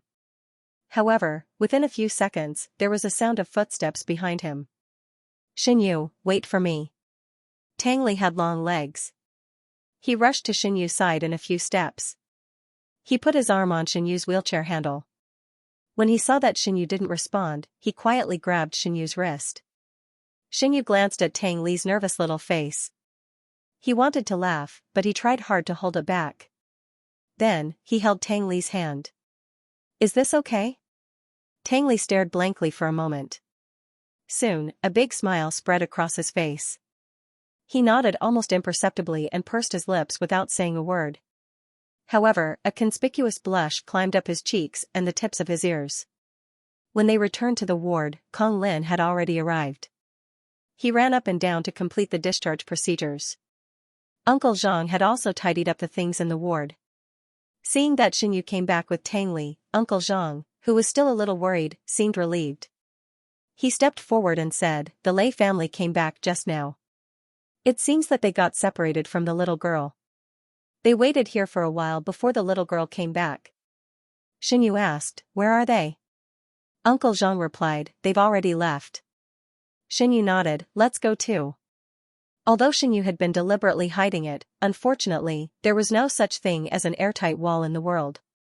The cause and effect of Tang Li's hospitalization still reached Grandpa Shen's ears. Not only that, but many relatives of the Shen family also heard the news. So much so that 2 days after Xinyu sent Tang Li back to school, he received a call from Grandpa Shen and some of the Shen family. Ever since Tang Li had a problem eating at Grandpa Shen's house, Grandpa Shen no longer forced Xinyu to go back to the doctor's house. But this time, Grandpa Shen was determined to urge Xinyu to bring Tang Li over for a meal. He said that he hadn't seen them for a long time. Xinyu couldn't stand Grandpa Shen's persuasion. Considering that it was close to the end of the year, he originally planned to bring Tang Li to Grandpa Shen's house for the new year. After thinking about it, he agreed. But the time was set to be on New Year's Eve. However, Xinyu was a little impatient when the Shen family suddenly contacted him. In the original novel, after the Shen family went bankrupt, those vampire-like relatives scattered like monkeys when the tree falls, disappearing without a trace overnight. Helpless, the original owner had no choice but to put down her pride and beg for help. Helpless, she was rejected at the door every time. As a reader who had activated God's perspective, Xinyu naturally didn't have the slightest good impression of the Shen family. So after receiving 3 calls in a row suggesting that he send Tang Li away, Xinyu simply asked Uncle Zhang to help him blacklist all the Shen family's phone numbers and refused to contact them for the time being. Time passed very quickly. In the blink of an eye, it was Tang Li's winter vacation. Xinyu took the calendar and counted the time. He found that there were still 15 days until New Year's Eve. He planned to take Tang Li out to play. When he came back, he could catch up with Grandpa Shen's house for the new year. Unfortunately, Xinyu had never traveled far in the year since he came to this world. He didn't even know the route of the city. His understanding of foreign countries was almost zero. Xinyu was a person who liked to travel. Before he came to this world, he had traveled to many countries. But now, he had become an otaku who didn't go out at all. Facing the densely packed travel notes on the computer website, he didn't know how to react except for being confused. During the winter vacation, Tang Li was still busy. Every day, he went out early and came back late. His schedule was full of tutoring classes and private training classes for physical exercise. Only Xinyu was left alone in front of the computer, worrying about his work. Uncle Zhang watched Xinyu make travel guides for 3 or 4 days. In the end, he didn't make any progress. Instead, he got 2 panda eyes. After thinking for a while, Uncle Zhang found Xinyu, who was still worrying in front of the computer, and asked, "Sir, do you have anything you want to do now?" "No." Xinyu put his chin on the table and shook his head with a sigh. "I'm at a loss." If he was still in the original world, he could make a travel plan in 2 hours. But now, the world was slightly different. There were many countries and cities that Xinyu had never heard of in the travel guides. It was not that he was afraid of going to unfamiliar places. He was just a little worried that after leaving the fixed place, he would trigger the original plot line. In the end, he was still afraid of death. Uncle Zhang paused and suggested softly, "Sir, what do you think of going to Jin City? Young Master Tang Li will go to Jin City to participate in the English competition next spring. We can go there in advance." Xinyu had heard from his class teacher at the parent-teacher conference that Tang Li would participate in the English competition. He heard that the competition was not only national in nature, but it would also give extra marks during the middle school examination. In short, it was more important. At that time, Xinyu thought that the competition would be held before the new year. He did not expect that he would only participate in the preliminaries in the city before the new year, and the finals would be held in the next spring in the neighboring city of Jin City. Xinyu did not know if the villain went to Jin City to participate in the competition when he was a child. The author would not describe it in such detail in the novel. But since this matter took the initiative to appear in the little villain's life, it should not trigger other plots. "Okay," Xinyu decided. "Let's go to Jin City then." After handing over the work of booking the plane tickets and packing the luggage to Uncle Zhang and Aunt Chen, Xinyu rested for half a day and told Tang Li, who had just returned from the cram school. When he heard Xinyu say that they would go out and have fun together, Tang Li's eyes lit up, and he nodded his head like a little pecking rice. The next day, Xinyu applied for leave from the cram school and the coach on behalf of Tang Li and prepared to take the 3 o'clock flight to Jin City. Unexpectedly, as soon as their car drove out of the neighborhood, a figure suddenly bumped into them from the side. Fortunately, Uncle Zhang had quick reflexes and braked in time, so nothing happened. Xinyu was shocked by the sudden accident. He subconsciously grabbed Tang Li's hand next to him and looked forward. He suddenly felt that the man who bumped into the car looked very familiar. Wasn't that the middle-aged man who had followed him a few times before? The author has something to say. Thank you to the little angels who voted for me. Thank you to the little angels who threw Grenade 319863921. Thank you to the little angels who watered Nutrition YB together. Suan 10 bottles. Nine-tailed fox Xianxia 6 bottles. The fox who watches the golden fly thief 5 bottles. He 3 bottles. 256333537. Meow meow meow. Xian HHHHH Han San 1 bottle. Thank you very much for your support. I will continue to work hard. At first, it was outside Tang Li's school. The man pretended to be a student's parent and mingled in the parents' group, secretly following Xinyu. After being discovered by Xinyu, the man disappeared for nearly a week before reappearing. Unfortunately, his tracking skills were very clumsy. Without exception, he was caught by Xinyu every time. A few days ago, Xinyu had planned to ask Kong Lin to investigate the man. He didn't expect him to take the initiative to come to him so soon. Uncle Zhang also remembered the man's face. His expression suddenly became dignified. He unfastened his seat belt and said to Xinyu behind him, "Sir, please wait in the car. I'll go and take a look." Xinyu nodded, "Go ahead." The man seemed to know that Xinyu would be in the back seat. After stopping the car, he walked straight in the direction of Xinyu. However, before he had time to get close to Xinyu's car window, he saw the tall and strong Uncle Zhang get out of the car with a fierce face. He was so scared that his legs gave out and he almost fell to the ground. Uncle Zhang looked coldly at the man who was scared out of his wits. He raised his big hand mercilessly and took the man to the side of the greenery not far away. He opened and closed his mouth and said something to the man. The man looked gentle and delicate. He wore a pair of glasses and was half a head shorter than Uncle Zhang. He was crushed by Uncle Zhang's aura and had no power to resist. He lowered his head like a primary school student and accepted Uncle Zhang's questioning. Because Uncle Zhang and the man were far away, Xinyu couldn't hear what they were talking about even if he opened the car window. He had to wait patiently. Not long after, Uncle Zhang came back and walked to the open car window. "Sir, do you still remember Yihua?" Uncle Zhang said, 2 years ago, you cooperated on the Qingli Yuan project. Later, because of the Yi family's conflict, the project was delayed for a long time. You felt that you would lose money if it was delayed, so you withdrew your investment. Xinyu, how could he remember? He said that it was 2 years ago. He had only transmigrated for a year. After a long silence, Xinyu asked, "So he came to me now for the Qingli Yuan project?" "Yes." Uncle Zhang nodded and said, "I heard that in the past 2 years, the Yi family has looked for many investors, but the amount of investment they pulled in did not exceed 2 million. That's why Yihua wants to try again." Xinyu held his chin and fell into deep thought. It wasn't that he was considering not investing. Furthermore, the name Yihua was really familiar. He seemed to have seen it somewhere before. However, Xinyu had no impression of it at all. He couldn't recall it at all, thus, he instructed Uncle Zhang, "Call that person over." "Sir."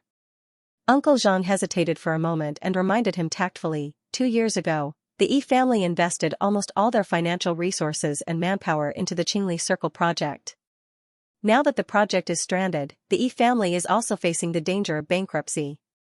The 2 million investment they pulled in was just money given by friends who couldn't refuse. The Qingli Circle project is not as good as it used to be. "I know." Xinyu smiled and said, "After all, Mr. Yi and I have worked together before. It's impolite to refuse him without meeting him." Uncle Zhang stopped talking. Seeing Xinyu's firm attitude, he didn't say anything else and turned to walk away. After waiting for about half a minute, Yihua followed Uncle Zhang timidly out of the car window. He looked extremely uneasy and didn't even dare to look directly into Xianyu's eyes. He didn't expect that this seemingly timid man was the leader of the Qingli Circle project. However, looking at Yihua's reaction, Xianyu felt more and more that he knew this man. "Mr. Shen." Yihua called out timidly. He rubbed his hands helplessly and looked around. He didn't dare to look into Xianyu's eyes. "Mr. Yi, we meet again." Xianyu politely said, "It's not convenient for me to get out of the car now. I can only sit and talk to you." Hearing this, Yihua was flattered. It seemed that he didn't expect Xianyu's attitude to be so friendly. He hurriedly waved his hand and said, "It's okay. It's okay. I took the liberty to disturb Mr. Shen." "It's good that you're not angry," Xianyu smiled and shook his head gently. After pausing for 2 seconds, he asked, "I heard that Mr. Yi is here for the Qingli Circle project?" "Yes." Yihua scratched his hair. There was a touch of embarrassment on his handsome face. He scratched his head and said, "To be honest, the Qingli Circle project has been stalled for so long that no one is willing to spend money and effort on it anymore. But I don't want to give up. The Qingli Circle project is my life's work. I believe that if I pick it up again, it can save the whole company." As he said this, Yihua took out a stack of documents from somewhere and carefully handed them to Xianyu through the car window.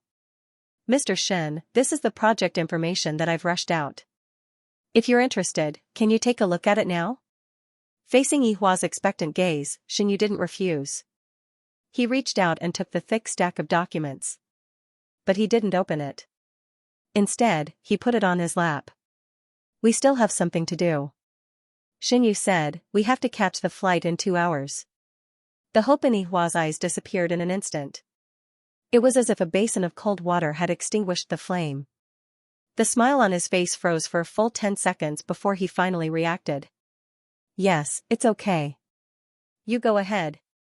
I'm sorry that I came uninvited and disturbed Mr. Shen." Although Yihua had shamelessly followed Xianyu several times, now in front of Xianyu and Uncle Zhang, he couldn't pester Xianyu and beg him to invest. It took a lot of effort for him to force himself to move back a distance. Xianyu stared at Yihua's face, which had turned pale in an instant. Suddenly, he had an idea. A thought flashed through his mind, and he hurriedly stopped his action of closing the car window. "Mr. Yi." Xianyu raised his voice and said with a smile, "Is Xiaoheng doing well?" "It seems that Xiaoheng's birthday is at the end of this month." Yihua heard Xianyu's words and hurriedly walked to the front of the car. Although Yihua didn't understand why Xianyu suddenly mentioned his son, he still replied respectfully, "Thank you for your concern, Mr. Shen. Xiaoheng is doing well. He's already in the first year of high school." After a pause, Yihua said awkwardly, "Maybe Mr. Shen has forgotten things. Xiaoheng's birthday isn't in winter. It's in summer. Xiaoheng's older sister's birthday is at the end of this month." Xianyu let out a long sigh and seemed to have thought of something. "Older sister is Jiaying, right?" Yihua, "Yes. I'll remember it." Xianyu nodded seriously. Yihua really wanted to ask Xianyu what he remembered. Did he remember the birthdays of his 2 children? But this matter seemed to have nothing to do with the Qingli Yuan project. Yihua couldn't hide it. The doubts in his heart were all written on his face. He moved, but he didn't dare to ask. He retreated with a disappointed expression. In the end, after a few steps, Yihua heard Xianyu's voice. "Leave your contact information. When I come back in a week, we'll have a meal together. At that time, you can bring your family along." Yihua. Yihua. At this moment, he simply couldn't believe his ears. After being in a daze for a long time, Yihua, who had come back to his senses, was so moved that he almost cried. For the first time in his life, he felt that a man's voice was so pleasant to the ears. It was like a Guanyin bodhisattva who saved people from suffering. With just one sentence, he was rescued from hell. After Yihua exchanged contact information with Xianyu in disbelief, he heard Xianyu ask again, "Your son's name is Yiheng, right?" "Yes." Yihua was confused, but he didn't dare to ask more. He asked softly, "Is there a problem?" "No problem," Xianyu said. Xianyu and the others were in a hurry to go to the airport. Soon, they said goodbye to Yihua. On the way, Xianyu closed his eyes and leaned against the wheelchair to rest. The stack of documents on his lap was very heavy. It was very heavy, like a stone pressing down on Xianyu's heart. At first, he was just guessing. Later, after checking a few pieces of information with Yihua, he was very sure of Yihua's identity. He was the father of the original male protagonist, Yiheng. No wonder Yihua's timid appearance was very familiar to him. When he was a reader, he often complained to his friends about Yihua's timid character. He didn't know how a person like Yihua became the general manager of their company. It was as amazing as him, the owner of a dessert shop, managing the entire Shen family and company. Fortunately, this was the real world. If it were in real life, the Yi family and the Shen family would have gone bankrupt hundreds of times. Back to the topic, after confirming Yihua's identity, Xianyu was a little confused. According to the original plot, he should refuse Yihua's request without hesitation. However, in this way, the Qingli Circle project would be completely aborted. Yihua would also pay a heavy price for this matter. As the male protagonist, Yiheng would bear a grudge against Xianyu. If he didn't follow the original plot and invested to save the Qingli Circle project, perhaps the project would succeed. Xianyu would directly avoid the possibility of Yiheng's revenge. Perhaps the project would fail, and Yihua would still go bankrupt. In this way, even if Yiheng grew up and wanted to settle accounts with someone, he wouldn't be blamed for it. The only bad thing was, if Xianyu did this, he didn't know which corner of the plot line would deviate to. However, if he thought about it from another perspective, Xianyu taking in the little villain was already the biggest bug in the original plot line. No matter how great the impact of him helping Yihua and his son was, it would not be greater than the impact of turning the villain into a hero.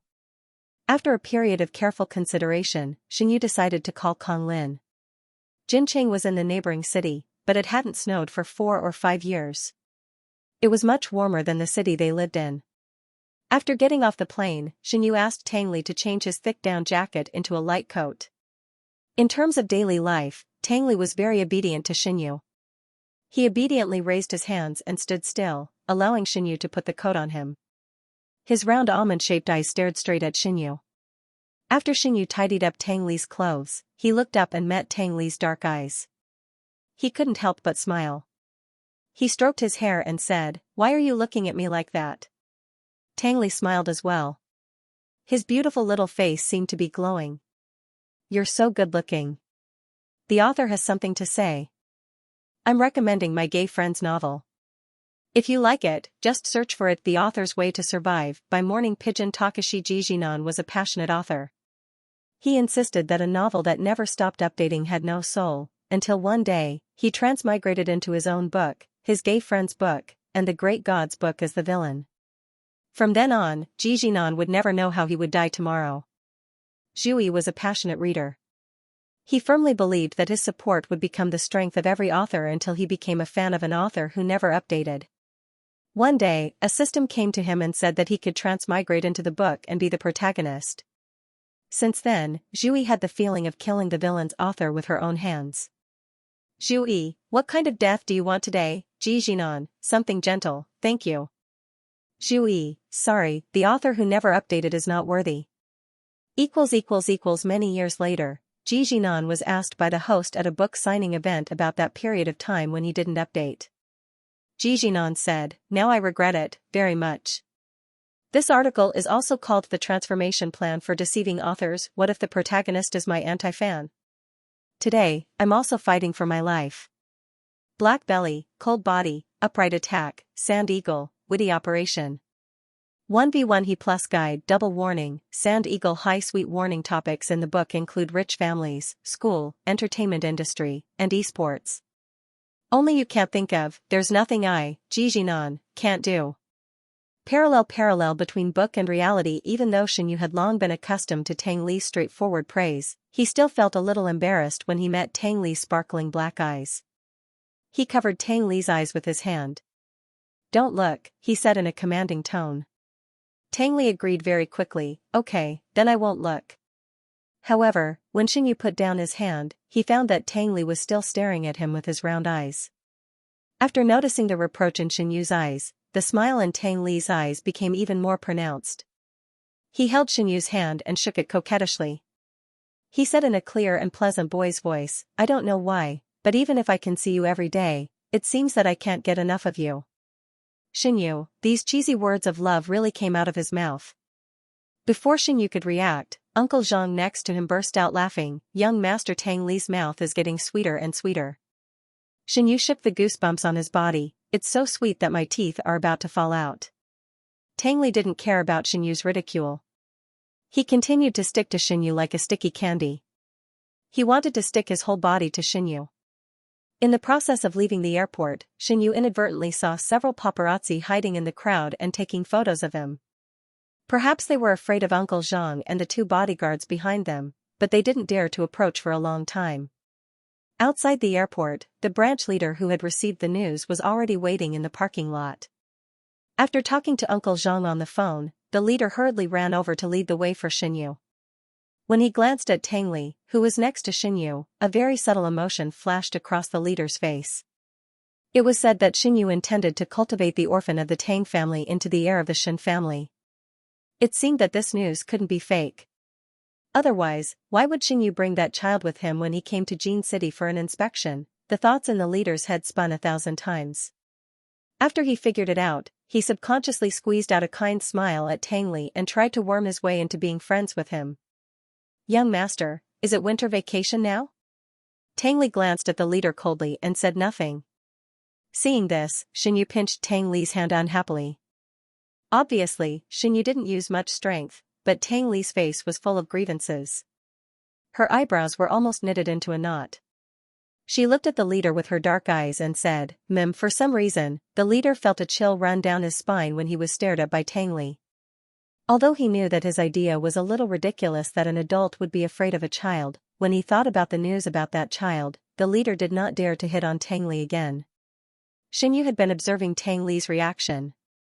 Seeing that he was very repulsed by the outside world and strangers, he felt helpless. So, he said to the leader on behalf of Tang Li, Chestnut just started his winter vacation, so I planned to take him out for a walk. I also wanted to see how your work is going. The leader, oh. It turned out that taking the child out for a walk was the main point, and the inspection was just a side thing. For a moment, the leader had a sad feeling that he was taking his son to show off in front of him. Mr. Shen is definitely that Mr. Shen. Although he was jealous in his heart, the leader still arranged a 5-star hotel and a local guide for Xinyu and the others. By the time they finished dinner at a restaurant near the hotel, it was already past 8 o'clock in the evening. The leader sent Xinyu and the others back to the hotel and told them about the inspection at the company tomorrow morning. Then, he drove away. As early as 2 days ago, the leader learned from Uncle Zhang that there were a total of 5 people in their group, so he ordered his assistant to book 5 suites. Even Tang Li was given a separate room. Unfortunately, Tang Li did not know that his room was opposite Xinyu's room. He followed Xinyu to his room. But when he walked into the hallway, Uncle Zhang, who had appeared behind him out of nowhere, grabbed his collar. Young Master Tang Li, Uncle Zhang said emotionlessly, your room is opposite. I'll take you in. Tang Li was stunned. He looked at Xinyu pitifully and whispered, I'm scared. Without waiting for Xinyu to speak, Uncle Zhang spoke first. If young Master Tang Li is afraid of living alone, then come and sleep with me. It just so happens that I live in a standard room, and there's still an empty bed. Tang Li, he continued to look at Xinyu like a puppy. However, Xinyu was not moved at all. He even crossed his arms and looked like he was watching the fun. The next moment, Tang Li's pitiful face was instantly replaced by a blank face. He turned to Uncle Zhang and said in a cold and polite tone, Thank you, Uncle Zhang. I'm not afraid now. Uncle Zhang had already seen through Tang Li's trick of pretending to be pitiful. He nodded slightly and said, Then let's go. We won't disturb your rest. Xinyu smiled and waved his hand, Good night, Chestnut. Tang Li took a deep look at Xinyu, pursed his lips and did not say anything. He left with Uncle Zhang dejectedly. If he had a tail behind him, it would be hanging listlessly behind his butt. Xinyu wanted to laugh when he saw this. He could not help but chuckle. Tang Li, who had walked to the door, heard the noise and quickly turned around to stare at him. The smile on Xinyu's face froze in an instant. Seeing that Tang Li was about to turn around and walk back, he immediately slammed the door without mercy.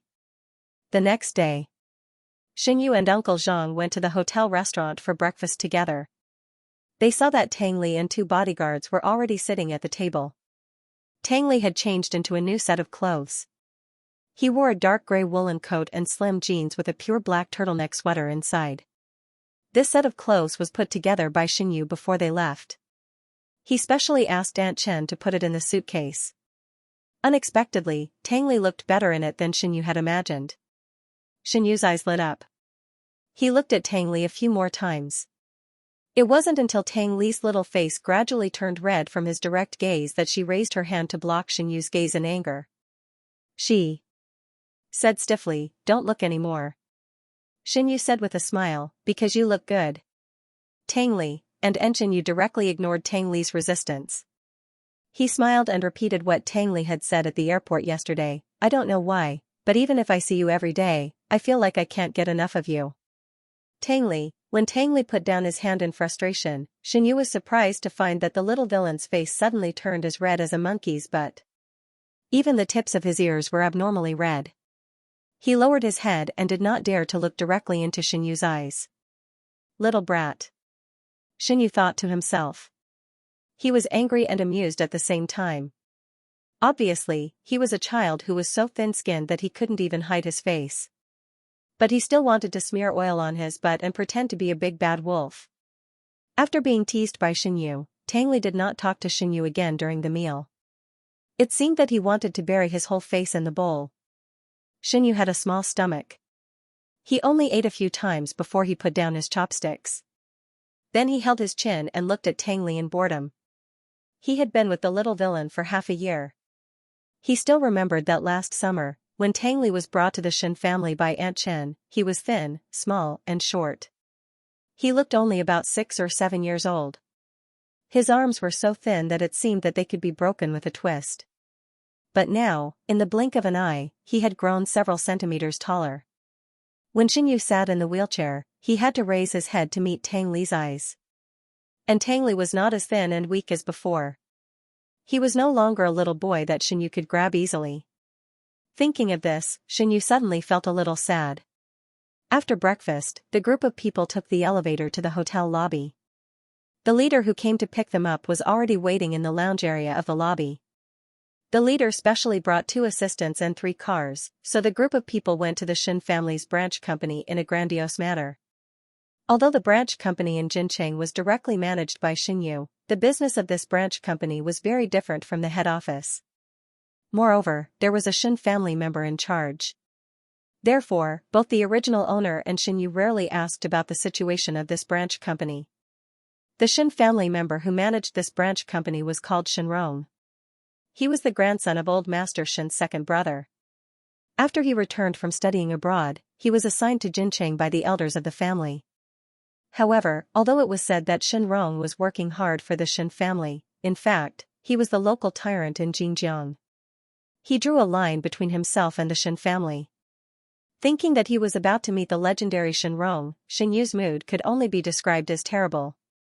The original owner was not a fool. It was impossible for him to give a profitable branch company to Shenrong for no reason. The reason why he allowed Shenrong to do whatever he wanted was because he stole Shenrong's fiancée, yes. The second daughter of the Du family who eloped with the male model was originally Shenrong's fiancée. Later, the original owner took a second look at her in the crowd and kept thinking about her. Shenrong's parents did not dare to offend Xinyu's parents. Without saying anything, they cancelled the engagement between Shenrong and the second daughter of the Du family. It was a pity that Shenrong was only in junior high school at that time. He did not have any ability to resist. Sigh, it was really melodramatic. If the original owner had known that the second daughter of the Du family would elope with the male model, he would not have insisted on getting engaged with that woman. Xinyu was uneasy all the way. Fortunately, when he arrived at the branch company, he was told that Shenrong had gone out to discuss a project. Xinyu was silently relieved. The leader led Xinyu and the others into a conference room. Then, he ordered the leaders of the various departments to report to Xinyu one by one. Xinyu was confused. He rested his chin on his hand and slept for nearly 3 hours. At noon, everyone finally finished their work reports. President Shen The leader rubbed his hands together with a flattering smile on his face. He carefully asked, "Don't you want to take a look around the company during the employees' break?" The employees could still pretend to be working hard at work. During their lunch break, the situation on their desks was their truest working state. However, Xianyu was full of thoughts to avoid Shenrong. He came to the company to inspect in front of Uncle Zhang and the two bodyguards. So, Xianyu righteously said to the leader, "Uncle Wang, I believe in your ability. The employees you have cultivated do not need to be tested by me. For so many years, I have been very confident in you and Huayu. Otherwise, I would not have given you full authority to take care of the branch company." The leader was stunned. He was suddenly moved to tears. "President Shen, I really did not expect you to trust me so much. Thank you for your trust in us. We will do better." Shenyu nodded. He looked at the clock on the wall and said, "Let's not talk about this first. Where are we going to have lunch today?" "After lunch, we will meet with the guide." The leader naturally heard the urging in Shenyu's words. He quickly wiped the tears from the corners of his eyes and led them out. "President Shen does not have much time. The restaurant I chose is not far away. It is only a few steps downstairs." The restaurant was indeed not far away. It was on the top floor of the shopping mall next to the branch company. The leader seemed to be touched by Shenyu's words. When he walked out of the restaurant, he was moved to tears. He walked beside Shenyu's wheelchair and said very sincerely, "President Shen, thank you very much for your trust in us. We will always remember your kindness in our hearts." Shenyu's ears were almost calloused from listening to the leader's words all the way here. He continued to maintain an awkward and polite smile. Soon, the leader said, "Originally, Shenrong did not intend to come. But after listening to you, I think he must come." Shenyu heard this and was suddenly stunned. He immediately shook his head like a rattledrum. "No, no, no. No, no. It is enough that you have this kind of intention.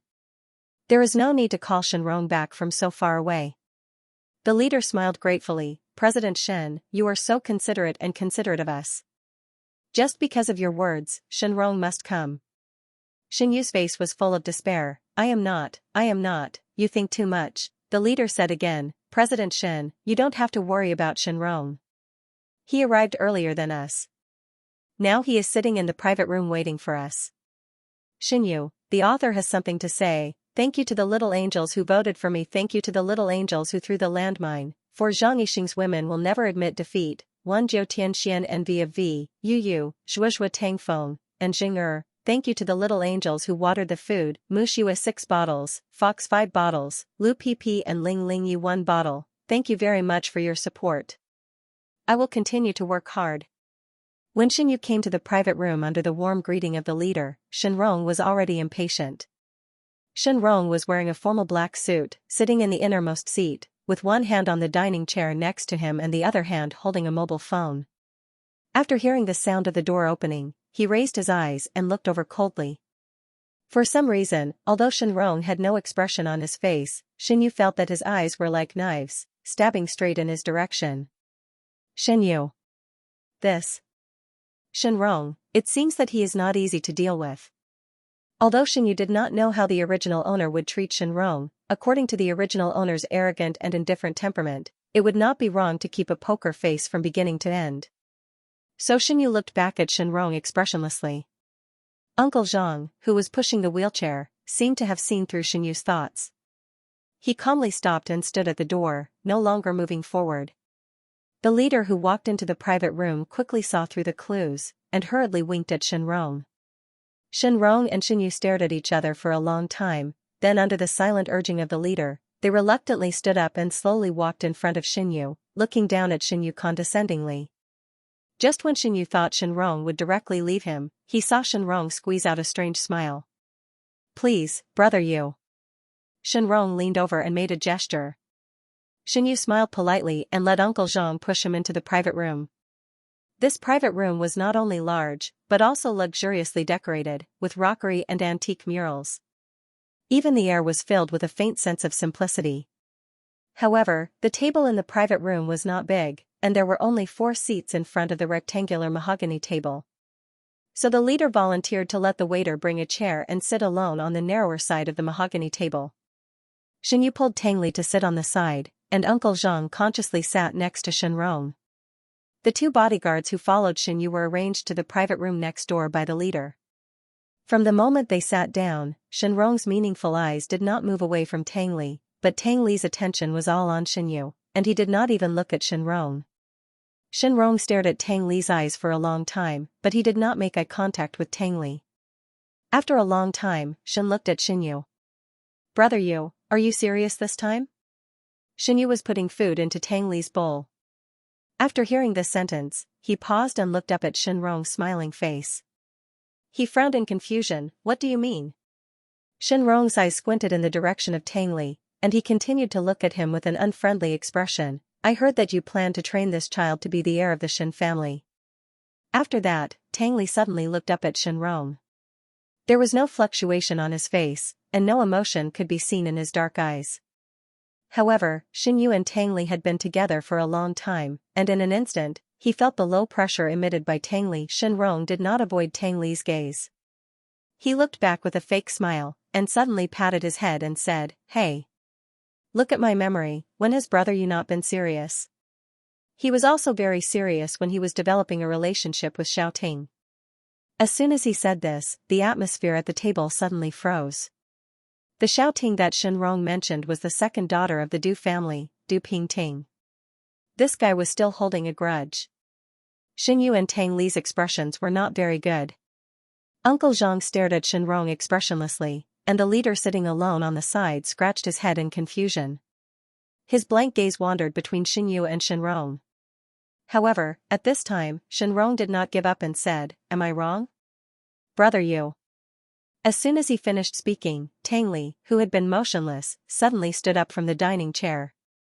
The legs of the chair rubbed against the wooden floor, making an unpleasant squeaking sound, which was very harsh in the pin-drop silence of the private room. Shenrong and the leader, who were caught off guard, were shocked by Tangli's action. They stared at him in surprise. Tangli's eyes were filled with unconcealable hostility. He narrowed his eyes and stared straight at Shenrong. The black fog on his face was almost piled up. Just as Tangli was about to make the next move, Xinyu suddenly reached out and grabbed his arm. "Chestnut," Xinyu shouted. Tangli was stunned and subconsciously turned to look at Xinyu. The hostility that lingered in the bottom of his eyes dissipated at a speed visible to the naked eye. "What's wrong?" Xinyu smiled and said, "Do you want to go to the bathroom?" Tangli was silent for a long time, as if he was quietly observing Xinyu's mood. When he saw that Xinyu was not affected by Shenrong's words just now, he was quietly relieved. "Yes." Tangli thought for a moment, then nodded and said, "I want to go to the bathroom." Xinyu smiled and patted Tangli's head. "Let Uncle Zhang go with you." Uncle Zhang immediately got up and led Tangli out of the private room. The smile on Xinyu's face gradually faded after he heard the door of the private room close behind him. He looked at Shenrong coldly and said, "What do you want?" Shenrong did not expect Xinyu to be so straightforward. He was stunned for 2 seconds before he pretended to be innocent and said, "Brother Yu, I'm just joking. Don't take it seriously." After a pause, he suddenly thought of something and grinned. "Besides, compared with what you did 9 years ago, my joke is really nothing." Facing Shenrong's smiling face, Xinyu could not laugh at all. "It seems that you are still brooding over that matter." And Shenrong tilted his head and seemed to be puzzled by Xinyu's words. He seemed to be very puzzled and asked, "If you were me, would you easily forget that matter?" Xinyu said, "Yes." Hearing this answer, Shenrong was surprised for a moment. Then, ridicule quickly spread on his cheeks like a drop of black ink falling into clear water. "You are indeed brother Yu. You are impartial in your work and you are not sloppy in your relationship." With a fake smile, Shenrong raised his hand and clapped a few times. "So, what does Xiaoting mean to you? An abandoned thing that you don't need, or a victory trophy that you want to show off in front of me?" "Neither." Xinyu said expressionlessly, "For you, she is the betrayer of your relationship. For me, she is also the betrayer of our relationship." Shenrong choked in an instant. "Shenrong." Xinyu called out his name in a low voice. "Whether it's you or Du Pingting, I've already done my best." We're all adults and should learn to be responsible for our own futures. Please put away your victim mentality that the whole world has let you down. Shenrong was silent. To be exact, he was shocked by Xianyu's eloquence. Never in his wildest dreams did he expect that Xianyu would have such a glib tongue. It was a shortcut compared to the taciturn Xianyu. Xianyu calmly maneuvered the wheelchair, bypassed half of the table, and came to Shenrong. He smiled and patted Shenrong's shoulder, then slowly moved closer to Shenrong's ear and said, I can tolerate everything about you, but you can't challenge my bottom line. His cold tone seemed to carry a cold air, blowing in Shenrong's ear. Shenrong couldn't help but shiver. He looked at Xianyu's gentle smile from the corner of his eyes, but he felt that there was endless malice hidden under that fake smile. For the first time in his life, Shenrong had the thought of being afraid of Xianyu. He had to admit that he was successfully threatened by Xianyu. Shenrong held his breath and waited until Xianyu pulled away. He swallowed his saliva and pretended to be calm and said, Your bottom line is the Tang family's orphan? Xianyu looked at him with a smile and said, If you don't believe me, you can try it yourself. Shenrong, his intuition told him that Xianyu wasn't joking. Since the two sides had already spoken, Xianyu didn't intend to stay any longer. He turned his head and said goodbye to the trembling leader, who wanted to shrink himself into a corner. Then he sat in the wheelchair and prepared to leave the room. Brother you! Shenrong suddenly shouted. Xianyu stopped the wheelchair, but didn't intend to turn back. If Xiaoting comes back, Shenrong said, will you accept her again? Xianyu frowned and said, she's back? I don't know. Shenrong hurriedly denied it. It was like he was trying to hide something. I mean if. Xianyu turned back and smiled gently at Shenrong. You still miss her. As her brother, how can I take her away again? When the time comes, I'll talk to the elders in the family and let them help you. Shenrong, he didn't know if it was Xianyu's illusion, but he actually saw some ferocious meaning in Shenrong's expression. After leaving the room, Xianyu saw Uncle Zhang and Tang Li standing outside and waiting. The two bodyguards were also guarding by the side. Xianyu waved to Tang Li and said, Come here. Tang Li immediately ran to Xianyu like a puppy and rubbed his cheek against Xianyu's palm. Xianyu's palm itched when Tang Li's hair rubbed against his ear, but he couldn't bear to take his hand away. He pinched Tang Li's ear and asked with a smile, Are you full? Tang Li nodded and said, I'm full. Xianyu said, Then let's go. The next few days, Xianyu and the others followed the local guide introduced by the leader and visited all the scenic spots in Jincheng and the surrounding area. The guide was very good at arranging the itinerary. They set off at 10 o'clock in the morning and returned to the hotel at 6 o'clock in the evening. They didn't go to crowded popular places and internet celebrity sites. During this period, the group also went to the provincial library where the English competition was about to be held. Xianyu's admiration for Tang Li grew stronger due to the atmosphere in the provincial library. He was indeed the only person who could compete with the male protagonist in the original novel. He could achieve such great results at such a young age. However, Tang Li didn't seem to understand Xianyu's admiration at all. He said that he just followed the teacher's request and casually participated in the preliminary round and the semi-final round, and it became like this. Xianyu was speechless. It hurt his heart. Thinking back, he didn't get into the art school he liked because he lost in the damn cultural class.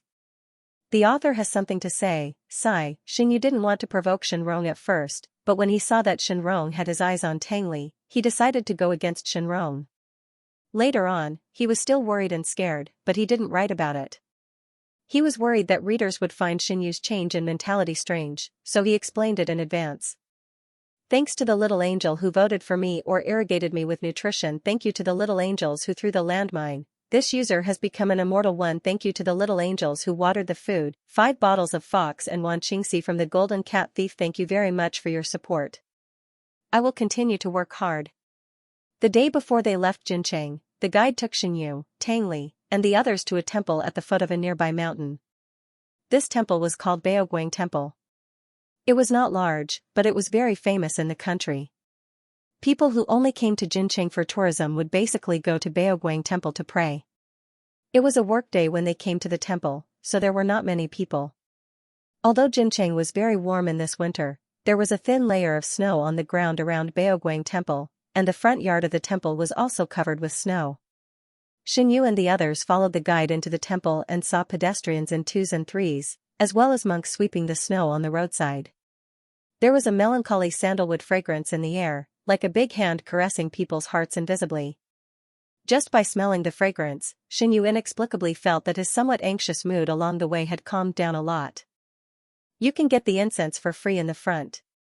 Go straight along this road and you will see temples of all sizes. The guide said to Xianyu, offering incense is such a solemn thing. As an outsider, I won't follow you. Call me if you need anything. I'll wait for you here. Xianyu smiled and said, thank you. Oh, by the way, the guide suddenly remembered something, and her serious expression became subtle. She deliberately lowered her voice and said meaningfully, the red-roofed temple on the right in front prays for marriage. I heard that it's very effective. Before she finished speaking, she was suddenly interrupted by a boy's voice. We don't pray for that. The guide was stunned and turned her gaze to the boy next to her, who was almost as tall as her. She found that the boy's eyes were extremely gloomy, as if they were shrouded in a terrifying black fog. For some reason, the guide was shocked and quickly closed her mouth and stopped talking. Xianyu was observing the environment of the temple. When he heard the words, he turned around and looked at the guide, who had a strange expression. He followed the guide's gaze and happened to meet Tang Li's innocent eyes. Even if he used his toes to think, he could guess what Tang Li's expression was. Xianyu was silent for a moment and said helplessly, Chestnut. Tang Li immediately felt wronged. I didn't do anything. Xianyu, of course, he knew that Tang Li had not done anything. In fact, Tang Li had just turned 11 years old. Even if he wanted to do something, he might not be able to do it. But perhaps it was because of the aura of a villain. Sometimes, just a look from Tang Li. It was quite scary. Xianyu sighed silently and patted Tang Li's head. After the bodyguard left with the incense, Xianyu held Tang Li's hand and whispered to him, don't treat others with that kind of attitude in the future. Don't you think it's rude? Tang Li, who was criticized, was not angry at all. Instead, he stared at Xianyu with his deep black eyes. There were people coming and going around them, but they didn't move. Xianyu felt guilty under Tang Li's direct gaze. He wrinkled his nose uncomfortably. After thinking for a moment, he took the initiative to take a step back. I don't blame you. It's just that if you do something wrong, I should point it out. Hearing this, Tang Li suddenly said, do you want to get married? Xianyu was stunned for a few seconds and widened his eyes in surprise. I'm not discussing this topic with you. Tang Li was expressionless. His eyes were as calm as the surface of a lake without any waves. He stubbornly returned to the previous topic. Xianyu, do you want to get married? Xianyu was so angry at Tang Li's reaction that his stomach hurt. But in order to appease the child, he chose to answer honestly, I don't plan to get married for the time being, and I promised you that I won't get married before you become an adult. Oh, Tang Li said. However, Xianyu could clearly feel that the anxiety and fear in Tang Li's eyes were slowly dissipating. He seemed to be relieved. Then, Tang Li showed a bright smile. Uncle Zhang is still waiting for us in front. Let's go quickly. Xianyu was speechless. Today's sun was just right. Rays of sunlight hung down and fell on the snow, setting off the surrounding environment to be particularly bright. Xianyu stared at Tang Li's beautiful little face so clearly. He had a high nose bridge, a thin chin, and slightly raised phoenix eyes that seemed to contain thousands of light spots, which were overflowing with a smile. At the same time, Tang Li was also looking at Xianyu. His eyes were extremely focused.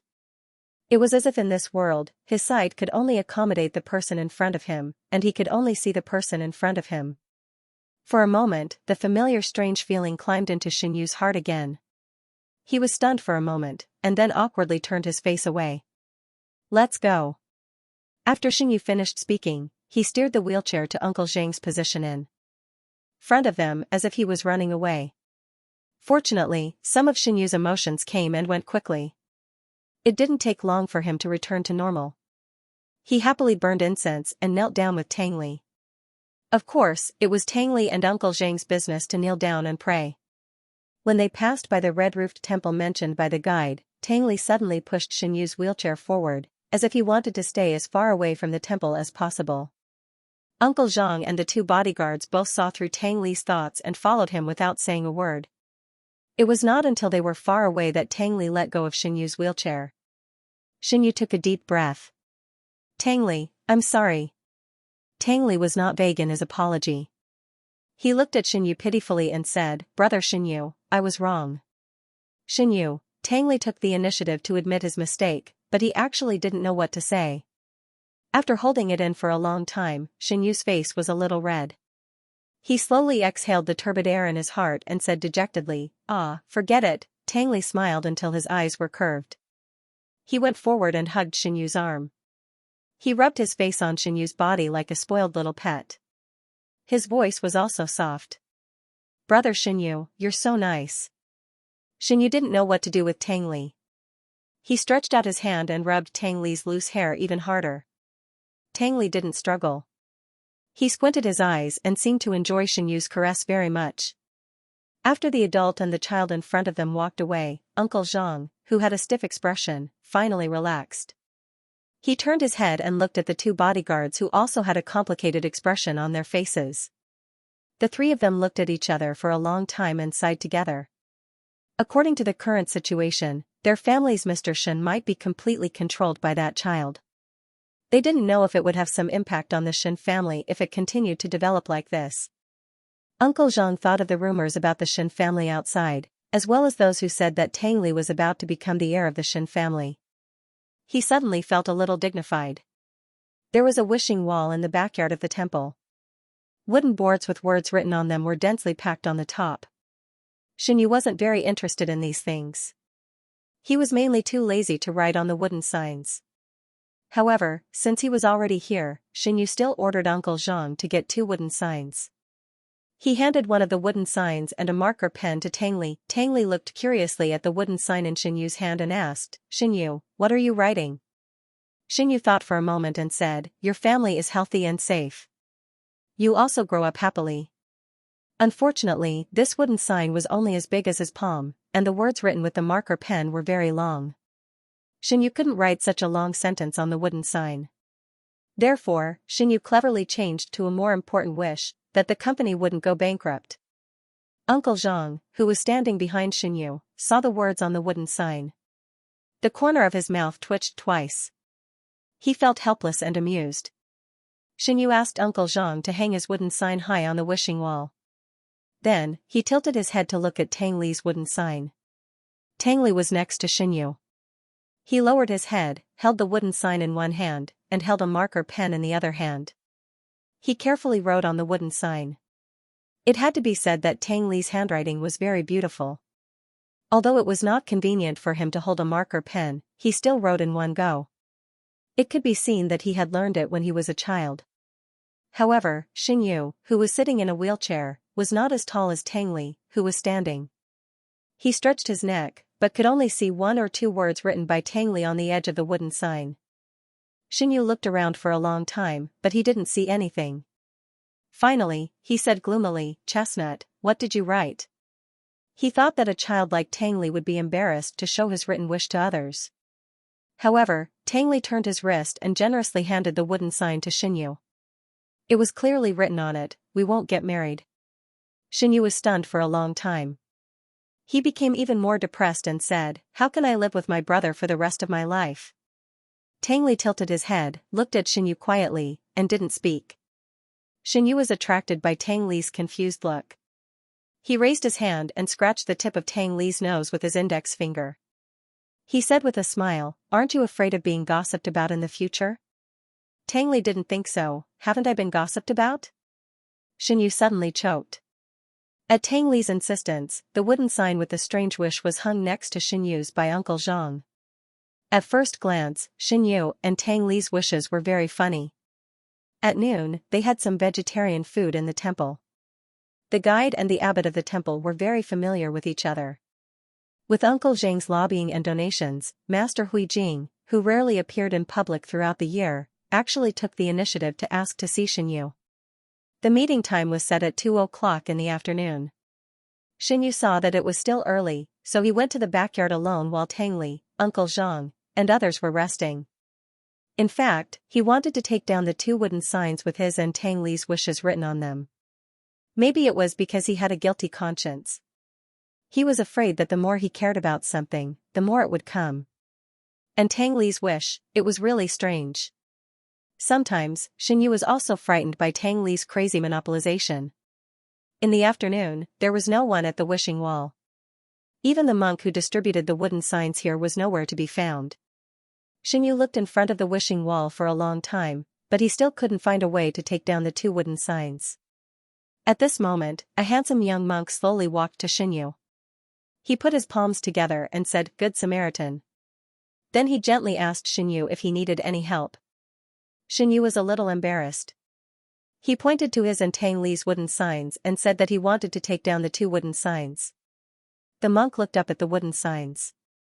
He didn't doubt whether the 2 wooden signs were hung up by Xianxia or not.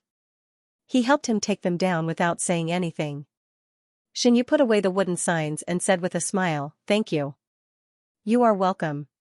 The monk nodded slightly with a kind look, and then looked at Xianxia quietly.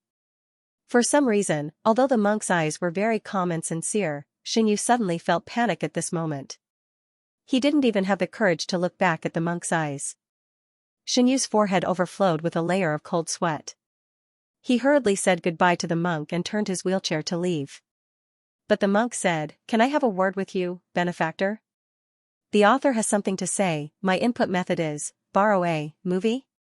Speak, facepalm. Thank you to the little angels who voted for me and irrigated me with nutrition. Thank you to the little angels who threw the landmine. Su Ruiyao, abyss, b, people are plants, Dugong 1. Thank you to the little angels who irrigated me with nutrition. Watch the golden flying thief's fox 5 bottles, star sinking Luyao, Dugong 2 bottles, Junju 1 bottle. Thank you very much for your support. I will continue to work hard." Hearing the monk's voice, Xianxia was stunned for a moment. He subconsciously thought that the monk was talking to someone else. But there were only 2 of them in this place. Where did the others come from? Xianxia paused and turned to look at the monk. After a moment of silence, he pointed at himself and asked, "Me?" The monk nodded without changing his expression. Xianxia put away the wooden tablet she had taken down and followed the monk into the room. Next door in confusion. The room was not big. It seemed to be for the monks and the temple staff to rest. There was only a small bed, a table, chairs, and other simple equipment. The air was still lingering with a faint sandalwood fragrance. For some reason, when Xianxia smelled this fragrance, he felt an inexplicable irritation rush straight to the top of his head. The monk walked to the table and sat down while pouring 2 cups of tea for himself and Xianxia. "Benefactor, please sit down." The monk gestured to Xianxia. Unfortunately, Xianxia didn't seem to hear the monk's words. He stopped in his wheelchair in front of the door. His seemingly calm eyes were a little more vigilant. After a while, he pretended to be calm and said, "Master, is there something you need from me?" The monk seemed to be aware of Xianxia's rejection. He didn't get angry and said in a gentle tone, "Maybe the person who is in trouble is benefactor?" Xianxia was stunned. "I don't understand what you are talking about. Everyone who comes to this world has a predetermined fate. Benefactor and this poor monk are like this. Others are also like this. If you insist on changing your fate, you may suffer a backlash." The monk's tone wasn't high, but every word was clearly heard by Xianxia. Xianxia's face was as pale as paper. He opened his mouth but couldn't even make a sound. At this moment, he only felt that those words had turned into small hammers and were fiercely beating his nerves. What did the monk mean by these words? He didn't want to understand. But he understood in an instant. Xianxia's voice was hoarse. It took him a lot of effort to squeeze out the rest of the words, "I just want to save myself." The monk looked at Xianxia with very kind eyes. To be exact, he exuded an amiable and approachable aura from head to toe. However, this aura did not make Xianxia feel any better. Under the monk's gaze, Xianxia felt cold all over. The fear of being seen through was like a heavy shackle, firmly binding his whole body. Even though Xianxia's mind was so eager to leave, he could only stand still and stare blankly at the monk. "You can use other methods," the monk said helplessly. "This is the most effective method." Xianxia whispered, "Moreover, if I don't take the initiative to change my fate, what awaits me in the future won't be a good ending." When the monk heard this, he shook his head gently, as if he didn't agree with Xianyu's words. But while you are changing your own destiny, you are also subtly changing the destiny of others. Xianyu was shocked in his heart. Now he understood that the monk came for Tangli. But how much did the monk know? Did he know that he didn't belong to this world? The more Xianyu thought about it, the more uneasy he became. Cold sweat kept overflowing from his forehead. When the cool wind blew, his body was shivering, he couldn't calm himself down. After a long silence, Xianyu asked bluntly, "What else do you know?" The monk looked at him, but smiled and said nothing. Xianyu didn't get an answer. He took a deep breath and continued, "I don't think I did anything wrong. Even if he has a fixed destiny, it is a painful and wrong destiny. Maybe what I did will pull him out of the abyss." After saying this, Xianyu inevitably felt guilty. He had no choice but to admit that he had forcefully interfered with Tangli's life to ensure his own safety. Moreover, at this point, he couldn't send Tangli out for no reason at this time. Moreover, Xianyu had lived with Tangli for a while. Even if it was a kitten or a puppy, he would have feelings for Tangli, let alone a living Tangli. He couldn't bear to throw Tangli out and let the child return to his former lonely state. Xianyu didn't want to talk to the monk anymore. After he came to his senses, he turned around and left. As soon as he walked out of the door of the wooden house, the monk's light voice came from behind him, "I hope you can return to the right path as soon as possible. If you suffer a backlash in the future, I'm afraid there will be no room for maneuver." Xianyu's face was pale. His fingertips pressed on the button of the armrest constantly, and the wheelchair slid forward at a very fast speed. At this moment, the wheelchair seemed to hit something. Because it was moving too fast and its center of gravity was unstable, Xianyu, who was caught off guard, fell straight forward. "What the f***ck?" Xianyu cursed in his heart. He instinctively grabbed the armrest of the wheelchair, but he didn't expect that the wheelchair under him would flip forward with him. "It's over, I'll definitely fall flat on my face." Xianyu closed his eyes in fright. However, the expected pain didn't come. Instead, two hands hugged him in time and rolled on the ground twice. The next second, Tangli's panicked voice sounded in his ears, "Xianyu, are you okay?" While speaking, the hands hugged Xianyu tighter. Xianyu felt that he was almost strangled to death by Tangli. He opened his eyes gloomily and saw Tangli's worried face. "I'm fine." Xianyu shook his head and tried to get up from the ground. Only then did he realize that he had accidentally pressed Tangli under him like a cushion. He was really fine, but Tangli's palm rubbed against the ground full of pebbles, leaving bloody scars. Seeing this, Xianyu suddenly felt so distressed that he even stopped breathing for 2 seconds. He picked up Tangli's injured hand and carefully observed it for a moment. Unfortunately, he didn't have any tissue on him, so he could only let Tangli help him sit in the wheelchair. The two of them went back to the original resting place to find Uncle Zhang. Uncle Zhang and the guide were both shocked by Xianyu's embarrassing appearance. Before they had time to ask anything, they heard Xianyu ask them if they had any wine, cotton swabs, or something like that. So the guide hurriedly swallowed the words on the tip of his tongue and went out to find the temple staff to get wine and cotton swabs. Uncle Zhang glanced at his watch and whispered to Xianyu, "Sir, it's almost 2 o'clock." Xianyu nodded silently. He was still holding on to Tangli's wrist. He lowered his eyes and looked at the scarlet blood seeping out of the wound. His mind was blank, but the words of the monk appeared in his mind. He knew that he was quietly changing the fate of the Tangli. But he didn't know, are these changes good or bad for Tangli? Xianyu looked up at Tangli and happened to meet Tangli's black eyes, which were fixed on him. His panicked face was clearly reflected in Tangli's bright eyes. The way Tangli looked at him was always so focused, as if nothing in the world could. "I'll disturb him." After that, Tangli asked, "What's wrong with you?" Xianyu said, "Nothing." Obviously, Tangli didn't believe Xianyu's answer. He tilted his head to look at Xianyu's expression and said, "You seem very unhappy." Xianyu was a little surprised by Tangli's emotional sensitivity. He smiled and touched Tangli's hair with his other hand, "I'm not unhappy. Maybe I'm a little tired." Tangli pursed his lips and didn't expose Xianyu's lie. After a while, the guide came back with a medicine box.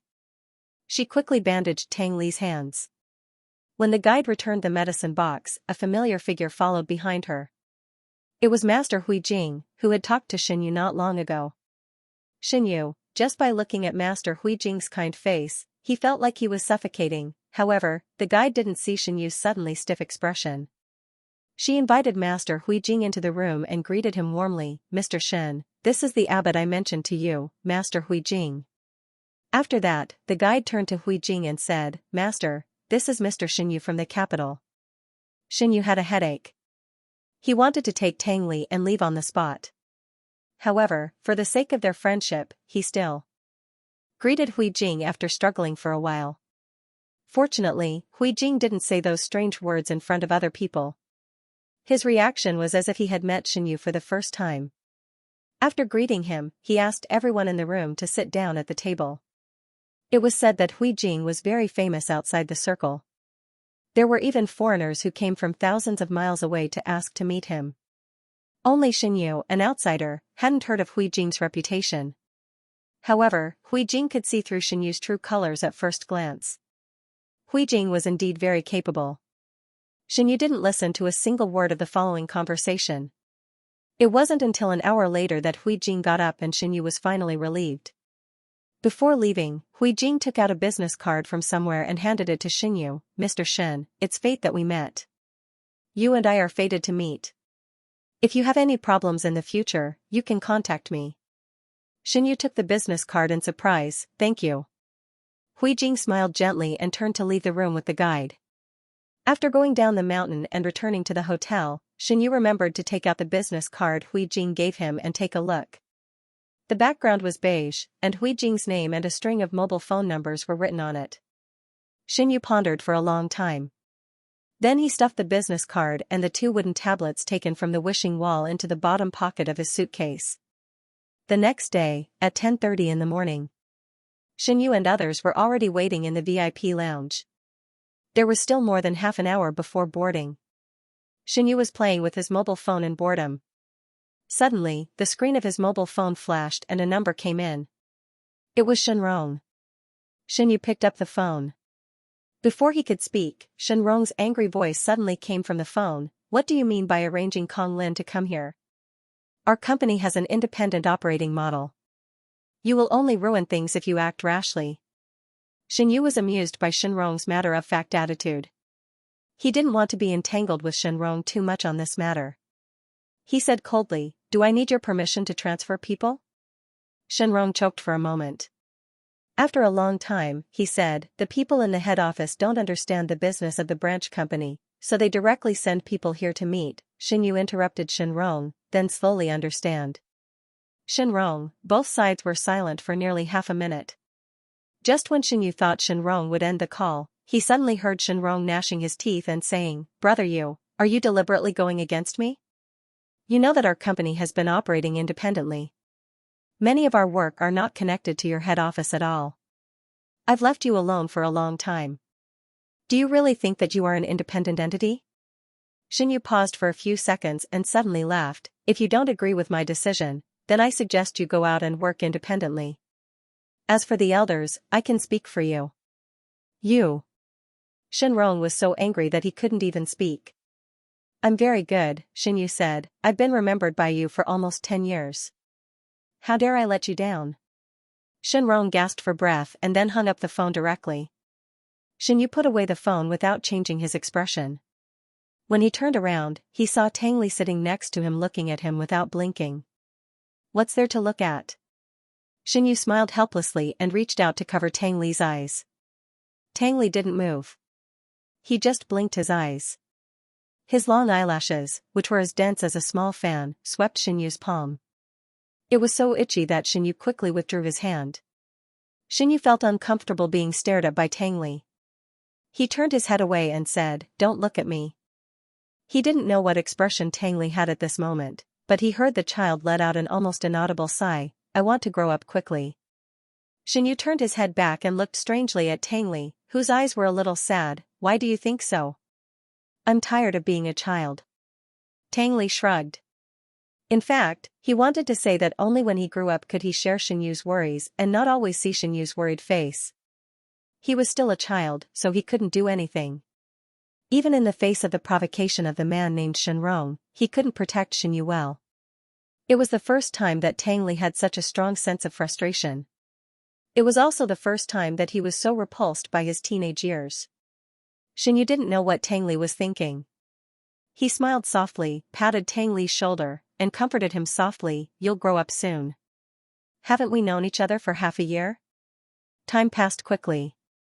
What Xinyu was doing now was to eliminate the potential dangers in advance, such as Shenrong. Originally, Xinyu didn't intend to confront Shenrong. He even deliberately avoided a direct confrontation with Shenrong. But he didn't expect that Shenrong not only took the initiative to find him, but also targeted Tang Li's side, Xinyu's side. He picked up his phone and sent a WeChat message to Kong Lin, who had arrived in Jincheng yesterday afternoon. "Hurry up and deal with Shenrong. The author has something to say, Hui Jing. If you don't listen to my advice, you will suffer the backlash of fate sooner or later. At that time I won't be able to do anything. The staff of the temple, Master Hui Jing. Mr. Shen just donated 20 million yuan. Hui Jing, Mr. Shen, it's fate that we met. You and I are fated to meet. If you encounter any problems in the future, you can contact me. Thank you to the little angels who voted for me and irrigated me with nutrition. Thank you to the little angels who threw the landmine. Aruoxy, materialist, sleepy eyes listening to clear wind sparse leaves. 1. Thank you to the little angels who irrigated me with nutrition. 20 bottles of Tian Yugo 7 bottles of Qing Lin, 5 bottles of Guarding the Golden Cat Thief, 2 bottles of Dubai's Moon, 1 bottle of Desert Dust, Nine-Tailed Bays. Liangchen, thank you very much for your support. I will continue to work hard. When they returned to S City, it was almost New Year's Eve. Xinyu asked Aunt Chen to pack his and Tang Li's luggage, and they moved into Old Master Shen's house without stopping. As soon as they left, they received a call from Aunt Chen, saying that 2 of the younger generation of the Shen family came to visit with something. Aunt Chen had already sent them away with the excuse that Xinyu was still traveling, as per Xinyu's instructions.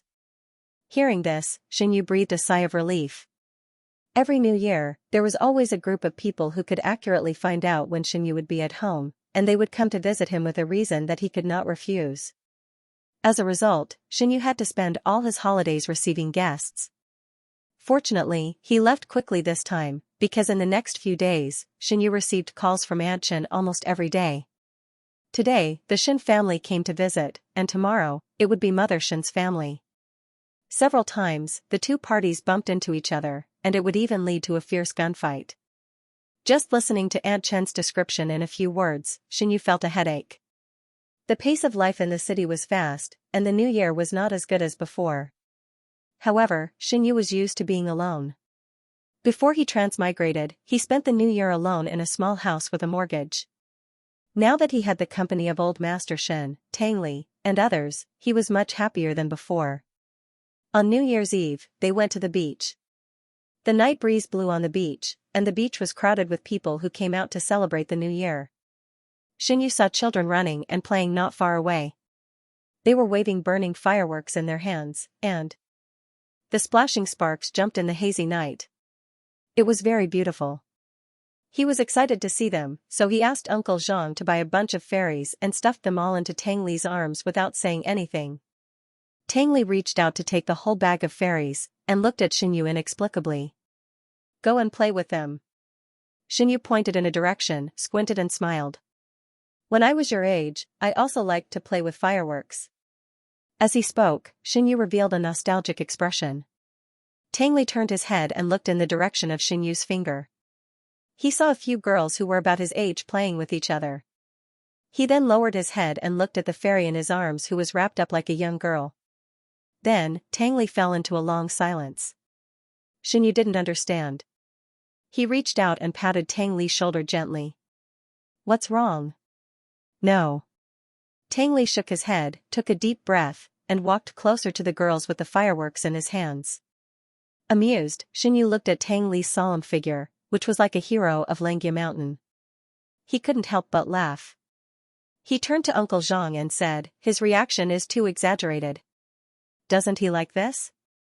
Uncle Zhang said, "I think so." Xinyu sighed, then he should have refused directly. He knew that I wouldn't force him to do these things. If young Master Tangli refused you, it wouldn't be him. Uncle Zhang smiled and said, many people say that young Master Tangli is trying to cling to you in order to survive, but I think he really cares about you and treats you as his whole world. Xinyu was silent. For some reason, the words that Huijing had said a few days ago suddenly appeared in his mind. Uncle Zhang. Xinyu said with some difficulty, tell me, what did I do wrong? Will Chestnut forgive me? Uncle Zhang paused and asked instead of answering, if young Master Tangli made a mistake, will you forgive him? Xinyu couldn't think of any mistake Tangli could make. For him, the biggest mistake Tangli could make should be kidnapping him for the sake of the heroine. But at present, this possibility was much lower. As for other mistakes, as long as they didn't involve murder or arson, and as long as they didn't hurt his life, he would forgive them if he could. After all, Tangli was the one who decided his life and death, so Xinyu replied helplessly, he's my child. If I don't forgive him, who else can? Uncle Zhang smiled and said, young Master Tangli thinks so too, right? Xinyu heard Uncle Zhang's laughter echoing in the night wind. Suddenly, his mood became cheerful. He smiled happily and drove the wheelchair to Tangli's side. At this time, Tangli was surrounded by the girls in a circle. He squatted on the ground expressionlessly, holding a lighter to light the heart-shaped fairy on the beach. Even though Xinyu was a short distance away from Tangli, he could clearly feel the depressed aura emanating from Tangli. Xinyu laughed and shouted, Chestnut. His voice wasn't loud, and he thought that Tangli wouldn't be able to hear him in the noisy environment. Who would have thought that before his voice fell, he saw Tangli suddenly raise her head. Looking at Xinyu's smiling face, Tangli's eyes were as bright as stars. Tangli returned the lighter to one of the girls, patted the sand off his body casually, and hurried to Xinyu, looking at Xinyu with bright eyes. Xinyu tidied up Tangli's hair, which was blown by the night wind, and said, let's go over there to play. Tangli didn't ask which way it was. He nodded without hesitation and said, okay. Then Xinyu took Tangli away under the resentful eyes of the girls. There were still a lot of fairies left. Xinyu picked a relatively quiet place and lit the fairies with Tangli and Uncle Zhang. The three of them quietly watched the beautiful sparks illuminate each other's faces.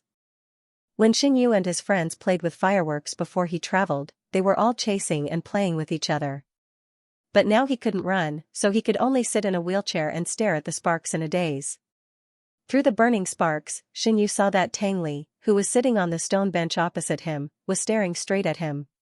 His dark eyes almost blended into the dark night behind him, and Xinyu couldn't see clearly what emotions were rippling in them. At 12 o'clock in the evening, everyone began to count down at the same time. 5, 4, 3, 2, 1. Happy New Year! At the same time, gorgeous fireworks bloomed in the night sky, layer by layer, making the whole sky as bright as day. The crowd burst into cheers and laughter one after another. Tangli raised his head and looked at the fireworks in the sky in surprise. The bright colors reflected in his eyes. The corners of Xinyu's eyes overflowed with a smile. He reached out and stroked Tangli's hair. When Tangli turned her head to look at him, he put the necklace that he had prepared for her around her neck. Tangli blinked and was very surprised. Happy New Year, Chestnut, Xinyu said with a smile. Tangli was caught off guard. He wanted to see the necklace on his neck, but he didn't dare to move. Xinyu was suddenly attracted by Tangli's adorable expression. He couldn't help but laugh. He couldn't help but move forward and use the hand that he used to touch Tangli's hair just now to brush away the broken hair on his forehead. Then, he pressed a feather-like kiss on his smooth forehead. It's a belated birthday present. Xinyu said, there was an accident at the time, so I couldn't give you the present in time. Fortunately, it has been returned to its rightful owner. Tangli was stunned for a long time before he slowly raised his hand and grabbed the pendant in front of him. Under the light of the blooming fireworks, he saw a little mouse made of pure gold sitting in a squatting position. He was a mouse. Xinyu didn't wait for Tangli's response for a long time. He thought that Tangli didn't like this birthday present. He wanted to say that he would take Tangli out for a while and add a few more presents. But when Tangli raised his head, Xinyu found that Tangli's eyes were a little moist and red. Chestnut, Xinyu was anxious. He hurriedly pulled Tangli's hand, but Tangli held his wrist. Xinyu was caught off guard. Before he had time to react, he felt the light in front of him suddenly dim, and a soft touch came from the corner of his mouth. It was just a touch from the dragonfly. Tang Li quickly pulled away. "Thank you." Tang Li smiled, and his beautiful almond-shaped eyes narrowed into the shape of a crescent moon. "I like it very much." Hearing Tang Li's words, Xinyu couldn't control the smile on the corner of his mouth. He pinched Tang Li's face and said with a smile, "I'm glad you like it." It was already 3 o'clock in the morning when he returned to Old Master Shen's house. Old Master Shen had always had a regular work and rest schedule. Even during the holidays, he went to bed early. Xinyu said goodnight to Tang Li, went back to the bedroom, took a shower, and lay on the bed before he remembered to take out his phone to check his emails and text messages. As he scrolled, he found the address book. Then he found Yihua's name. After a period of careful consideration, Xinyu decided to ask Yihua's family out to meet before the Lantern Festival. The next day, Xinyu opened his eyes and saw that the room was brightly lit. The bright yellow sunlight shone through the thin curtains, covering everything in sight with a layer of blurry brilliance. After Xinyu slowly dressed and washed up, he went to the dining room in his wheelchair. He saw that Tang Li and Old Master Shen were already sitting at the table and eating silently. "Good morning." Xinyu yawned and naturally parked his wheelchair next to Tang Li. He suddenly exclaimed, "What a sumptuous breakfast, Old." Master Shen slapped the table in disappointment. "The sun is already shining on your butt. Why are you still eating breakfast? This is lunch." Xinyu responded with a smile and turned to ask the servant who brought him a bowl and chopsticks. "It's early in the morning of the new year. The old man's temper is so bad. Did you guys provoke him?" The servant glanced at Xinyu. "Miss Yang is here." Xinyu suddenly perked up. "Where is she?" The servant said, "She just left half an hour ago." Xinyu's suddenly suspended heart slowly fell back down. He patted the table in relief. For the first time, he was glad that he had the habit of staying in bed. Otherwise, he would have been staring at Yang Zhenyi on the first day of the new year. The key was that he had blocked Yang Zhenyi's mobile phone number and WeChat. If Yang Zhenyi asked him to remove her from the blacklist in front of Old Master Shen, Xinyu really couldn't refuse. Old Master Shen saw Xinyu's reaction of relief. He was so angry that his beard blew and his eyes widened. He put down his bowl and chopsticks, pointed at Xinyu and scolded, "Even if you don't like Yang Zhenyi, you should still have basic manners, right? In order to talk to you, Yang Zhenyi waited from 8 o'clock in the morning until 12 o'clock in the afternoon. But you slept like a dead pig." Xinyu had long been used to Old Master Shen's unrestrained scolding. He said calmly while eating, "You didn't wake me up." "How would I know that Yang Zhenyi was waiting for me?" "Who said I didn't wake you up?" Old Master Shen said angrily. "I asked Chestnut to wake you up 7 or 8 times. Not only did you not wake up, you even chased Chestnut out. Look at you. You're already in your 20s, but you're not as obedient as Chestnut." "What?" Xinyu widened his eyes in surprise and turned to look at Tang Li. Tang Li was burying his head in the rice. When he noticed Xinyu's shocked and angry gaze, he gave Xinyu a pitiful and helpless look. "I really did wake you up," Tang Li said in a low voice. "You woke me up." "My ass." Halfway through his words, Xinyu suddenly guessed Tang Li's thoughts. For a moment, the rest of his words were stuck in his throat. Well, it seemed that Tang Li not only successfully prevented him from meeting Yang Zhenyi, but also made him the scapegoat. "Look at this pot, it's big and round. The author has something to say. Thank you to the little angels who voted for me.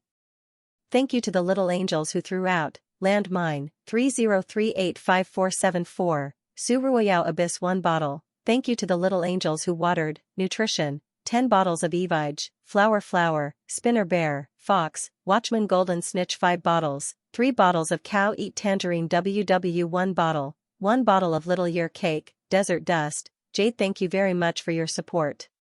I will continue to work hard." Xinyu couldn't expose Tang Li's lies in front of Old Master Shen, so he could only accept Old Master Shen's criticism. When Old Master Shen was done, he sighed and stared at Xinyu, who had a numb expression on his face, and asked, "How's your leg?" "Oh." Xinyu replied, "It's recovering well." Dr. Lu said that at this rate, I should be able to walk normally in 2 or 3 years. Old Master Shen frowned, so slow. I'm used to it. Xianyu smiled bitterly and comforted himself, in fact, sometimes it's quite convenient to sit in a wheelchair. At least I don't have to walk on my own. It's just that it's particularly painful during rehabilitation. Xianyu added in her heart in a very disheartened manner. Old Master Shen naturally knew what Xianyu was thinking. After a moment of silence, he changed the topic and said, by the way, have you arranged for Kong Lin to go over to Jincheng? Yes. Xianyu smiled and nodded, but his eyes were cold.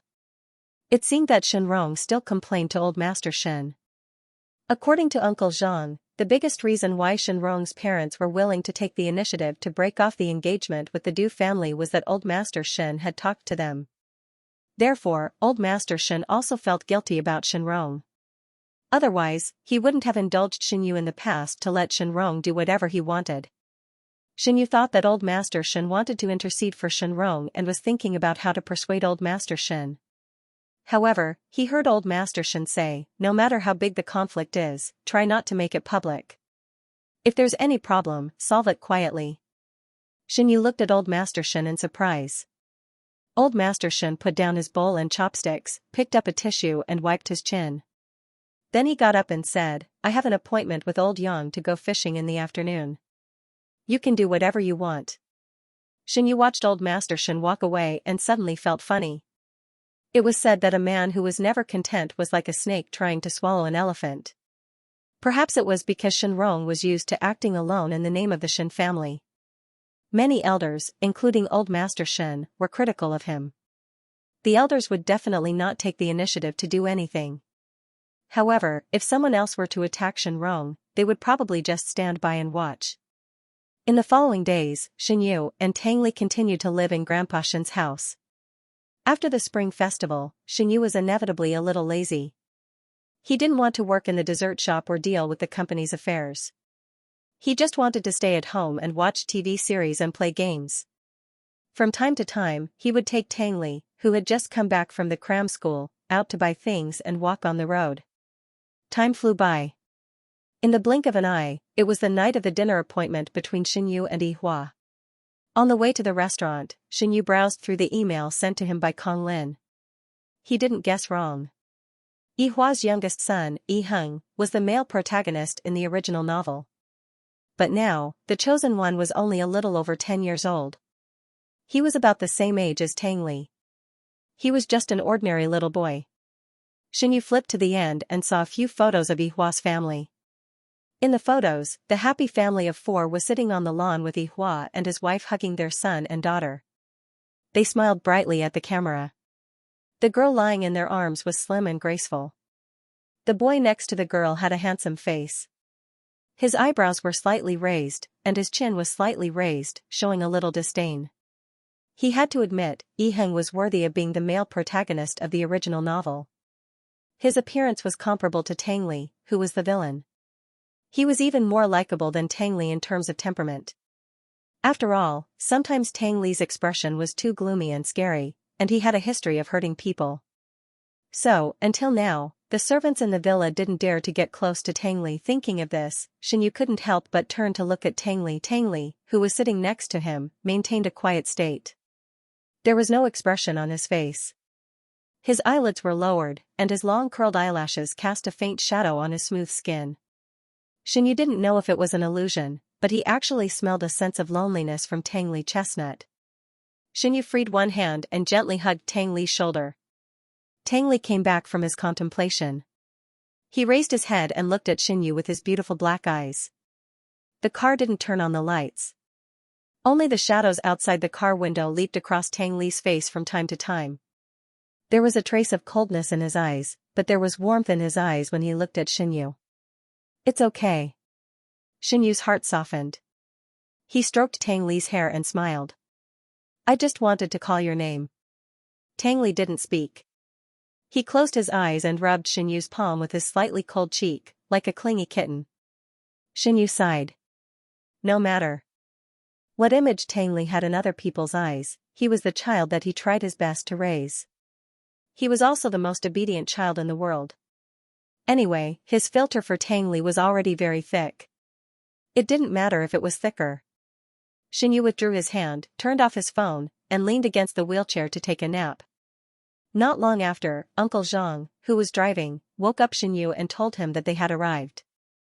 Because Xinyu was worried that Uncle Zhang would notice something strange, he asked Uncle Zhang to wait in the car. He took Tangli alone to the private room that was originally booked under the guidance of the waiter. When he opened the door, he saw the family of 4 sitting neatly at the table. Yihua and his wife were very enthusiastic. They quickly got up and greeted Xinyu with flattering smiles on their faces. They slightly bowed and shook hands with Xinyu. Xinyu looked embarrassed. When he thought of the original article's description of the adult Yiheng, he couldn't get used to the humble attitude of Yihua and his wife. However, not only did Yihua and his wife flatter Xinyu, but when they faced Tangli, who was brought by Xinyu, they also looked as if they wanted to hold Tangli in the palm of their hands. They also urged Yi Jiaying and Yiheng, who were sitting still at the table, to come over and say hello to Xinyu and Tangli. This is Uncle Xinyu, and this is Brother Tangli. Yihua introduced them to each other while hugging his son and daughter. Yi Jiaying was a little taller than Tangli. When the girl faced 2 good-looking men of the opposite sex, she inevitably felt shy. She shyly shouted, "Uncle Xinyu." Brother Tangli, Yiheng, who was also pulled over, was not as easy to talk to as Yi Jiaying. Yiheng was shorter, even half a head shorter than Tangli. His appearance and momentum were not as aggressive as Tangli's. Instead, he exuded a cold indifference, as if nothing in the world could enter his eyes. Xinyu was stared at by Yiheng for a long time. He suddenly felt goosebumps all over his body. His intuition told him that the male protagonist of the original novel was much more difficult to deal with than Tangli, who was the villain. Yihua waited for a long time, but Yiheng did not say anything.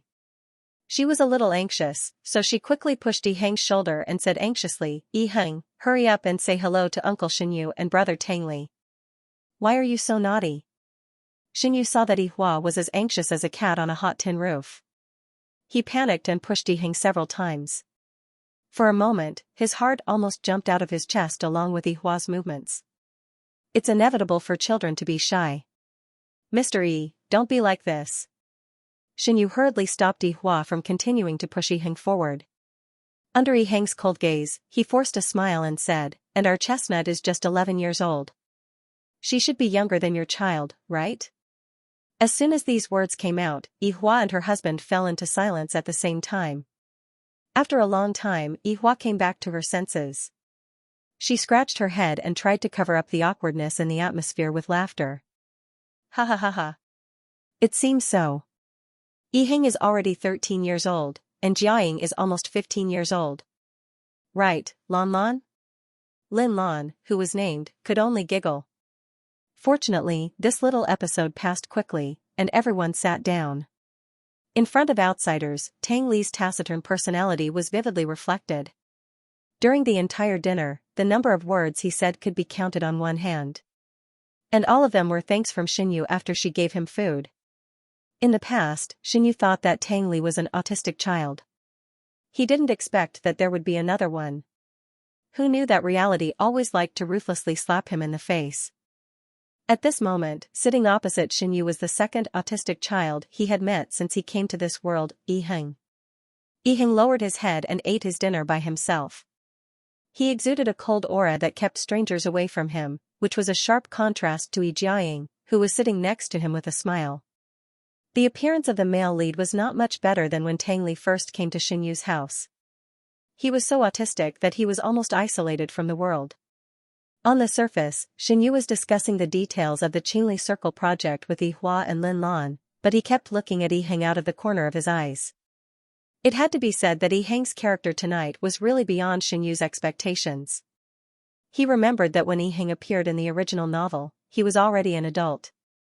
At that time, although he was cold and arrogant, he dealt with the ways of the world very well. Moreover, he had a good relationship with people and had many friends. It was not like now. Xinyu frowned slightly. He always felt that something had deviated from his scope of cognition, but he couldn't tell what was wrong for a while. This strange feeling lasted until the end of the dinner. Although Xinyu listened to Yihua and Lin Lan's detailed introduction of the Qingli Circle project, he was not cut out for business. He couldn't accurately judge whether this project was good or bad. However, this couple didn't have much money. For Xianxia, it was just a series of numbers. Therefore, he agreed to the request to re-inject capital into the project and said that he would let his assistant contact them in 2 days. After receiving Xianxu's guarantee, Yihua and Lin Lan were surprised and happy. They were so happy that they almost jumped up from their chairs. Yihua held Xianxu's hand tightly. She couldn't help but cry halfway through her words. Thank you, Mr. Shen. We are really grateful. This time, you helped us. Lan Lan and I will never forget your help. Lin Lan saw this and was moved. She patted Yihua's back silently and comforted her husband. When they left the restaurant, Yihua and Xianxia deliberately walked behind. When Lin Lan and the children in front of them weren't paying attention, Yihua apologized to Xianxia uneasily. Mr. Shen, Lan Lan and I are remarried. Xiaoheng is with me. He can't accept the reality. After a pause, Yihua sighed. In fact, he wasn't such a rude child before. I hope Premier Shen can understand. Xianxia was surprised, but on the surface, he smiled calmly. It's okay. Xiaoheng's character is quite similar to Chestnut's. Yihua smiled awkwardly. Yes, they are quite similar. Yihua and her family sent Xianxia and Tangli to the car and watched Uncle Zhang drive away. Then they turned around to look for their own car. Xianxia stared blankly at the fast-moving scenery outside the car window, thinking silently. He took out his mobile phone and opened the email sent to him by Kong Lin. He flipped to the middle of the email and took a closer look. In the dense text, it was written that Yihua and Lin Lan were in a remarried family. Kong Lin was a comprehensive person. Not only did he investigate the identity of Yihua's ex-wife, but he also clearly wrote the reason why Yihua and his ex-wife divorced. Xianxia found the key information and read it silently. He suddenly understood. It turned out that Yihua's ex-wife cheated on him and often beat him. Some neighbors said that Yiheng was beaten to the hospital 4 or 5 times by his biological mother. Once, his head was smashed with a teacup and was covered with blood. Xianxia, no wonder Yiheng had that kind of character. Moreover, Xianxia thought that Yiheng and Tang Li's experiences were somewhat similar in some aspects. It was just that Yiheng's luck was better. He had a father who resolutely divorced in order to protect him. Tang Li had nothing. He lived under someone else's roof for more than a year before he came to the Shen family. At the same time, Xianxia was also very surprised. He didn't expect that the author didn't write about the male protagonist's important background. Of course, it was also possible that the author wrote a few words, but Xianxia, who read 10 lines at a glance, ignored it. After the Lantern Festival, Xianxia took Tang Li back to the villa. The warehouse was filled with all kinds of precious gifts left by the visitors. Xianxia didn't want to take advantage of others. Besides, what he didn't lack the most now was money, so he asked Uncle Zhang and Aunt Chen to count the gifts and return a gift of the same value to the gift giver. After living outside for almost a month, Xianxia fully understood what it meant to live in one's own house. It was the most comfortable to live in one's own house. After the vacation, Xianxia began to be busy. There were mountains of documents in the company that he needed to deal with. The 2 newly opened dessert shops also needed his attention to manage. From time to time, Yihua came to the company to find Xianxia for project problems. Xianxia had a headache. He was so busy that he wished he could break 1 second into 2 seconds. During this period, Grandpa Shen heard the news that Xianxia opened a dessert shop. He specially came to the villa to warn Xianxia to manage the family company well. Don't let those covetous people take advantage of the loopholes because of other messy things. Xianxia knew that those people mentioned by Grandpa Shen referred to Shenrong and other relatives. He had no choice but to agree. Then he handed over all the affairs of the dessert shop to Uncle Zhang. When Xianxia was so busy that his feet didn't touch the ground, Tang Li was almost nowhere to be seen all day long. During the winter vacation, Tang Li was busy making up lessons and exercising. After school started, Tang Li was busy studying and doing homework. He was as busy as Xianxia, the real overbearing president. To Xinyu's relief, Kong Lin came back in May after staying in Jincheng City. He made Shenrong fall from the general manager of the whole area to the deputy manager of the marketing department. He had no real power in his hands, and the people in the company didn't follow his orders like before. Xinyu, who was almost as tired as a dog, quickly handed over the Qingli Circle project to Kong Lin. Ever since Kong Lin contacted Yihua, Xinyu never saw Yihua in front of him again. He also gradually forgot about the existence of Yiheng, the male lead. Life was so busy day after day. Before the arrival of summer, Tang Li finally received the notice to go to Jincheng City to participate in the English competition. It was said that there were no more than 5 students in the whole school who were qualified to participate in the finals, and Tang Li was one of them. When Xinyu heard the news from the head teacher, he was happy and proud. He immediately decided to put down the work at hand, pack his luggage, and accompany Tang Li to Jincheng City for 3 days. However, the students who participated in the competition were organized by the school leaders and the teachers of each class. They took the same flight to Jincheng City and stayed in the same hotel. If Xinyu accompanied Tang Li, he would have to follow their team at his own expense. Of course, Xinyu could also bring Tang Li to Jincheng City alone. However, in this way, it would make it inconvenient for Tang Li to participate in the competition and receive the information in time. Even if the school leaders agreed, Xinyu would not agree. In order not to cause trouble for the school, Xinyu only brought Uncle Zhang with him on this trip. The round-trip flight and hotel itinerary were all arranged according to the school's plan. When the 3 of them arrived at the airport, it was 4 o'clock in the afternoon. There was still half an hour before boarding. The school leaders and teachers had already waited in the departure lounge with the other 4 students. Before he got close, Xinyu found a familiar figure among the 4 students. Oh! Isn't that Yiheng? The male lead and the villain of this article are actually studying in the same school. The author had something to say. Someone who can fight for his favor is perfect. Thanks to the little angel who voted for me or irrigated me with nutrition. Thank you to the little angel who threw the landmine. 2 small shrimps. 1. Thank you to the little angel who watered the bottle. Back to basics. 22 bottles. Do we have to name them? 20 bottles. Fox who watched the golden snitch. 5 bottles. Senan 4 bottles. Lone Desert Smoke 1 bottle. Thank you very much for your support. I will continue to work hard. At first, Xinyu didn't notice Yiheng. Obviously, Yiheng didn't fit in with the other students. While the other 3 students were laughing and playing together, Yiheng sat alone in the corner near the floor-to-ceiling window.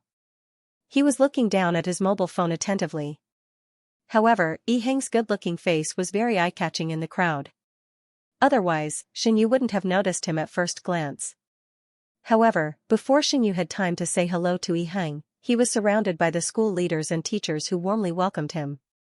With Xinyu's identity, no matter where he went, he was like the moon surrounded by stars. For example, now, the school leaders and teachers had turned into sticky candy and followed Xinyu around. So, Xinyu didn't have a chance to talk to Yiheng. Even when he went to the bathroom, he awkwardly hinted that those people wouldn't follow him anymore. The vice principal immediately understood the meaning of Xinyu's words. He suddenly blushed and waved his hand quickly. I'm sorry, Mr. Shen. We'll wait for you in the rest area. Xinyu depressingly maneuvered his wheelchair into the bathroom. When he came back, it was time to board the plane. So, the group of people went aboard the plane. Yiheng, who was taciturn, naturally walked at the back. Xinyu was pushed by Uncle Zhang to lead the way in the front. Beside him were the expressionless Tang Li and the school leaders who were chatting non-stop. The teachers were leading their respective students and chatting while walking. Maybe it was because Yiheng was too unapproachable. Although his teacher was right in front of him, he didn't say a word to him. Instead, he talked to others from time to time. However, Yiheng didn't mean to talk to anyone. He kept his head down. The scattered hair on his forehead hung down, covering his eyes and half of his face. Xinyu couldn't see his expression clearly. Brother Xinyu.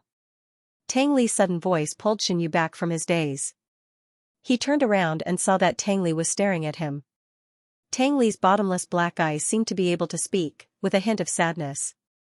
Xinyu smiled and said to Tang Li, "What's wrong?" Tang Li stopped and then shook his head. Nothing. Xinyu didn't care about this little tune. He was pushed forward by Uncle Zhang. However, when Xinyu secretly turned his head again to observe Yiheng's movements, he found that his line of sight was blocked by Tang Li's size. Tang Li said innocently, "Brother Xinyu, we're about to pass the security check. Don't be distracted." Xinyu, he knew that Tang Li, this little bastard, definitely did it on purpose. However, in front of such a person, Xinyu couldn't say anything. He could only swallow his anger and turn his head back with a sullen face. Sigh, his own child, what else could he do? Of course, he had to forgive him. Xinyu sadly found that what he said to Uncle Zhang on the beach on New Year's Eve was like a FG. Before coming to the waiting room, Uncle Zhang checked in for Xinyu's wheelchair. At this time, Xinyu was sitting in an airline wheelchair. He smoothly passed through the wheelchair security passage and came to the special parking place on the plane. There were 3 seats behind him. Uncle Zhang sat by the window, Tang Li sat in the middle, and the aisle seat was empty for the time being. After the vice president, teachers, and students took their seats, Xinyu saw a thin figure at the end of the aisle. It was Yiheng. Yiheng was wearing a simple white t-shirt and jeans, which set off his skin as white as a cow's. However, if you looked closely, you would find that Yiheng's skin was morbidly pale. Seeing this, Xinyu couldn't help but frown. The situation of the male lead seemed to be worse than he had imagined. Yiheng walked slowly toward Xinyu. He seemed to be very sensitive and noticed Xinyu's gaze at once.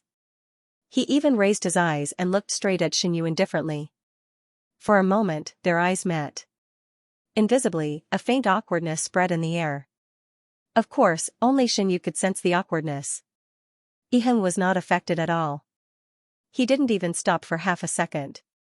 He went straight to the seat behind Xinyu, put down his backpack and sat down.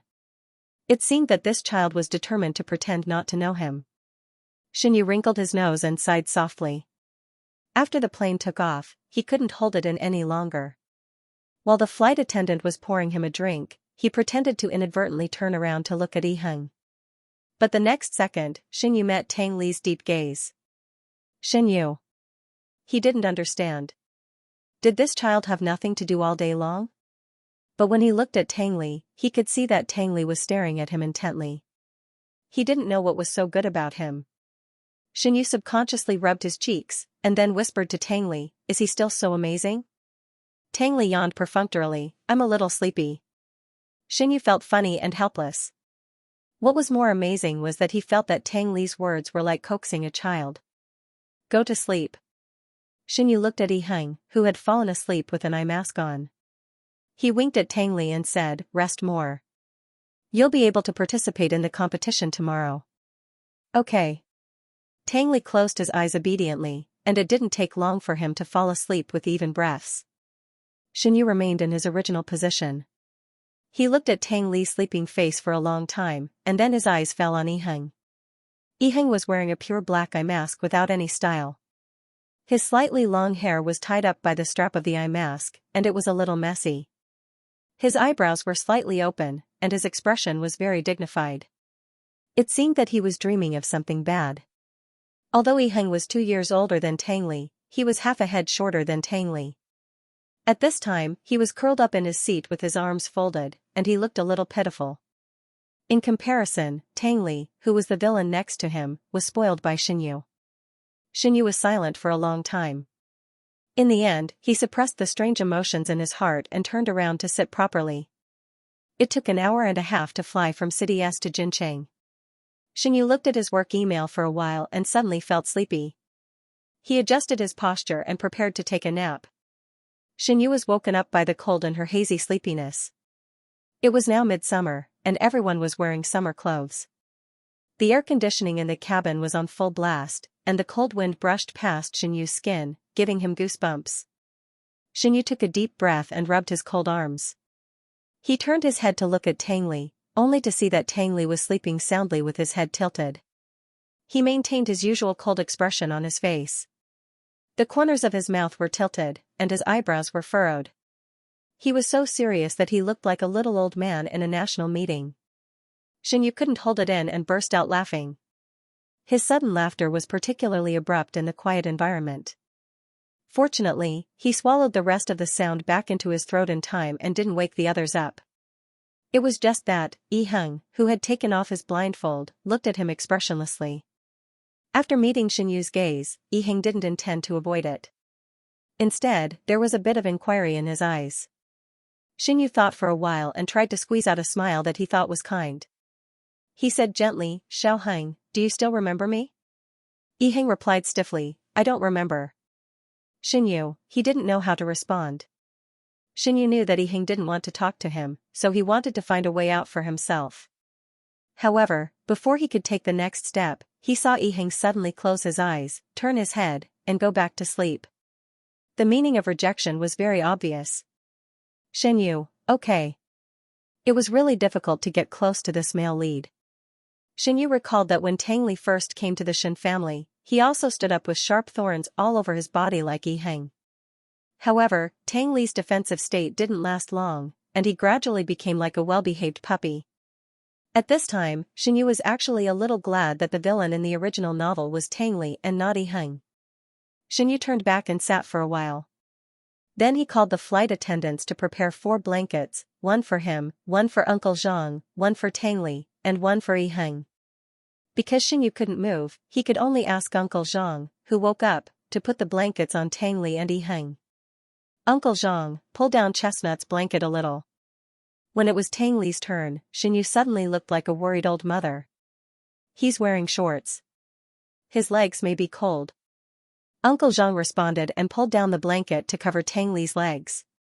Then, Tang Li's upper body was exposed to the cold air. Tang Li, who was sleeping, seemed to feel a little cold. He hugged his arms and shrunk his shoulders, looking weak and helpless. Xinyu. Pull it up again. Uncle Zhang pulled gently. This time, Tang Li's upper body was covered, but his legs were exposed again. Xinyu was speechless. He picked up the blanket on Tang Li's body and handed it to Uncle Zhang. Cover him together. How can this be? Uncle Zhang frowned. He refused Xinyu's offer and asked the flight attendant to bring a blanket.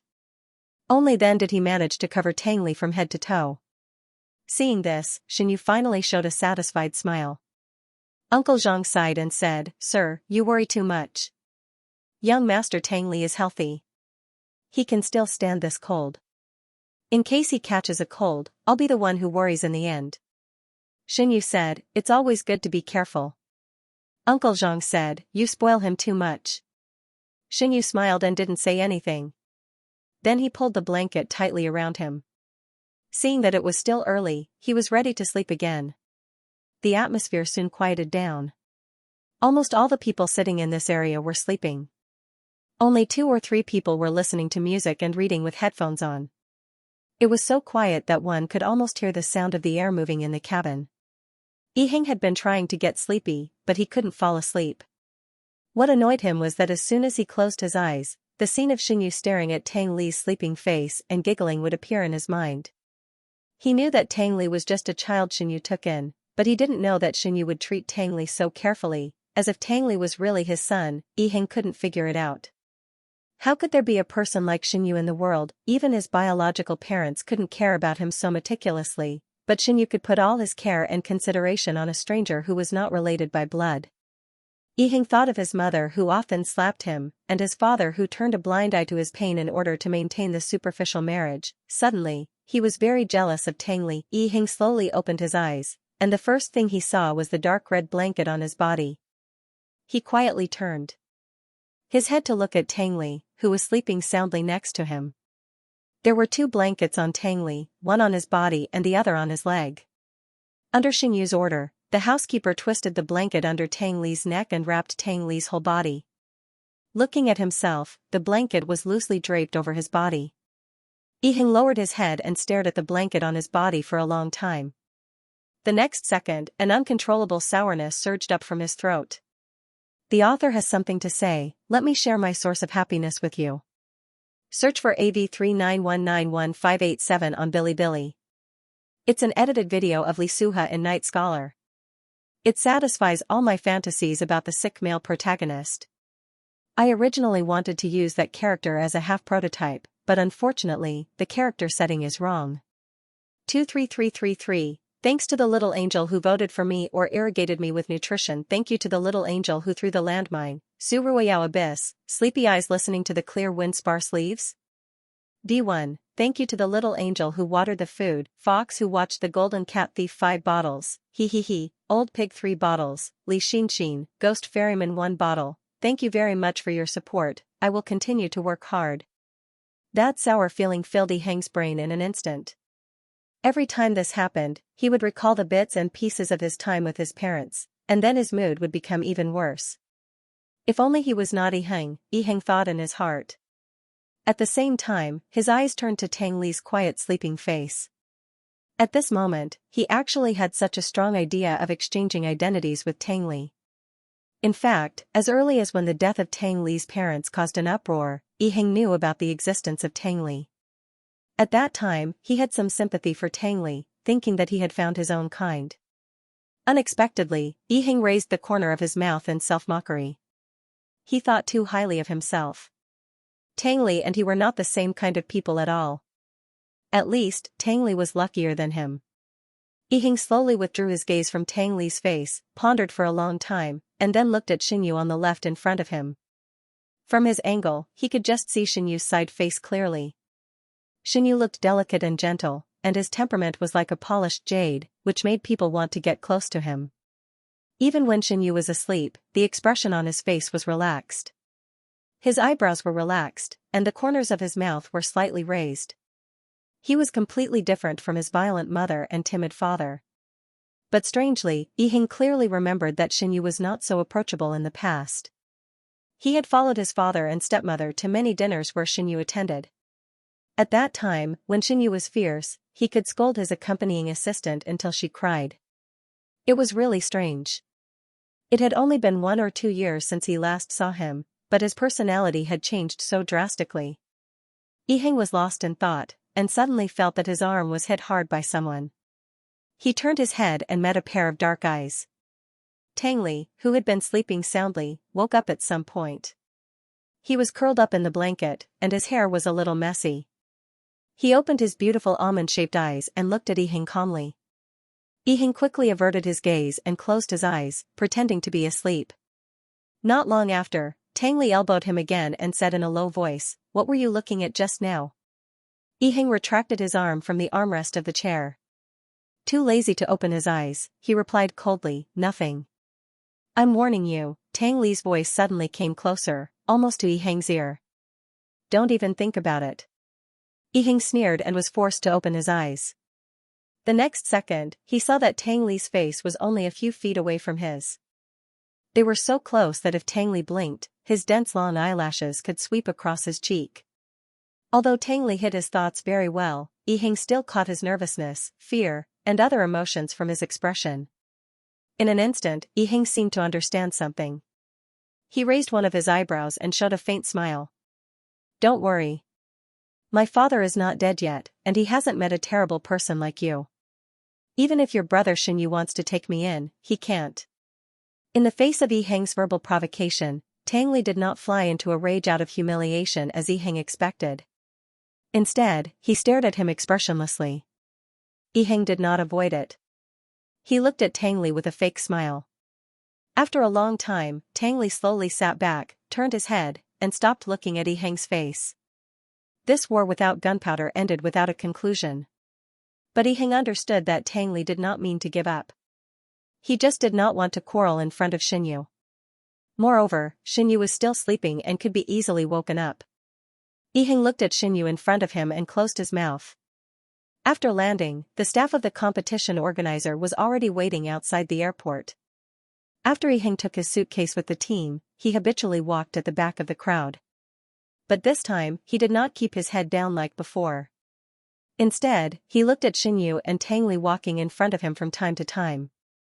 Although Xinyu, who was sitting in a wheelchair, was always surrounded by the butler and the vice principal, his attention never left Tang Li. Every once in a while, he would turn his head to look for Tang Li.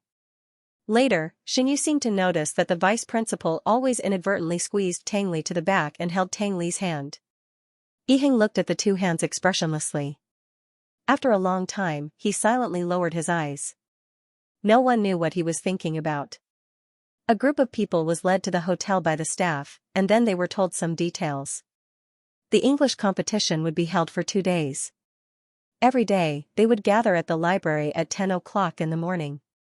Of course, the organizer would arrange a car to pick them up outside the hotel on time, but they had to take care of their own meals during these 2 days.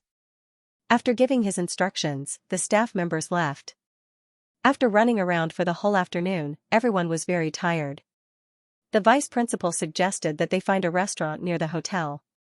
After dinner, they would go back to their rooms to rest. After that, the vice principal turned to Xianxia with a smile. "Mr. Xin, come with us. Since you came here together, it's better to move around at the same time." Xianxia's legs were inconvenient, so he couldn't leave the wheelchair. No matter what he did, he would be slower than others. Naturally, he was embarrassed to follow the vice principal here, so he smiled and declined. "You go ahead. We will order takeout in the hotel." The vice principal looked regretful. He wanted to persuade him again, but he thought that Xianxia was really inconvenient to move around, so he had to give up. So, the vice principal asked the teachers and students to go back to their rooms to put their suitcases, pack up, and gather in the hotel lobby half an hour later. The teachers and students responded in unison. At this time, Yiheng, who had been standing at the edge of the crowd as if he was invisible, casually raised his hand and said coldly, "Vice principal, I won't go either." Facing Yiheng, who was a student, the vice principal didn't have a good temper like he did with Xianxia. He immediately scolded him. "This is a group action. You have to go with us. Besides, how can you skip dinner at such a young age?" "I'm not hungry." Yiheng was not frightened by the vice principal's loud voice. His amber eyes were as calm as a lake without ripples. The vice principal insisted, "You have to go even if you're not hungry." "I really don't want to go." Yiheng's voice gradually lowered. Just when everyone thought that he was persuaded by the vice principal, they saw Yiheng suddenly turn his head and look at Xianxia. He frowned slightly and revealed a pitiful look in his eyes. He said, "Uncle Xin, can I stay in the hotel and eat takeout with you?" Xianxia, who was waiting for the vice principal to dismiss them, suddenly became the focus of everyone's attention. He was stunned for a while before he realized that Yiheng was talking to him. Xianxia didn't mind Yiheng coming to eat at all. He even hoped that Yiheng would like him more. It was better to have one more friend than one more enemy. Unexpectedly, before Xianxia nodded, he heard Tang Li answer coldly, "No." Yiheng was stunned for 2 seconds. He looked at Tang Li and his expression slowly became playful. For a moment, the atmosphere was a little awkward. The vice principal saw that the situation was not right and quickly stood up to smooth things over. He first asked the other teachers and students to disperse, then pointed at Yiheng and said, "Why are you eating? You're not familiar with him. Hurry up and go upstairs. Come down and wait for us in half an hour." "Who said that we're not familiar?" Yiheng asked back. The vice principal was stunned. Yiheng turned to look at Xianxia and then smiled brightly like a flower. "Uncle Shen, we had dinner at the same table not long ago. The vice principal actually said that we're not familiar with each other." The vice principal, Xianxia, sighed and said to the vice principal, "Vice principal, Yiheng is my friend's child. He will eat with us later. You don't have to worry about him." The vice principal showed a frightened expression. He was silent for a long time and then nodded silently. After the vice principal left, Yiheng, who had a fake smile on his face, quickly returned to his previous expressionless face. He looked at Xianxia, then pulled his suitcase and walked to the elevator. Xianxia, "Hey, no, how could this child change his face faster than flipping a book?" Xianxia was very depressed. He took the last elevator upstairs with Uncle Zhang and Tang Li. When they arrived at their floor and walked out of the elevator, the other people who lived on this floor had disappeared. Even Yiheng, who walked in front of them, went into his room. The organizer arranged a standard room, which meant that 2 people lived in one room. But it was still early, so Tang Li could stay in Xianxu's room until they finished eating. However, Xianxu still asked Tang Li to put his suitcase back in his room first, so that he didn't have to move it back and forth. Tang Li's room and Xianxu's room were 3 rooms apart. When the 3 of them passed by Tang Li's room, they happened to see the person inside open the door and come out. It was Yiheng. It turned out that he and Tang Li lived in the same room. Xianxu sighed inwardly. This damned fate. Yiheng seemed to have expected that Xinyu and the other two people would be in the corridor outside. After seeing them, he didn't look surprised. Instead, he turned sideways to make room for Tangli. Xinyu saw Tangli standing still, so he said, "Chestnut, put your suitcase down. We'll wait for you outside." Hearing Xinyu's words, Tangli's stiff body relaxed a little. He turned his back to Xinyu and stared at Yiheng with his gloomy eyes from an angle that Xinyu couldn't see. Yiheng smiled indifferently and made a perfunctory gesture. "Did I say please?" Tangli pursed his lips and dragged his suitcase into the room without saying a word. The wheels of the suitcase slid on the wooden floor, making a sound that was particularly loud in the quiet environment. The author has something to say. "Thank you to the little angel who voted for me. Thank you to the little angel who watered, nutrition. 5 bottles of Fox who watched the Golden Cat Thief. 1 bottle of Junju and Zibuyu. Thank you very much for your support. I will continue to work hard." After Tangli entered the room, only Xinyu, Yiheng, and Uncle Zhang were left in the corridor. Silence gradually spread in the air. Xinyu thought that Yiheng had something to do, so he moved his wheelchair to the side. However, after waiting for a long time, he only saw Yiheng leaning against the door with his arms crossed. He seemed to be waiting for something. Xinyu felt embarrassed and considered talking to Yiheng. However, when he thought of the scene where Yiheng walked to the elevator without looking back, all the words he wanted to say were suddenly stuck in his throat. After thinking about it, Xinyu swallowed those words back. In less than half a minute, Tangli came out. He should have just put the suitcase in a suitable position and washed his hands in a hurry. Not only did he not wipe his hands clean, but he also walked in a hurry as if he was in a hurry to be reincarnated. "Brother Xinyu." Tangli walked in front of Xinyu and called out obediently. He looked a little nervous. Xinyu found it funny and couldn't help but pat Tangli's hair. "Why are you in such a hurry? We won't leave. Even if we leave, don't you know my room number?" Tangli glanced at Yiheng, who was like a statue, from the corner of his eye and didn't say anything. Xinyu said, "Let's go." Tangli nodded and took the initiative to take Xinyu's suitcase from Uncle Zhang. He was very strong. He pulled his and Xinyu's suitcase all the way from S City to Jincheng, and he didn't see him gasping for breath.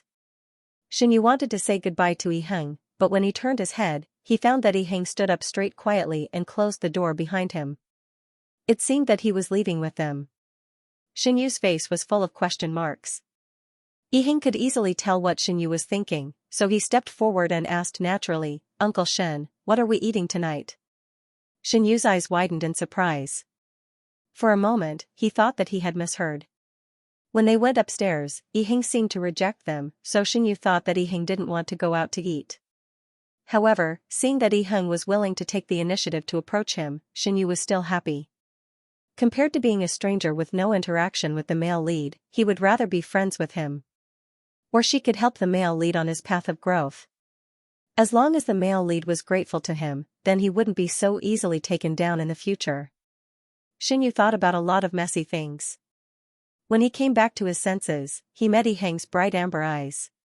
His eyes were very sharp, as if he could see through Xinyu. After waiting for Xinyu's response for a long time, Yiheng tilted his head and said jokingly, "What's the matter? Is it inconvenient for Uncle Shen to let me follow you?" "Oh, no." Xinyu smiled and asked, "What do you want to eat?" Yiheng shrugged and said, "Anything is fine. I'm not picky." Afterward, the group of people went to Xinyu's room. Xinyu handed the task of ordering food to Uncle Zhang and asked Tangli to help her tidy up her suitcase. She took out all her clothes and daily necessities and put them away. Tangli responded in a low voice and quickly hung all the clothes in the wardrobe. Then he picked up several towels and toiletries and went straight to the bathroom. During the whole process, Tangli didn't say a word. It was only when Xinyu spoke to him that he would answer in a very low voice, and there was even a hint of unwillingness in his voice. Xinyu was sensitive to Tangli's strangeness. He sat in the living room and waited for a long time, but Tangli didn't come out of the bathroom. Helplessly, he maneuvered the wheelchair to the bathroom. With a click, the door was locked. The bathroom was brightly lit. Tangli stood motionless in front of the sink with his back to Xinyu. "Chestnut." Xinyu tentatively called out softly, and at the same time, he came behind Tang Li in the wheelchair. He sighed softly and patted Tang Li's shoulder from behind. "Are you okay?" "I'm fine," Tang Li said, but he still didn't move. Although Tang Li didn't look back, from Xianyu's angle, he could see Tang Li's appearance in the mirror without any blind spots. His drooping eyelashes cast a small shadow on his skin. His mouth was tight, his chin was tight, and his depression was so strong that it almost overflowed from his expression. Xianyu was silent for a moment, and then suddenly said, "Are you jealous?" The teasing words startled Tang Li so much that he abruptly raised his head. When he saw Xianyu's smiling eyes in the mirror, he immediately became like a frightened rabbit and hurriedly shook his head like a rattledrum. "No." He denied it very firmly. "You are." Xianyu deliberately teased him. "No." Tang Li finally plucked up the courage to turn his head and look at Xianyu. He concealed his little thoughts very well. With a serious expression, he corrected Xianyu seriously, "I really don't." In the end, he still revealed a little bit of guilt. Xianyu tried hard to hold back his laughter. He looked at Tang Li, who pretended nothing had happened, for a long time. Suddenly, he raised his hand and put it on Tang Li's head to soften his hair. It felt as good as ever. Xianyu didn't let go. "It's time to cut your hair again," Xianyu changed the topic. "Your hair grows very fast as your height." Tang Li pursed his lips and stared at Xianyu. Xianyu smiled and tapped Tang Li's nose. Then he sighed with a little sadness, "Our chestnut has really grown up." Sometimes when he looked up at Tang Li, he would feel sore in his neck. He still remembered that a year ago, Tang Li was as thin and weak as a little boy. His thighs were even shorter than Xianyu's arms. Xianyu sighed. When he was about to say something, he suddenly felt the light in front of him turn dark. When he reacted, he found that Tang Li had hugged his neck tightly. "I won't grow up." "Never." Tang Li's breath sprayed on Xianyu's neck. It was so hot that he unconsciously shrank back. However, Tang Li thought that he had dodged, so he hugged Xianyu even tighter. This time, the roles were reversed. Xianyu became the frightened rabbit in Tang Li's arms. Xianyu patted Tang Li's back. "Everyone will experience the process of growing from a child to an adult. Everyone will change subtly. You are no exception." After a pause, Xianyu added, "In fact, change is not a bad thing. The premise is that you change in a good direction." Tang Li asked, "What about you?" Xianyu was stunned for a moment. "What about me? Will you change?" Tang Li let go of his hands and looked at Xianyu. There was undisguised stubbornness in his eyes. Xianyu knew that Tang Li was asking a very serious question. He pondered for a long time and answered Tang Li with the same serious attitude, "I can't promise what will happen in the future. I can only promise that I will try my best not to change, just like I promised you that I won't get married before you become an adult." Tang Li nodded and did not speak again. In fact, he still had a lot of doubts waiting for Xianyu to answer. For example, when Xianyu said that he would not change, did it include being good to Yiheng? For example, when Xianyu said that he would not get married before he became an adult, did it mean that he could date those women? And so on. But he did not dare to ask. Uncle Zhang ordered Chinese food for 4 people. The 4 people sat around the table in silence. The atmosphere in the room was so quiet that it was almost strange. Only Yiheng looked calm, as if he was not affected by the surrounding environment at all. But his inquisitive eyes swept over Xianyu's face from time to time. After dinner, it was already 8:40 in the evening. Zhang Shuli landed and cleaned up the mess. He carried 2 bags of garbage and said goodnight to Xianyu and left. Xianyu felt tired and began to urge Tang Li and Yiheng to go back to their room to rest. Unexpectedly, these 2 children seemed to be competing with each other. Their butts were stuck to the sofa, and neither of them was willing to move. They also very tacitly pretended to be playing with their mobile phones seriously. Xianyu looked at the sun with a headache and directly attacked Tang Li. "Tang Li, I don't want to say the same thing twice." Hearing this, Yiheng immediately put down his mobile phone. His face was expressionless, but his eyes were full of gloating. Tang Li ignored Yiheng's scorching gaze, frowned and pretended to be pitiful. "Brother Xianyu, I'm a little scared to sleep alone. Can I sleep with you tonight?" "No." Xianyu refused and pointed at Yiheng. "Isn't Yiheng in the same room as you?" Tang Li heard this and his pitiful expression froze. He turned his head to Yiheng. "Oh, so you are here." Yiheng's mouth twitched twice. Then the two children were ruthlessly driven out by Xinyu.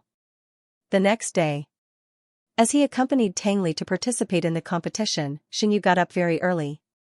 When he and Uncle Zhang knocked on Tang Li's door, it was Yiheng who opened the door. Yiheng was wearing a yellow t-shirt and khaki shorts.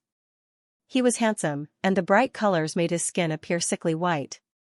However, Yiheng seemed to be in a bad mood. The curve of his mouth almost reached his chin. He glanced coldly at Xinyu and Uncle Zhang, then walked past them and went straight out of the room.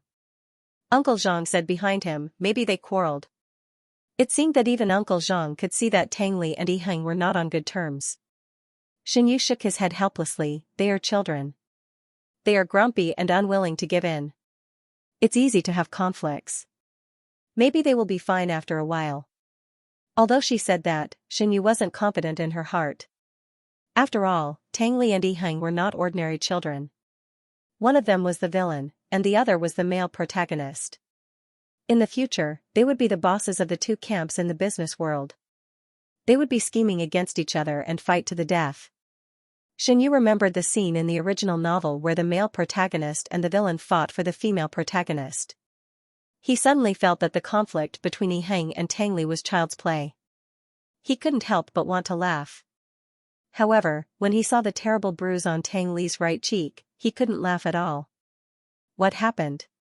Tang Li tilted his head to avoid Xinyu's hand and said vaguely, "I accidentally bumped into something."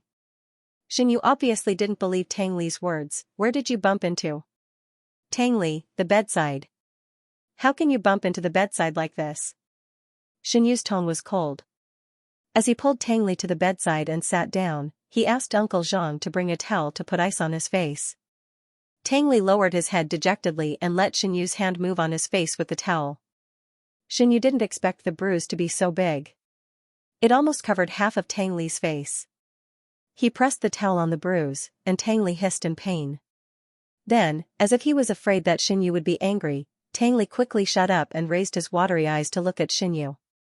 Xinyu was really distressed and angry. He turned his eyes away and didn't let himself look at Tang Li. After a while, Xinyu still couldn't control himself and asked, "Did you fight with Yiheng?" The author has something to say. "Thank you to the little angels who voted for me. Thank you to the little angels who threw the landmine, Senon 1. Thank you to the little angels who watered the food, 10 bottles of Xiaoxi and Sprite, 5 bottles of Fox who watched the Golden Snitch, 1 bottle of Su Oni, Hanei, Li Xinxin, and Desert Dust. Thank you very much for your support. I will continue to work hard." In fact, when Xinyu asked this question, he already had an answer in his heart. Even if Tang Li and Yiheng didn't fight, the bruise on Tang Li's face was most likely related to Yiheng. Tang Li didn't deny it. He turned his head and deliberately avoided Xinyu's gaze. His slightly red ears and tight chin were enough to show that he was guilty. Since Tang Li didn't want to say more, Xinyu didn't ask any more. It was half an hour later when the bruise on Tang Li's face was treated. But in fact, it was just to find a way to make the bruise look less scary. Tang Li didn't seem to care about the condition of his face. He didn't even bother to look at the mirror that Uncle Zhang specially brought. He carefully observed Xinyu's expression the whole time. Seeing that Xinyu looked unhappy with a straight face, Tang Li was also a little scared. He lowered his eyebrows and pursed his lips, not even daring to breathe loudly. When Xinyu saw Tang Li like this, he was really angry, funny, and also felt sorry for him. "Didn't I tell you? If you encounter this kind of thing in the future, come to me." Xinyu pinched Tang Li's face and scolded him resentfully. "I found that you didn't take my words to heart at all." Tang Li blinked in panic and hurriedly said, "I took your words to heart." Xinyu asked, "Then why didn't you do it?" "I didn't want to trouble you with such a small matter." Tang Li paused, and then explained with an unnatural expression, "And Yiheng and I didn't fight. He just accidentally pushed me, and I just happened to bump into the corner of the table." Not only did he stutter, but his voice was also getting weaker and weaker. Xinyu sneered with a crooked mouth. If he easily believed Tang Li's words, which were full of loopholes, he was afraid that even he himself would think that he was a fool. So, was Tang Li treating him like a fool and teasing him? Do you think I will believe your words? Xinyu asked with a cold face. Tang Li was a little nervous. He still wanted to explain, let's not talk about it anymore. Let's end this topic here. Xinyu sighed and raised his hand to interrupt Tang Li's unfinished words. He turned to look at Uncle Zhang, who was waiting next to him. You go down and talk to the vice principal. Ask them to go to the library first. We'll take a taxi there ourselves. Uncle Zhang glanced at Tang Li, and his eyes flickered. He looked like he wanted to say something to Xinyu, but after hesitating for 2 seconds, he swallowed the words back into his stomach. Okay. After Uncle Zhang left, Xinyu sat quietly in the room for another 10 minutes. Seeing that it was almost time, he maneuvered the wheelchair out of the room. Tang Li followed Xinyu without saying a word. When they arrived at the restaurant, the diners had almost all left. Uncle Zhang sat alone near the door and had already prepared the buffet breakfast for Xinyu and Tang Li. If it were in the past, Xinyu would definitely take Tang Li with him. But now he was still angry about what had happened just now, so he did not invite Tang Li and went straight to Uncle Zhang. Have they left? I asked them to leave first. Uncle Zhang said as he got up. When he was about to take away the dining chair in front of Xinyu, he saw Tang Li stride over and easily take away the seemingly cumbersome dining chair with one hand. Xinyu glanced at Tang Li. Tang Li's expression suddenly changed. He immediately looked at Xinyu with grievance. Xinyu's eyes were indifferent. He was unmoved. After a long while, Tang Li gradually determined that Xinyu would not fall for his trick. So he quietly pulled out the dining chair on the other side and sat down silently. Uncle Zhang saw the interaction between the two and helplessly shook his head. His gaze swept over Tang Li's slender arm on the dining table and then glanced at the dining chair that was thrown to the side. He suddenly felt sorrowful. Where did this kid get so much strength? It was too abnormal. After breakfast, the three of them came to the entrance of the hotel. The leader, whom they had met several times in Jincheng, had been waiting for a long time. After receiving a call from Uncle Zhang more than half an hour ago, the leader immediately left the halfway meeting and drove the company's barrier-free car to pick them up. If the leader's attitude towards Xinyu was just flattering when they met last time, then this time, he couldn't wait to put Xinyu on a high platform and worship him. He almost crawled on the ground and let Xinyu's wheelchair roll over him. On the way, the leader quietly observed Xinyu's expression in the rearview mirror as he drove. After careful consideration, the leader smiled and said with a hidden meaning, Mr. Shen, thank you for thinking of me at this time. To be honest, I thought I would never see you again in my life. Xinyu looked out of the car window with his chin in his hand. His mind was still thinking about the matter between Tang Li and Yiheng. Hearing the leader's voice, Xinyu's thoughts were pulled back. He still supported his chin with his right hand and raised his eyes to look at the leader's nervous face in the rearview mirror. Why do you say that? I don't know if Shenrong has offended you or if he put you and Shenrong at the same table without thinking, the leader said while observing Xinyu in the rearview mirror. Seeing that Xinyu didn't get angry because he mentioned Shenrong, he was relieved and continued, Mr. Shen, maybe you think I'm meddling in other people's business, but I still want to remind you that Shenrong is a vengeful person. He is full of bad intentions. A while ago, your people in the company tore down his stage. Now he is already thinking about how to make things difficult for you. After he finished speaking, the atmosphere in the car was a little cold. The leader didn't hear Xinyu's response for a long time. He thought that the other party didn't hear his words clearly. When he was about to say it again, he suddenly saw from the rearview mirror that Xinyu was staring straight at him. The leader, for a moment, he didn't dare to say anything. He was afraid that if he breathed in, Xinyu would cause a butterfly effect there. It had to be said that although Xinyu's temperament was gentle like jade and he often had an approachable smile, when he looked at someone thoughtfully, he could really scare some people who were afraid of him. The leader couldn't help but swallow his saliva. He thought that Xinyu would keep silent. Unexpectedly, he heard Xinyu say in the next moment, I thought you had a good relationship with each other. The leader smiled and said, yes, we have a good relationship. It was only good in the past. Xinyu, so, what else do you know? Hearing this, the leader suddenly broke out in a cold sweat like a waterfall. He thought that he knew a lot. He even knew that Shenrong wanted to find a woman to force Xinyu. In Shenrong's words, Xianyu's legs couldn't stand up, but there must be other places where he could stand up, right? Although Xianyu was very active now, if that woman was pregnant with Xianyu's child and gave birth to the child, wouldn't Xianyu be a fish on the chopping board? Moreover, Shenrong didn't intend to find a socialite or rich girl to complete this task. He wanted to find a woman who was easy to control. Women who could sell their bodies for money, weren't they the easiest to control? When Shenrong told this plan to the person on the phone, the leader shivered and hid behind the iron door of the corridor. There was no doubt that he heard every word of Shenrong's vicious words. But he didn't dare to tell those words to Xianyu.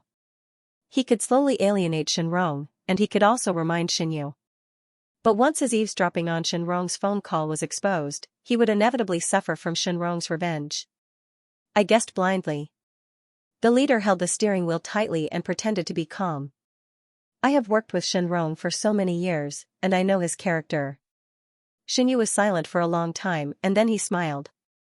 Suddenly. Thank you. The leader knew that his words didn't dispel Xianyu's doubts, but since Xianyu said so, it meant that this matter was over. The leader smiled. Mr. Shen, you are too polite. When they arrived at the library, it was already 9:30 in the morning. There was still half an hour before the competition started. The library gate was overcrowded with people. There were cordons and patrolling security guards everywhere. Tang Li's head teacher was in the crowd, and then he hurriedly pulled Tang Li away without saying anything. Originally, the accompanying parents could enter with the admission ticket, but the school didn't expect that Xianyu would accompany Tang Li, so they didn't prepare seats for Xianyu and Uncle Zhang. In fact, among the students who came from all over the country to participate in the competition, the number of people who came with their parents could be counted on one hand. At this time, most of the parents happily followed the staff into the library. Only Xianyu and a young man squatting on the edge of the flower bed were left sighing. When the young man heard Xianyu's sigh, his face lit up. He got up and ran over happily. Is your child also in there? The young man's skin was so white that it was almost transparent under the sunlight. His facial features were beautiful, and he had a head of black hair. He didn't look old. Although Xianyu wasn't in the mood to chat with strangers, the man ran over to him with a smile, so he couldn't treat him coldly. Yes. Xianyu smiled perfunctorily. Is he also participating in the competition? The man's fringe on his forehead was slightly long, and his eyes, which were covered by his hair, were wide open. For some reason, Xianyu couldn't help but think of the rabbit, and then he thought of Tang Li. In his impression, whenever Tang Li was emotional, he liked to open his eyes wide, like a rabbit. Aren't the children who can enter the library at this time also participating in the competition? Xianyu said with a smile. Perhaps the young man's expression was too similar to Tang Li's, which made him feel a little closer to him. So the two of them chatted for a whole day. During this time, the young man also followed Xianyu and Uncle Zhang for lunch. After chatting, Xianyu found out that the man's surname was also Tang, and his name was Ming.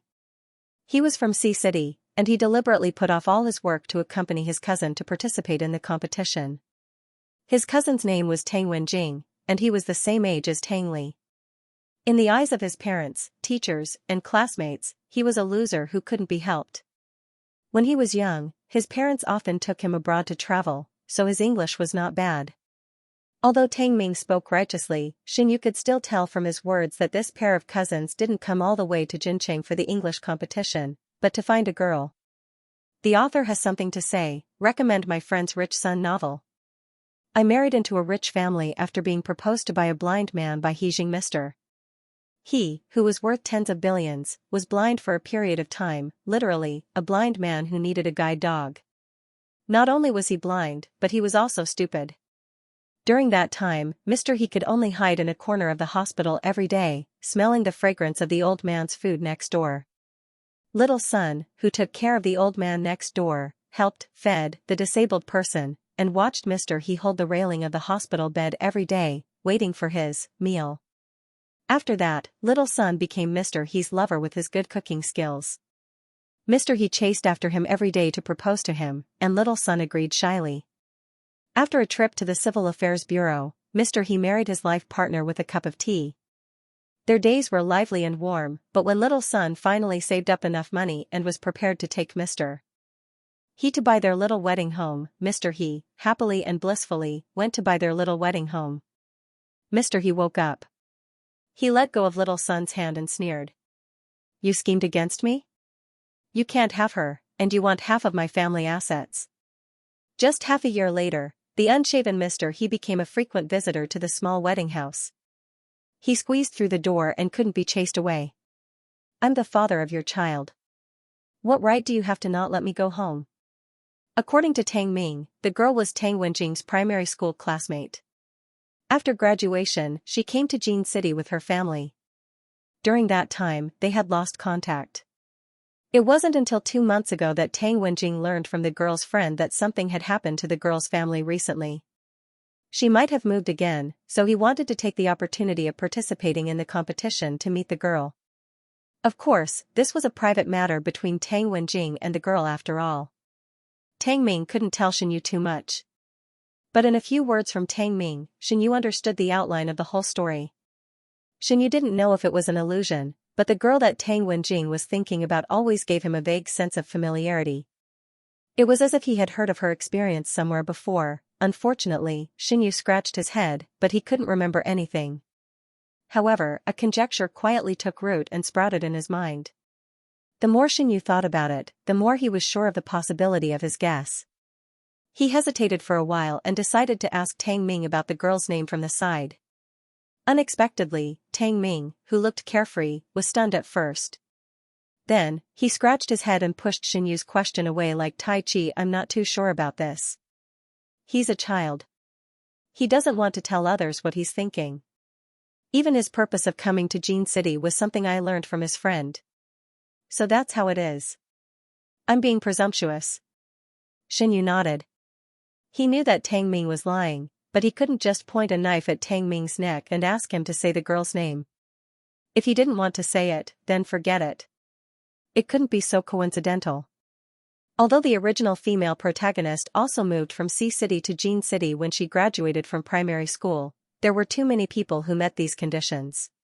Moreover, there were only 2 pieces of information that matched. Xianxia secretly comforted himself, but when he thought of the male protagonist who had already appeared, his relaxed state of mind inevitably became heavy again. Caution is the parent of safety. No matter what, it was always good to be more careful. Ever since Tang Ming tactfully avoided Xianxia's question, the atmosphere between the two of them gradually became subtle. Although Xianxia never talked about that girl again, Tang Ming still realized that he had revealed too much about his private matters to a stranger, so he found an excuse to slip away before the end of the competition. Tang Ming soon disappeared without a trace. Xianxia didn't know whether to laugh or cry. He thought to himself that Tang Ming had already said what he should and shouldn't say. What was the use of running away now? Uncle Zhang seemed to have sensed Xianxia's thoughts. He sighed and said, I didn't expect the Tang family to have such a simple person. Hearing this, Xianxia was surprised and turned to look at Uncle Zhang. Do you know him? No, I don't. Uncle Zhang shook his head and added, if I'm not wrong, he should be the descendant of the Tang family in Sea City. Xianxia was confused and asked, which Tang family? Uncle Zhang looked at Xianxia meaningfully and said, the Tang family that Tang Li's father used to belong to. Seeing that Xianxia still didn't understand after thinking for a long time, Uncle Zhang patiently explained, the Tang family in Sea City is equivalent to the Xin family in S City. The Tang family has a big business and is the local tyrant in the south. However, you are the only son of the Xin family. The Tang family has many children and grandchildren. You can list 7 or 8 so-called heirs. Xianxia was very glad that old Master Xin didn't have a few illegitimate children or something.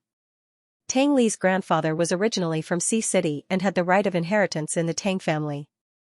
Unfortunately, in order to marry Tang Li, he had to cut off the relationship with the Tang family and came to S City.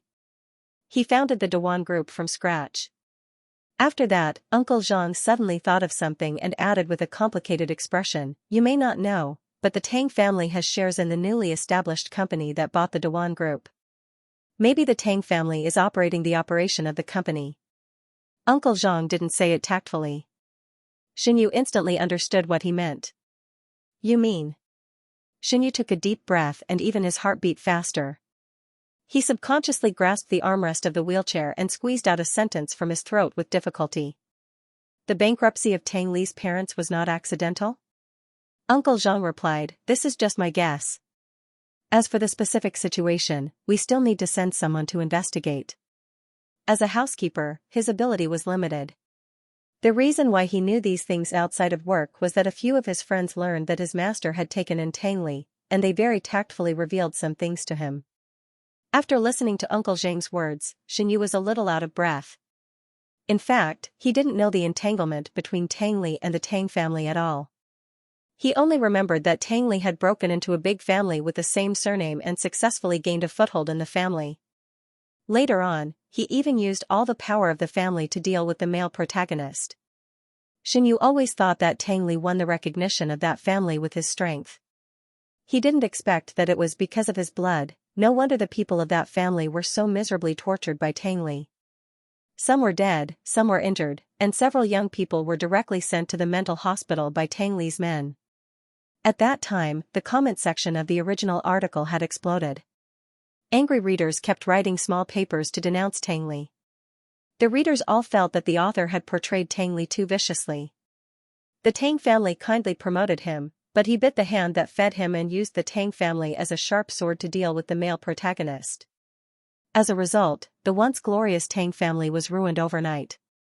This kind of person should die early. When Tang Li died in the ending, the comment section was full of cheers, and some readers even sent red packets to celebrate.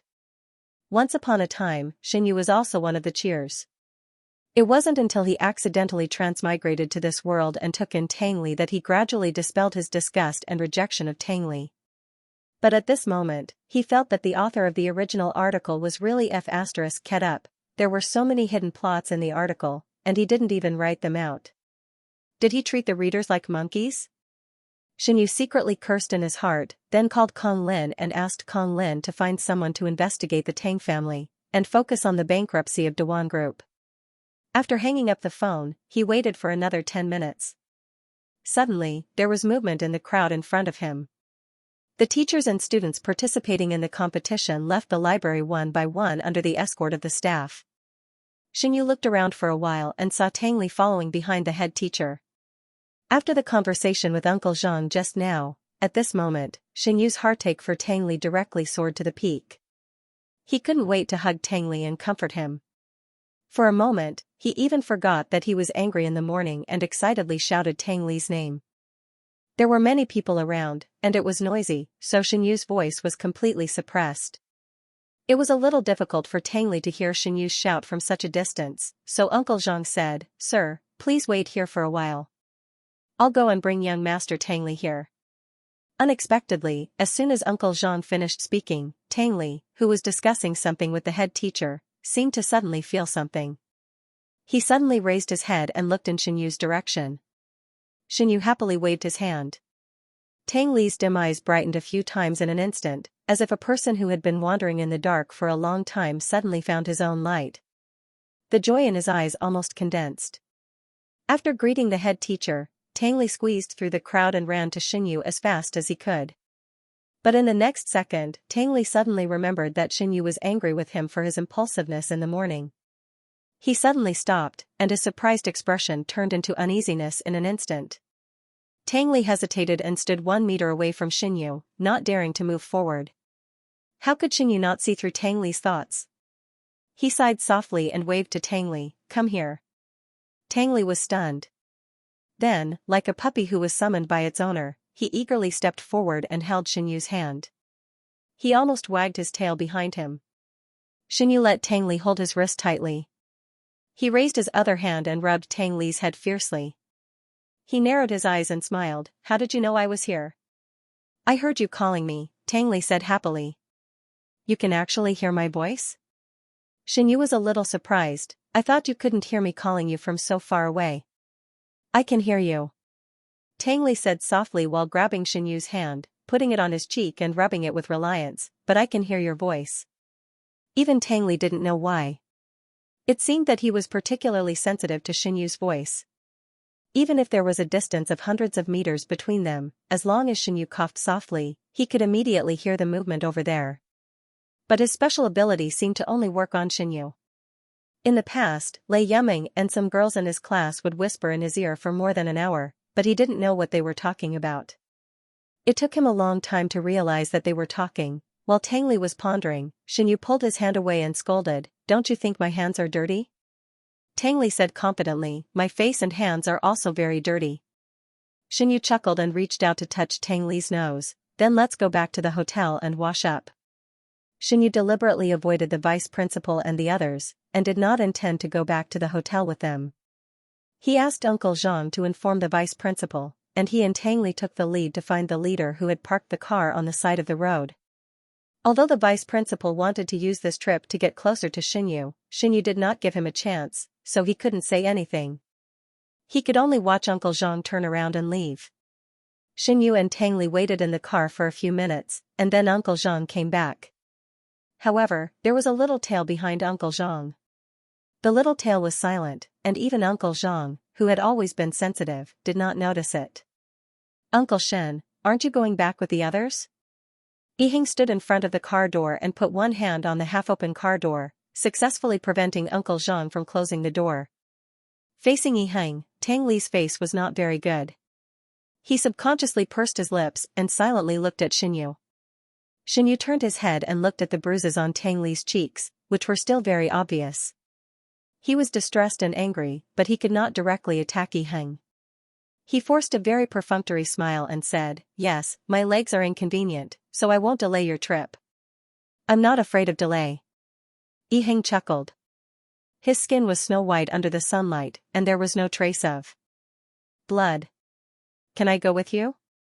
The author has something to say. "Thank you to the little angels who voted for me and watered me with nutrition. Thank you to the little angels who threw the landmine, V1. Thank you to the little angels who watered me with nutrition, 5 bottles of Fox who watched the golden snitch. Thank you very much for your support. I will continue to work hard." Xinyu quietly looked at Yiheng's seemingly sincere face. He didn't say anything for a long time. He suddenly found that he was wrong. He thought that after his mediation, Yiheng and Tang Li could get along harmoniously. Unfortunately, he ignored the fact that these two people were the biggest enemies in the original novel. Xinyu was very frustrated. He had to admit that Yiheng left such an obvious bruise on Tang Li's face that he couldn't help but complain about Yiheng. "We probably won't eat with them.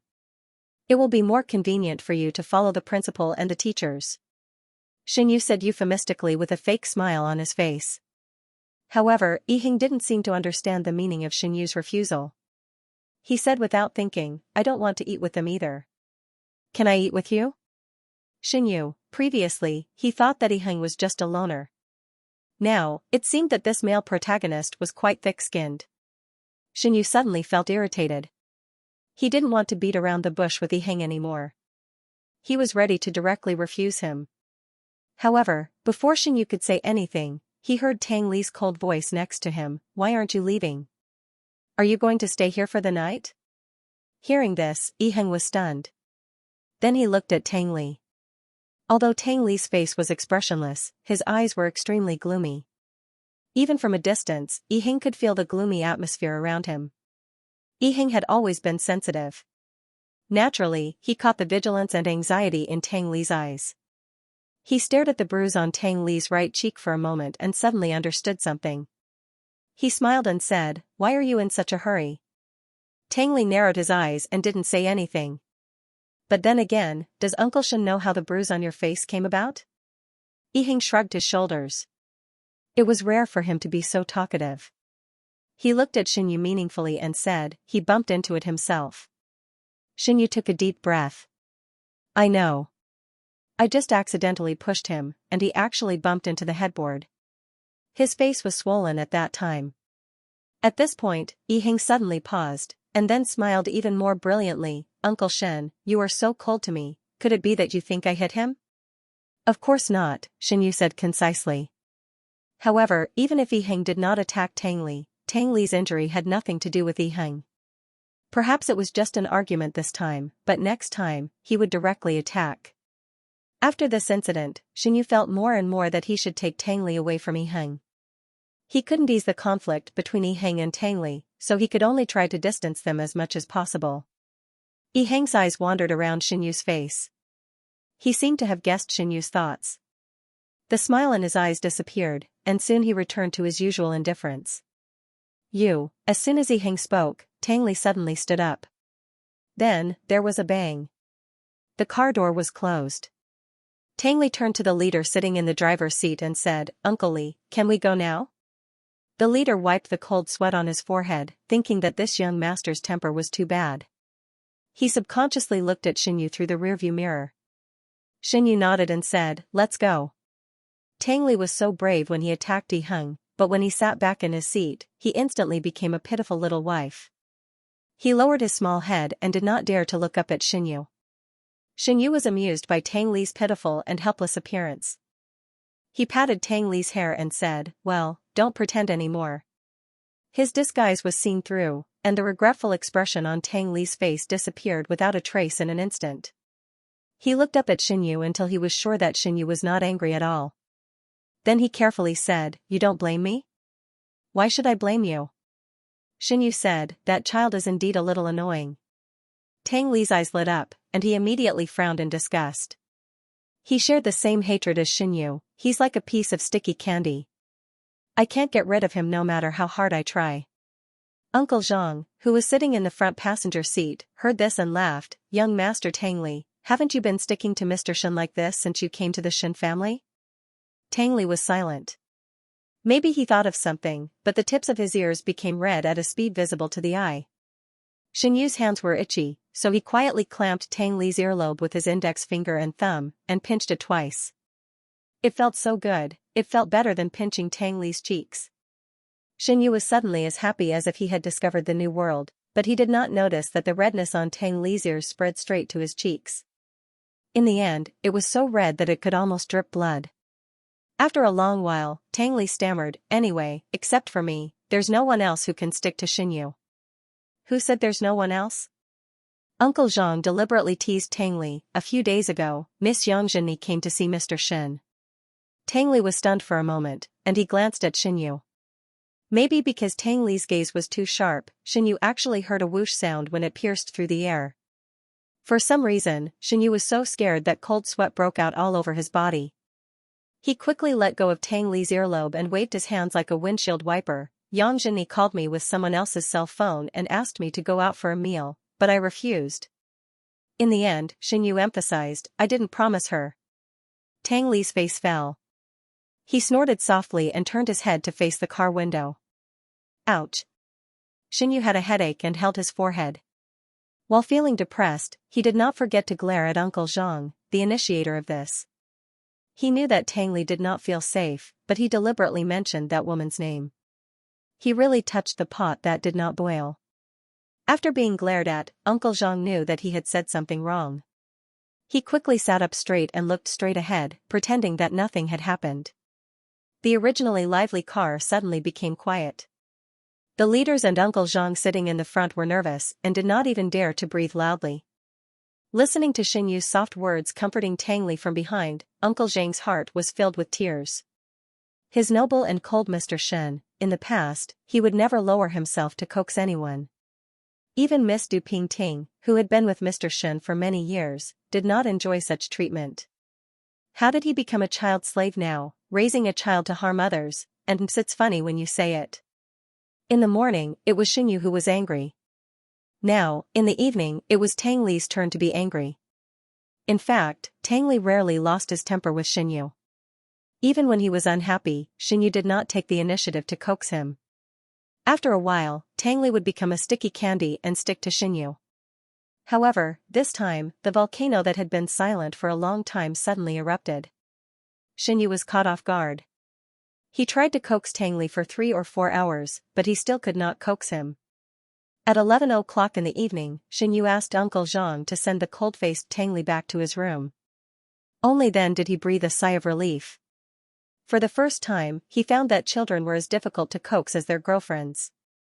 In the past, his married friends complained to him about how disobedient their children were and how many of them were causing headaches. Xianyu thought that his friends were making a fuss over nothing. A child's world was very simple. They could be easily coaxed with something that interested them. Now it seemed that, at that time, it was easy for him to say that. Xianxia sighed softly. He took out his tablet and checked his email. Then, he had a video conference with Kong Lin for half an hour. After that, he packed his clothes and went to the bathroom to take a shower. Now, Xianxia could barely stand for more than 10 minutes. However, the premise was that he was not under the influence of any external force. It was still a little troublesome to take a shower every time. It took more than an hour for Xianxia to take a shower. After a day of torment, he was already exhausted. Not long after lying down on the bed, he fell into a deep sleep. In the middle of the night, Xianxia was awakened by a slight knock on the door. He opened his eyes in the dark. He held his breath and listened carefully for a few seconds. He found that he was not dreaming. There was indeed someone outside the door. Xianxia propped up his upper body and turned on the night light on the bedside table. The dim light instantly covered a large area of darkness. Xianxia got up and got out of bed. He pushed away the wheelchair that was parked beside the bed. He supported himself against the wall and staggered slowly towards the door. The whole process took nearly 20 minutes. When he came to the door with sweat all over his forehead, the slight knock on the door had disappeared in the silence. It was as if Xianxia had an auditory hallucination just now. There was a peephole on the door. Xianxia looked through the peephole and could only see the empty corridor outside. "Chestnut." Xianxia called softly. No one answered him. Xianxia opened the door directly and saw Tangli squatting on the ground with a pillow in his arms. Tangli was wearing the green frog pajamas that Xianxia bought for him. He moved stealthily in the direction of his room like a thief. After hearing the sound of the door opening, Tangli was stunned at first. Then, he looked up at Xianxia with a puzzled face. Then, he became nervous. Xianxia looked down at Tangli, who was almost curled up into a ball, and said expressionlessly, "You." Tangli said first, "I didn't knock on the door." Xianxia closed his eyes and said after a long silence, "I'm not asking you about this." "Tangli," Xianxia said again, "and I said that I don't like children who lie." Tangli flattened his face and looked a little wronged. He regretted it after knocking on the door just now. He wanted to avoid the peephole and leave quietly. He didn't expect that Xianxia would guess that he was the one who knocked on the door and opened the door directly. He had to admit that Tangli was happy in his heart. That explosive feeling of joy surged out from his heart. It was uncontrollable, as if it was going to drown his entire being. Even if he drowned, he was willing to do it. However, these emotions were not shown by Tangli. He still looked wronged and pitiful. He stood up slowly with a pillow and said hesitantly, "I don't want to live in the same room with that person." Xianxia said, then, Tangli quickly interrupted him, "I don't want to live with Uncle Zhang either." Xianxia paused for 2 seconds and said, "Otherwise." Tangli continued to interrupt him, "It's too troublesome to get a new room." Xianxia, what the f***ck, how did this kid know what he was talking about? Xianxia was not stupid. Besides, Tangli had already made it so obvious. He knew what Tangli meant even if he thought with his toes. Considering the inconvenience of his legs, Xianxia wanted to refuse. Unfortunately, when he looked into Tangli's eyes, which were full of expectation and sparkling like stars, Xianxia could not refuse for a long time. Finally, he sighed, "Come in." Xianxia did not notice how long he had been standing in front of the door. When he was about to turn around and go back to the room, he found that his legs were so numb that he could barely feel them. He hurriedly asked Tangli to push the wheelchair and went back to bed after a while. Tangli climbed onto the bed and massaged Xianxia's legs with ease. After massaging for more than an hour, Xianxia felt better, and his expression was no longer as painful as before. Seeing this, Tangli immediately went to the bathroom to get a wet towel and wiped the cold sweat on Xianxia's face and body. Tangli was very serious, as if he was doing a great life event. His focused eyes made Xianxia's cheeks slightly hot. In fact, Tangli had never done these things for him. It was not that Tangli was unwilling, but that he did not want to. His legs were disabled, and there were too many inconveniences in his life. When he first came to this world, he even needed Uncle Zhang to stand outside the curtain and help him deliver things. As Tangli's elder, he still did not want Tangli to see him in such a sorry state. But tonight, sigh, forget it. Disabled people have no self-esteem. Xianxu's eyes drooped as she thought to herself in despair. At this time, he suddenly felt a pair of hands gently hugging his neck, and then he felt the warm touch of Tang Li's face against his neck. Tang Li's body was hot, and he was like a fireball sticking to Xianxu's body. But in the room with the air conditioning turned on, he could feel a trace of warmth. Don't let Yiheng get close to you in the future. Tang Li lowered his voice and said almost pleadingly, that guy's heart is not right. He's jealous and jealous. In his last life, he was a pot of pickled fish. Xianxu, who was in a bad mood, was instantly amused by Tang Li's description. He patted Tang Li's back and said, you two are the same. Tang Li was not convinced, I'm much better than him. Xianxu raised his eyebrows, didn't you deliberately hit the bed so that I would distance myself from him? Tang Li. Tang Li didn't expect Xianxu to see through his trick so quickly. He suddenly didn't know what to say. In fact, he found that he had underestimated Xianxu a little. He thought that Xianxu was careless and wouldn't notice some details. In fact, Xianxu's mind was more delicate than many people's. After a long silence, Tang Li loosened his arms around Xianxu's neck, stood up, and said righteously, anyway, I just don't like him. After saying this, Tang Li was very nervous. He thought that Xianxu would be unhappy and would teach him a lesson righteously. However, he didn't get a reply from Xianxu for a long time. Tang Li raised his eyelids and quietly looked at Xianxu. Then he saw that Xianxu was also staring at him without blinking. There was only a dim yellow night light in the room, so the surrounding light was not very bright. Tang Li felt that his vision seemed to be covered with a layer of blurred light. However, at this moment, he could clearly see Xianxu's face and even the subtle changes of expression on his face. There was no blame. There was only peace. If you don't like him, then don't like him. Xianxu suddenly smiled. The corners of his eyes and eyebrows were full of tenderness, and the small dimples on his cheeks seemed to suck in all the light. He said to Tang Li's head, we are not people from the same world as Yiheng. He doesn't have to like us, and we don't have to like him. Tang Li's hair was messed up. He raised his head and stared at Xianxu in a daze. Xianxu said again, why don't you stay with me tomorrow and try to avoid Yiheng? Tang Li nodded in a daze. Okay. Xianxu smiled and pinched Tang Li's face. It's late. We can go to bed now. Tang Li obediently crawled to Xianxu's side and lay down. He closed his eyes nervously and felt that Xianxu had given him half of the quilt and turned off the night light with a click. The entire room fell into silence. Tang Li's body stiffened. He didn't even dare to move, for fear of disturbing Xianxu who was next to him. The bed, the quilt, and the pillow were all filled with Xianxu's scent. It was like a strong net that wrapped Tang Li tightly. Tang Li's hands gradually grasped the bed sheets, and his thumping heart almost jumped out of his throat. Although the relationship between him and Xianxu had always been very close, it was the first time that they shared a bed together like tonight. Tang Li took 2 deep breaths and boldly turned over to face Xianxu. He put his hands under his face and looked straight at Xianxu's side profile outlined in the dark. Xianxu should have fallen asleep. The sound of his even breathing came into Tang Li's ears. Tang Li thought that he would lose sleep tonight. However, it didn't take long for him to feel that his eyelids became heavy, and soon he lost consciousness. The next day, Xianxu hadn't even opened her eyes when she felt a scorching gaze on her face. Xianxu didn't even have to think to know who was staring at him. You're awake? Yes. The voice that answered Xianxu was a somewhat hoarse boy's voice. Xianxu slowly opened his eyes and was suddenly stimulated by the bright light in the room. He subconsciously raised his hand to cover his eyes and let out a long sigh. Headache. A little uncomfortable. Maybe it was because he had stayed outside the library for a whole day under the scorching sun yesterday.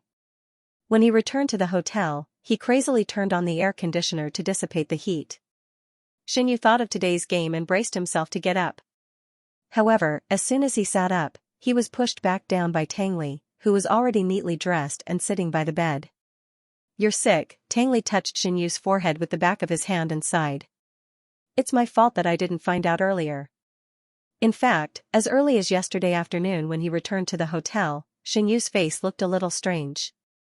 At that time, Tang Li was only concerned about Yang Zhenyi and Xianxu and didn't notice his abnormality at all. Thinking of this, Tang Li regretted it so much that his intestines turned green.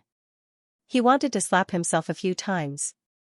He looked down at Xianyu's sickly rosy cheeks. He was really angry and distressed in his heart.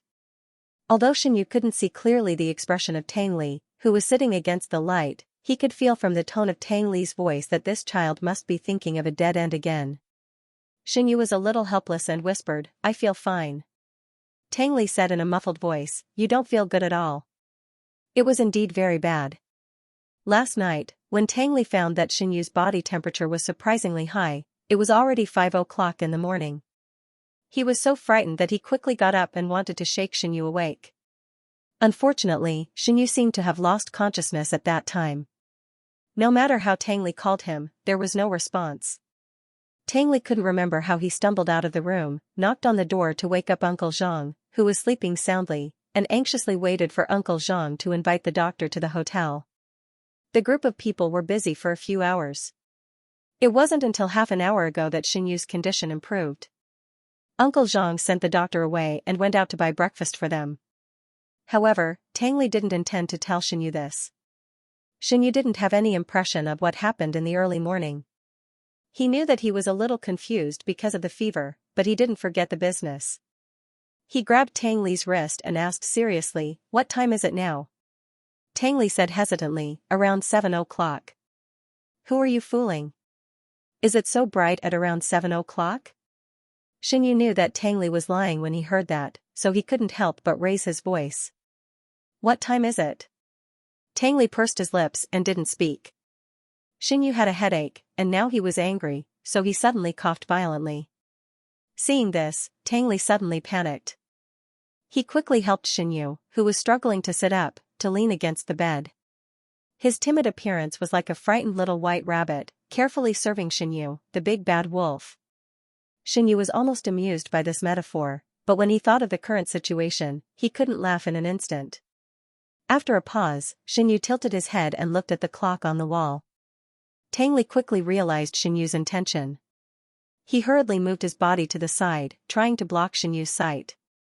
However, Tang Li's action was still one step too late. Xianyu only glanced at the clock and clearly saw that it was already 10:30 in the morning. In other words, the English competition had already started. And Tang Li was absent. And Xianyu was stunned, and then silently turned his eyes to Tang Li, who shrunk his shoulders like a puppy. His expression was uncertain, which scared Tang Li, who had always been afraid of his anger. "Xianyu."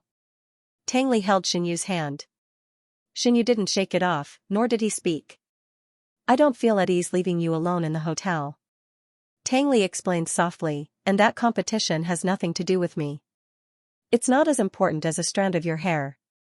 After listening to Tang Li's sincere words, Xianyu was like a deflated football. The anger that had been in his stomach just now disappeared in an instant. He found that Tang Li usually looked well-behaved and obedient, but sometimes he was extremely stubborn. Once he decided on something, no matter who persuaded him, he would not change his mind. He was really paranoid. "I'm not alone," Xianyu said in a muffled voice. "Where's Uncle Zhang?" Tang Li replied, "Uncle Zhang went out to buy breakfast." Well, he was really alone. What was done could not be undone. Xianyu didn't want to continue arguing with Tang Li on this issue. He was only annoyed that he was too easy to talk to in front of Tang Li. He wanted to take this opportunity to teach Tang Li a lesson, but in less than a minute, his anger was dissipated by Tang Li's few words. What was the difference between him and a paper tiger? No, a paper tiger could still be powerful. Maybe in Tang Li's eyes, he was just a lion dog that could explode at any time. He just needed to stroke his fur a few times. Thinking of this, Xianyu felt even more depressed.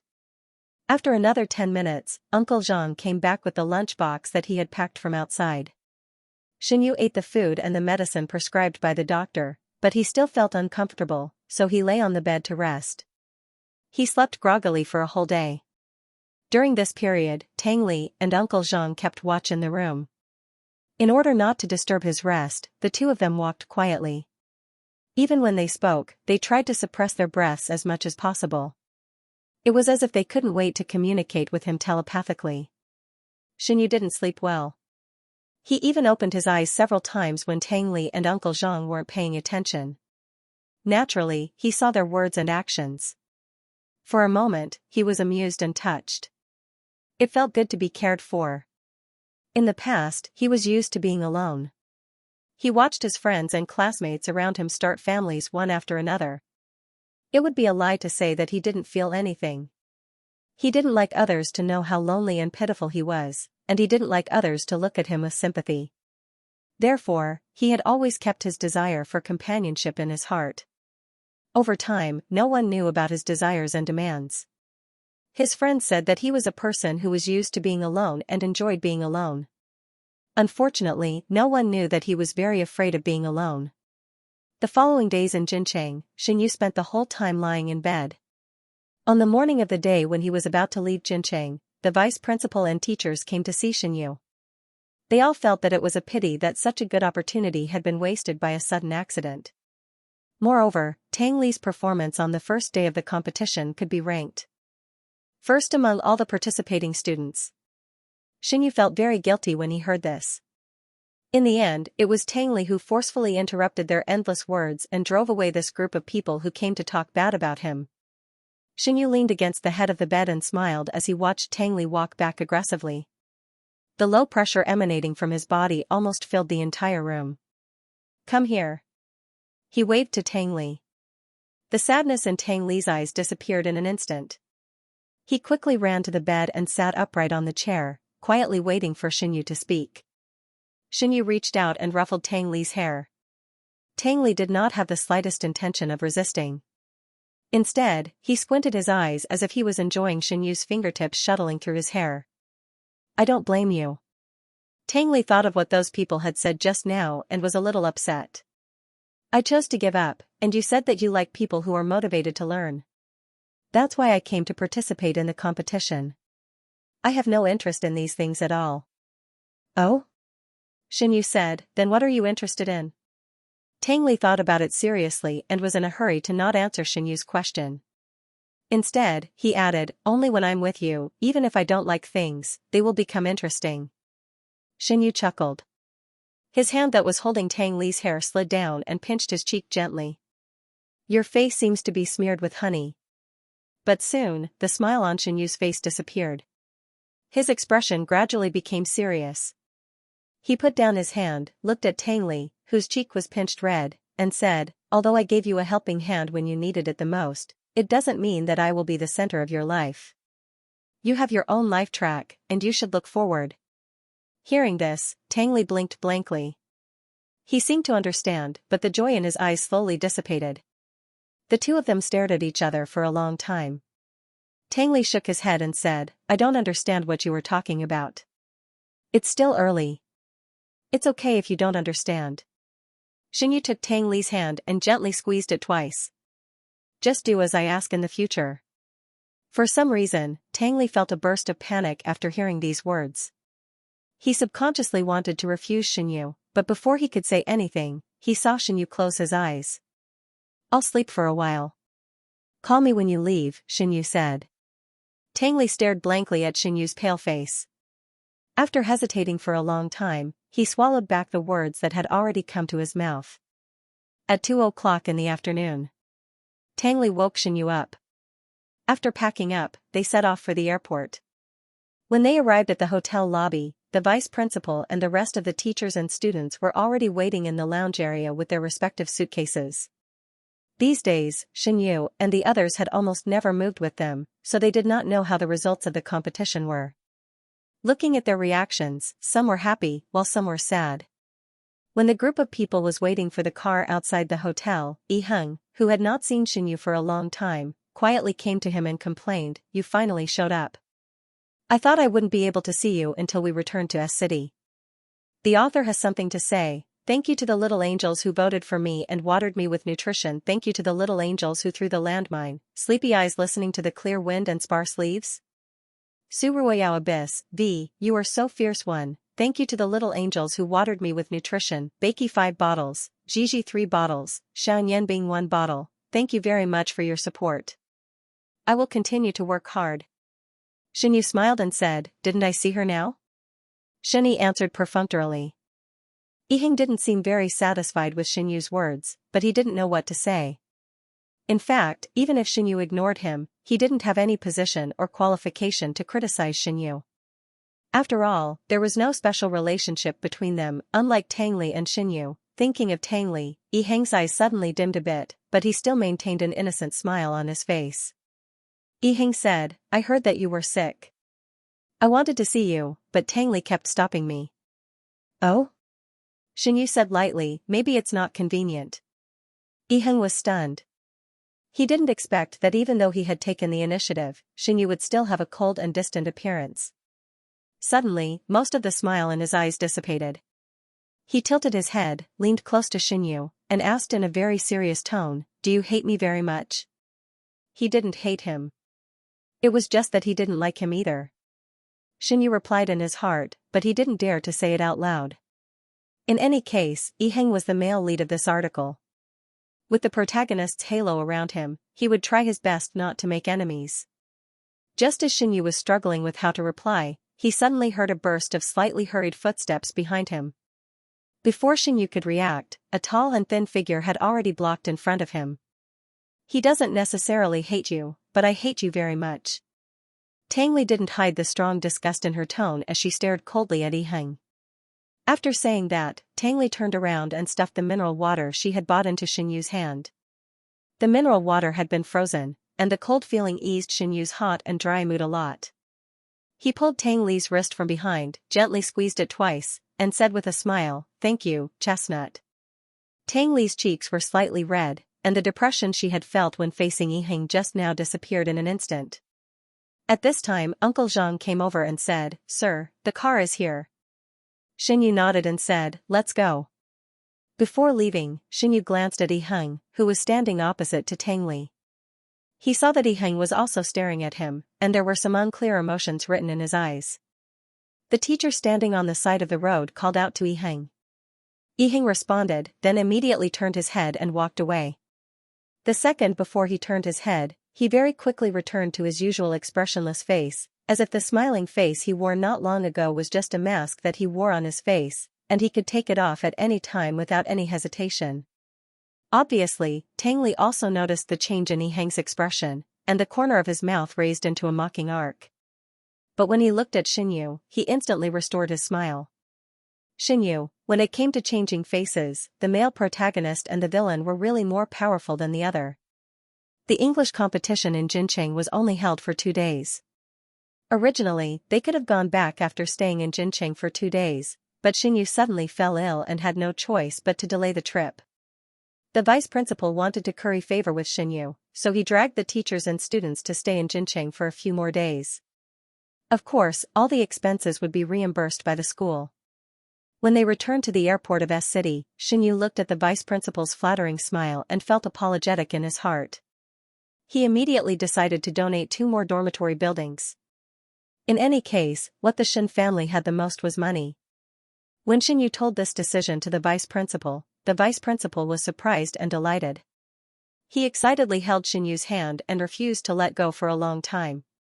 When Uncle Zhang saw this, he spent a great deal of effort to pry open the vice principal's pincer-like hand. Xinyu smiled helplessly and subconsciously turned his head to look for Tangli's figure, but he unexpectedly met Yiheng's gaze. 1. Panic. During the past 5 years, Xinyu's legs had gradually improved. Although he could basically walk, it was still difficult for him to walk and jump freely like ordinary people. Moreover, his legs would ache and even twitch slightly if he walked fast. Dr. Liu had checked Xinyu's symptoms and only said that the sequelae of the car accident were relatively serious. He just needed to strengthen the rehabilitation and exercise in the future. However, for convenience, Uncle Zhang still prepared a pair of crutches for Xinyu. Usually, except for the necessary rehabilitation training and small matters such as taking a bath, he would use crutches to walk.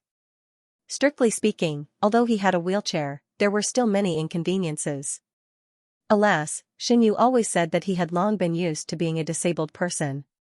However, if he could walk normally, who would be willing to be a disabled person who could not even trot? Tangli had always been sensitive.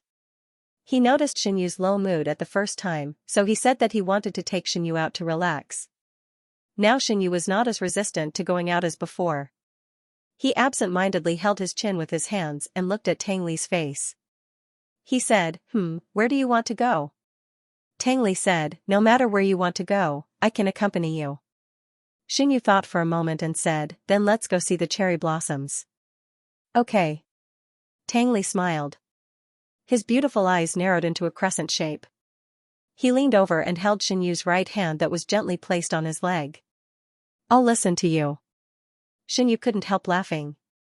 Then he broke away from Tang Li's hand and subconsciously reached out to pinch Tang Li's cheek. However, when his hand was raised in the air, he suddenly realized something. His expression suddenly became a little embarrassed, and he put his hand back in embarrassment.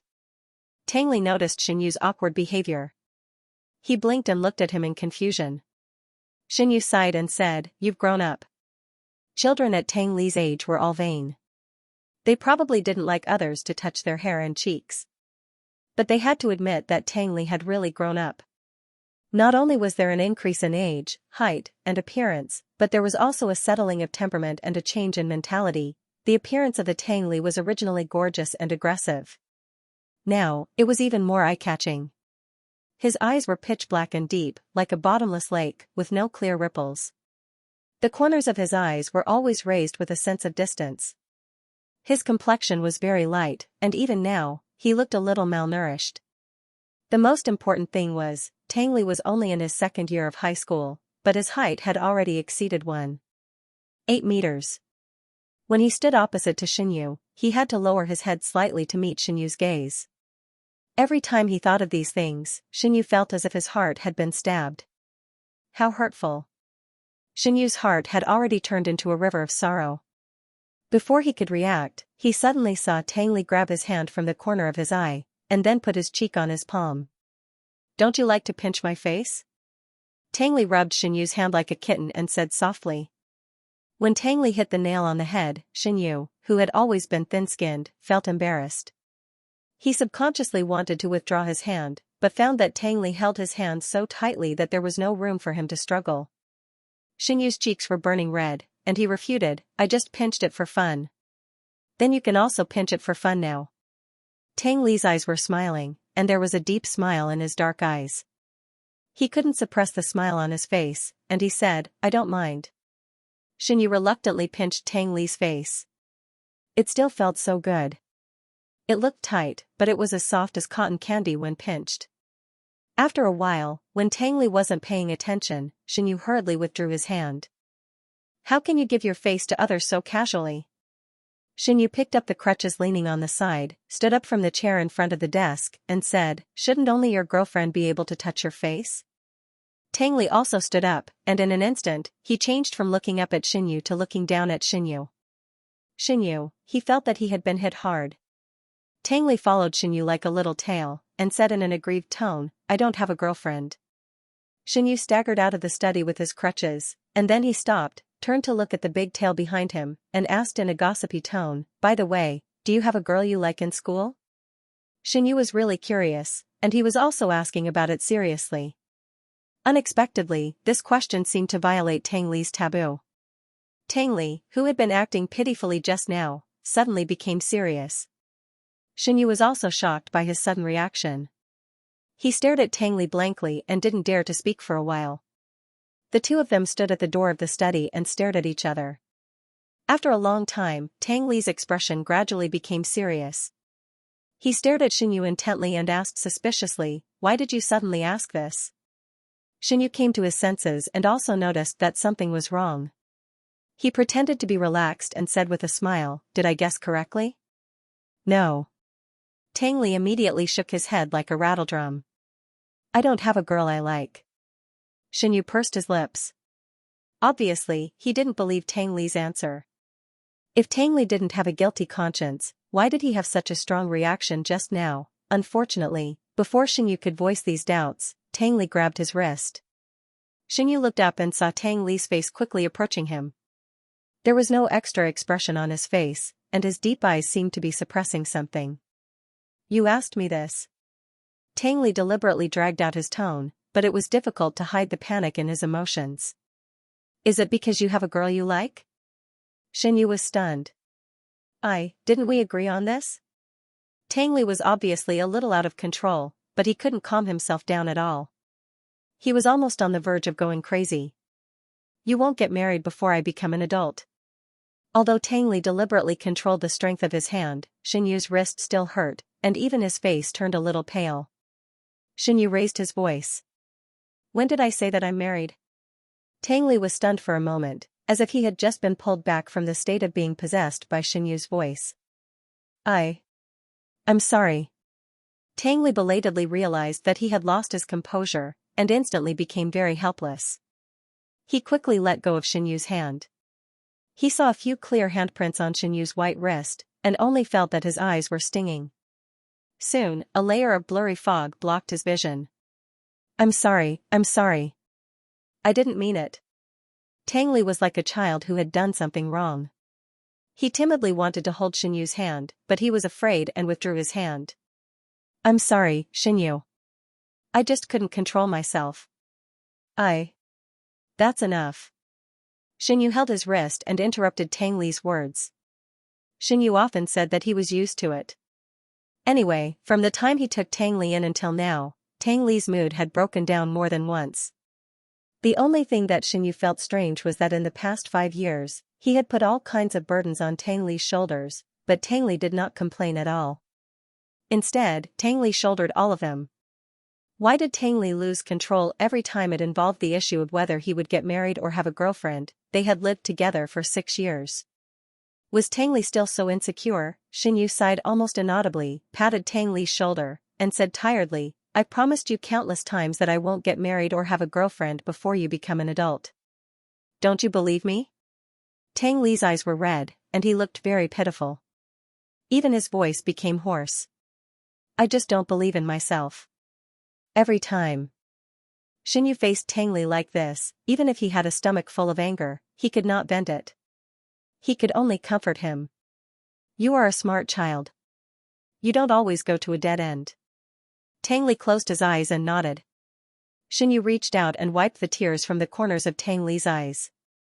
He wanted to say something, but suddenly he heard footsteps behind him. Sir. Uncle Zhang's voice sounded.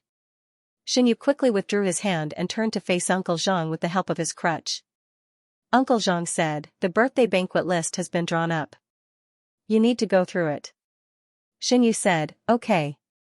Then he followed Uncle Zhang to the living room on the first floor. Tang Li stood in the same place and looked in the direction where Xinyu and Uncle Zhang left without blinking. He did not move for a long time.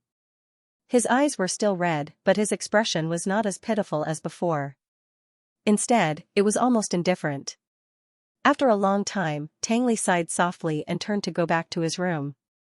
Since he completed all the courses arranged by Xinyu in his 3rd year of junior high school, he took on 2 private jobs at the suggestion of his teacher. He was not short of money, and he never aimed to make money. He just wanted to practice his skills. He did not expect that the 2 pieces he improved for the small company would be widely praised by netizens. It could be said that it became popular overnight, and it also made the small company jump from an unknown small workshop to a new company in the industry. The boss of the small company had just stepped out of the university campus not long ago. He did not have much experience, but he was very far-sighted. After making money, he immediately recruited people and expanded the scale of the business. He spent most of his money on the company. At the same time, the young boss also contacted Tang Li's teacher several times. He carried large and small bags of expensive gifts and visited the thatched cottage 3 times, hoping to have a chance to meet with Tang Li. Tang Li knew that he was too young to convince the public, so he decisively refused the boss's request to meet. However, in the past 5 years, he had been in contact with the boss through his teacher. Tang Li walked to the desk, picked up the phone on the table, and turned it on.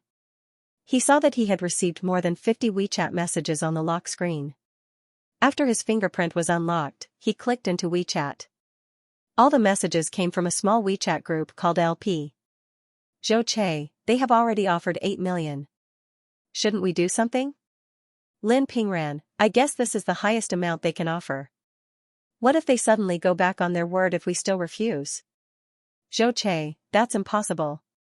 After all, the Tang family is the local tyrant of Sea City. They have been the king of the mountain for more than 100 years. They can't be so heartless just by offering 8 million. Tandong, let's see what Brother Tang has to say. This project was organized by Brother Tang. He should have his own ideas. As soon as he said this, the others quieted down. 2. Secret. Later, the three people in the group chatted for a while and tacitly avoided talking about the Tang family and the project. Tang Li lowered his eyes and skimmed through the chat history in front of him. Then, he clicked on the chat box at the bottom. His slender fingers flew on the phone screen and quickly typed a few words. I don't care. As soon as Tang Li's message was sent, the small group that had been silent for some time suddenly became lively. Lin Pingran, you really don't care? I'm just afraid that they will choose to give up on us when they encounter a better project. Then, the cooked pot will fly away. Laughing and crying, Tandong, so be it. We can't predict their decisions. We just have to do our jobs well. Lin Pingran, okay, Zhou Che at T, then I'll continue to be in a stalemate with them and see what the limit is. Okay. Lin Pingran at T. Brother Tang, although I don't know if you'll listen to a layman like me, I still want to give you a suggestion. Lin Pingran, if your goal is to make money, I advise you not to go against the Tang family. The Tang family has a foundation and status in Sea City. Now that they want to expand into the S City market, it's a good opportunity for us to build a good relationship with them. If we have the Tang family's protection in the future, maybe our company will take fewer detours. Just through the phone screen, it was as if they could feel Lin Pingran's earnest words. Zhou Che and Tandong did not speak. They were probably waiting for Tang Li's answer. Tang Li turned around and leaned gently on the edge of the desk. Behind him was a clean floor-to-ceiling window. The sky outside was covered with large flaming clouds. The bright red color added a touch of color to the surrounding air. The afterglow of the sunset poured on Tang Li. He stood in the light and shadow. The outline of his face was dyed with a layer of warm orange-red light. But if one looked closely, they would find that a thin layer of frost had condensed in the bottom of his eyes. Tang Li curled the corners of his mouth. His face was full of sarcasm. He typed out a sentence in the chat box. Lin Pingran, since you're so opinionated, why don't you talk to the Tang family? The concise and comprehensive words were mixed with the smell of gunpowder. Lin Pingran did not seem to expect Tang Li to be so straightforward. After sending a dumbfounded emoji, he did not say anything else. Instead, it was Zhou Che and Tandong who popped out to smooth things over. Zhou Che, oh, Brother Tang, don't misunderstand. Aran is a good person, but he's a little petty. He didn't mean it. If he said something that offended you, please don't take it to heart. Tandong, you are our company's great benefactor. We will follow up on your project at any time and do according to your request. Please rest assured, Brother Tang. Zhou Che and Tandong flattered Tang Li for a while. But after Tang Li said that sentence, he did not say anything else. Not long after, the small WeChat group returned to silence. On the other side, Lin Pingran sat on the sofa in his living room, holding a mobile phone tightly with both hands. His expression was slightly ferocious. He stared at the chat history on the mobile phone screen for a long time before he gradually came back to his senses. You're just a little capable. Do you really think you're that important? Lin Pingran was indignant and said to himself, you don't even know that you've worked for others for a few years. You're as stupid as a donkey. Lin Pingran cursed for a long time, but he was still angry. He dialed Zhou Che's phone. Zhou Che quickly picked up. The other party seemed to have guessed his intention. Before he could say anything, he scolded him. I say, what are you thinking? If it's our company's project, you can refute him. But it's clearly his own business. Why are you, an outsider, interfering? Zhou Che and Lin Pingran were college classmates for 4 years. In addition, they had worked together for 6 years. They had known each other for a total of 6 years and could be considered best friends. However, at this moment, his good friend blamed him mercilessly for a person who had never even shown his face. For a moment, Lin Pingran, who had been able to calm down a little, was completely furious. Let me ask you, what kind of drug did that Tang guy feed you? Why do you follow his orders like dogs? That project is indeed his, but it's going through our company. If there's any mistake, we're the ones who have to clean up the mess. Zhou Che was shocked, ashamed, and angry. Are you crazy? How can you say that about us? You're the one who's crazy, and you're seriously crazy. Lin Pingran jumped up from the sofa and walked around the coffee table a few times in anger. He gasped and said, I don't deny that Tang guy has helped us a lot, but have you ever thought about how many detours we have to take if we offend the Tang family? While Lin Pingran was talking, Zhou Che had already calmed down. After a long silence, Zhou Che sneered and said without hesitation, You've told me so much because you want to take away Tang Li's project and use it to please the Tang family, right? Since the other party saw through his thoughts, Lin Pingran no longer hid it and said righteously, Tang Li is not even a nominal member of our company. We've taken all the risks. Helping him is a favor, and not helping him is an obligation. Besides, more than half of the 8 million yuan that the Tang family bought out the project went into his pocket. Lin Pingran talked non-stop, trying to persuade Zhou Che. Unfortunately, Zhou Che did not fall for his trick. Before he could finish speaking, Zhou Che impatiently interrupted him, Alright, what's the use of saying all this to me? Lin Pingran did not speak, but his face was ugly. Zhou Che said again, For the sake of our friendship, I'll give you 2 choices. 1. You persuade Tang Li to hand over the management of the project to you. 2. You completely give up this idea. Don't fall out with me. Lin Pingran said, Hey, beep, Zhou Che had already hung up the phone. Lin Pingran was so angry that he slammed the phone on the ground. *CK him. Lin Pingran stared fiercely at the phone lying on the floor and could not help but explode. I'm the third boss. How can I be so aggrieved? I can't even compare to a stranger. Before he finished speaking, the phone, which was originally black, suddenly lit up. Someone called in. The words Tang Li were displayed on the smashed screen. Lin Pingran, who happened to be badmouthing someone, felt his heart skip a beat. He shrunk his neck guiltily. He recalled the words Tang Li sent in the WeChat group and suddenly felt a little scared.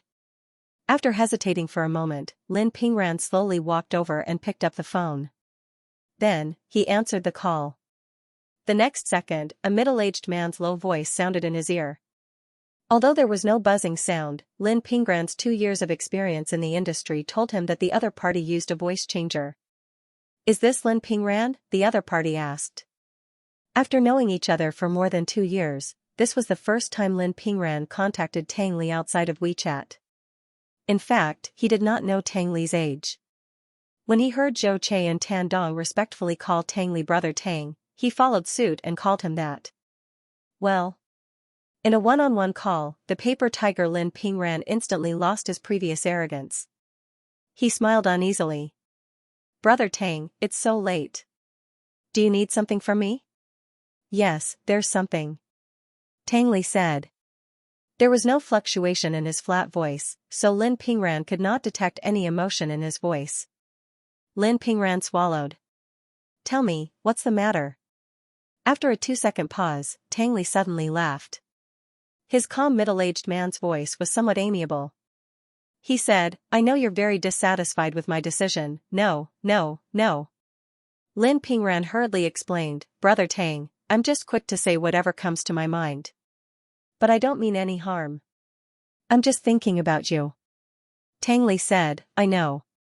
After that, without giving Lin Pingran a chance to speak, Tang Li continued, in fact, although my thing is called a project, it's just an insignificant gadget. I'm very touched that you're so concerned about that gadget in your busy schedule. Lin Pingran was confused by Tang Li's words. He scratched his head and felt a little embarrassed. Brother Tang, you flatter me. So, I thought about it and decided to ask you to help me negotiate with them about the project. Tang Li suddenly changed the topic and said sincerely, I don't know if you're willing to help me. Lin Pingran was shocked. In less than 2 seconds, he quickly reacted and nodded excitedly. Of course I'm willing. It's my honor to have you trust me so much, Brother Tang. Tang Li smiled and said, then I'll have to trouble you. Lin Pingran was calculating in his mind, but he said politely on the surface, "It's no trouble at all." It was not easy to hand over the project, but this matter was set in stone, so there was no hurry. After hanging up the phone, Lin Pingran was so excited that he rolled on the carpet a few times. His face and body were covered in sweat. Only then did he realize that he had forgotten to turn on the air conditioner when he rushed home. Lin Pingran picked up the remote control and turned on the air conditioner. When he put the remote control back on the coffee table, his eyes involuntarily fell on his phone. He gritted his teeth and his eyes flickered. After struggling for a long time, Lin Pingran finally made a decision. He picked up his phone, found the strange number that had called him a few days ago, and dialed the number. Xianxia had no idea that Tang Li had done so many things. In his eyes, Tang Li was still the hot-tempered and shrewd little boy from before. He had been distressed for a while because of this. The time when Tang Li would return to the Tang family was getting closer and closer. If Tang Li showed his emotions from time to time, he would probably be eaten up by the Tang family. The author has something to say. I, Pora Zhaoyan, am here to promote the advanced collection. There may be some changes to the text and some jokes, but if there is no accident, the theme will remain the same. This is the next article. Summer begins. Divorce Yu and Chuqing had been decided by their elders since they were young. When Yu was 20 years old, his wedding with Chuqing was held in an uproar, and the whole city knew about it. The media and netizens were all watching this grand wedding of the century. Unfortunately, they divorced in less than a year. It was a silent separation, a complete and thorough separation. One day, his childhood friend asked Yu, "You have already fallen in love with Chuqing, why did you take the initiative to ask for a divorce?" Yu was slightly drunk. In a daze, he counted his fingers and listed the 3 sins of Chuqing. First, not going home. Second, not touching him. Third, not him. After that, Yu turned his head and found that Chuqing was standing behind him. The noble young master in the past had become a black-faced man. Chuqing dragged him into the bathroom and pressed him against the wall. His breath was hot, and he was angry and resentful. "You are married, but you still care about others. I helped you with good intentions. Why is it my fault?" You? F***CKU. You are the one who cares about others. It tells the story of 2 people who have a crush on each other, think that the other is cheating, and blame each other. Mixed with glass shards, hee. In a few days, it would be old Master Shen's birthday banquet. As the only grandson, Xianxia would organize the banquet. Due to the tight schedule, Xianxia spent almost all his energy on the design and layout of the banquet. The banquet would not be held in the Shen family's house, but in a hotel owned by the Shen family's company. As early as a month ago, Xianxia instructed the hotel's management staff to suspend business for a week at this time and concentrate on decorating the banquet venue. As for the guest list, Xianxia had a lot of headaches over this matter. When he first took in Tang Li, old Master Shen wanted to arrange a girlfriend for Xianxia, but Tang Li used all kinds of tricks to evade him. Later, Xianxia directly told old Master Shen that he had promised Tang Li that he would not find a girlfriend before Tang Li became an adult. At that time, old Master Shen was angry for a long time because of Xianxia's words. He kept blaming Xianxia for being stupid and ruining his marriage for a child he took in halfway. Xianxia was not angry. He quietly listened to old Master Shen's scolding, and then slowly said, "Grandpa, didn't you ask me to take good care of Chestnut? I've been doing what you said." Hearing this, old Master Shen was so anxious that he blew his beard and glared. He picked up the tissue box on the coffee table and threw it at Xianxia. Xianxia did not dodge, and the tissue box hit him right in the middle. It didn't hurt anyway. "You're really pissing me off. I asked you to take care of Chestnut, but I didn't ask you to not get married and have children for Chestnut. Do you plan to spend the rest of your life with him? Chestnut may not be willing. In the future, Chestnut will find a girlfriend and prepare to get married and have children. You can wait to die alone." Old Master Shen pointed at Xianxia and scolded, "It's your father who listened to your outrageous words. He must break one of your legs." Xianxia had an absent-minded smile on his face. He did not listen to old Master Shen's words at all. He sighed and said, "They don't need to do anything. My legs are no different from being broken." Old Master Shen was speechless. Old Master Shen was a typical example of not eating. Although he usually scolded and beat Xianyu, and when they met, he would also angrily complain that Xianyu didn't come to see him much. However, once he saw Xianyu's sad face that was full of self-abandonment, he would suddenly burst like a balloon that had been punctured by a needle. His entire aura would instantly drop. "I'll give you another 5 years." Old Master Shin made a final concession and said with a serious expression, "In the next 5 years, I won't care about you. But if you still haven't solved your marriage problem, don't blame this old man for meddling in other people's business. You're the only child of our Shin family. I'm supporting you under such great pressure. It's time for you to think about me and our Shin family." Xianyu pursed his lips, neither agreeing nor refusing. And now, 5 years had passed. Old Master Shin started to look for a partner for Xianyu with great fanfare just as he had promised at the beginning. Originally, Old Master Shin was old and didn't like those hypocritical social activities.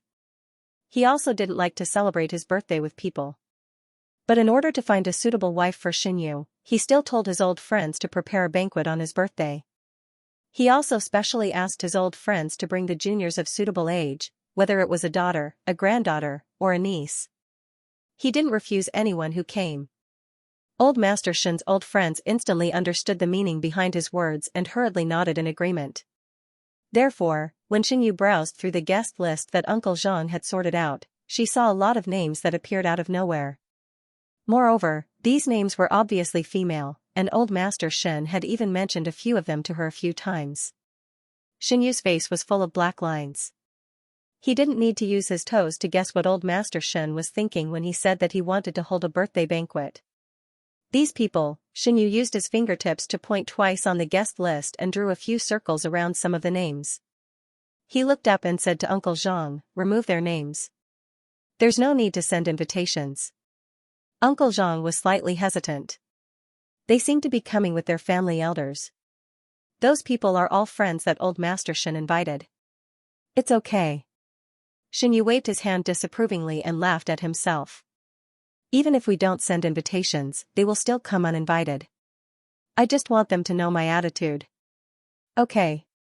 Uncle Zhang nodded in agreement. "That's all." Xianyu closed the guest list and handed it to Uncle Zhang. "How's the preparation at the hotel?" Uncle Zhang replied, "The decorations have been arranged. We're just waiting for the host and performers to gather for the rehearsal. Do you want to go and take a look?" "No need. I'm too lazy to go." Xianyu closed his eyes and leaned back in his chair. He frowned and looked tired. "Just help me keep an eye on them." Uncle Zhang nodded, put away the guest list, and then turned and left the study. Suddenly, only Xianyu was left in the study. He sighed listlessly. He felt that the surrounding was so quiet that he could hear the sound of air moving. Over the years, he was used to Tangli chattering beside him. Now that Tangli had gone to school and hadn't come back, he felt very uncomfortable. It was as if something was suddenly missing from his originally fulfilling life. It was very awkward. On the weekend, Uncle Zhang drove Xianyu and Tangli to a scenic spot in the suburbs to see the cherry blossoms. It was the season of cherry blossoms. There were a lot of people coming to visit.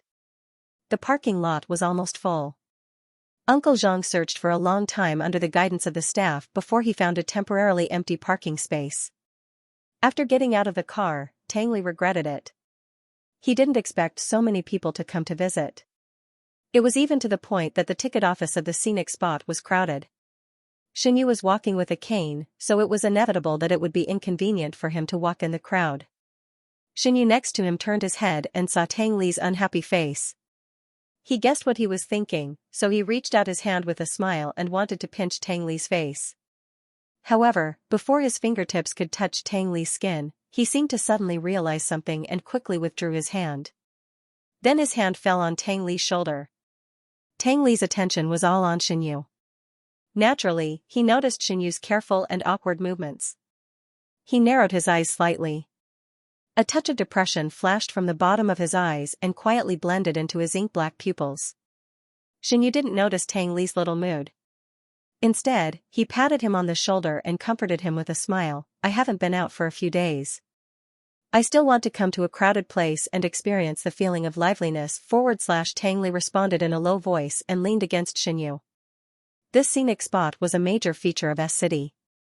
Not only was the area so large that it would take a day to walk around the outer circle, but there were also cherry trees planted in every corner of the scenic spot. Even the relatively hidden toilets could see gorgeous cherry blossoms blooming next to them. The scenic spot was also divided into popular spots and unpopular spots. The internet-famous locations had only recently become popular on Weibo. The marketing accounts claimed that it was one of the places where tourists had to check in when they came to S City. Therefore, most tourists went straight to those places after entering the park. As a result, some unpopular locations were left unattended. Xianxia didn't want to join in the fun. When he heard the girls passing by say so, he led Uncle Zhang and Tangli to a sparsely populated place without saying anything. Who knew that the scenic spot was so large? As they walked, before they reached the destination, Xianxia was so tired that he was panting and almost collapsed on the ground. The amount of exercise today was really more than the usual rehabilitation exercise. Xianxia leaned against a tree and didn't want to walk any further. Tangli approached him, unscrewed the cap of the mineral water bottle in his hand, and handed it to Xianxia. "Drink it." Xianxia realized that he had been dry for a long time. He didn't refuse. He held the two crutches with his other hand and took the mineral water bottle with his free hand. He raised his head and drank 2 mouthfuls of water. When the cool liquid slid down his throat, Xianxia breathed a sigh of relief. He finally felt that the heat and exhaustion in his body were relieved a lot. Xianxia wiped the corner of his mouth with the back of his hand and reached out to ask Tangli for the cap of the mineral water bottle. Tangli didn't give it to him. Instead, he asked, "You don't want to drink anymore?" "I don't want to drink anymore," Tangli said. "Then give it to me." Xianxia thought that Tangli meant to help him take the bottle. He thought that it was really inconvenient for him to hold the bottle with his crutches, so he handed the remaining mineral water bottle to Tangli. As a result, Tangli took the mineral water bottle and drank it. After a while, the remaining half of the bottle was emptied.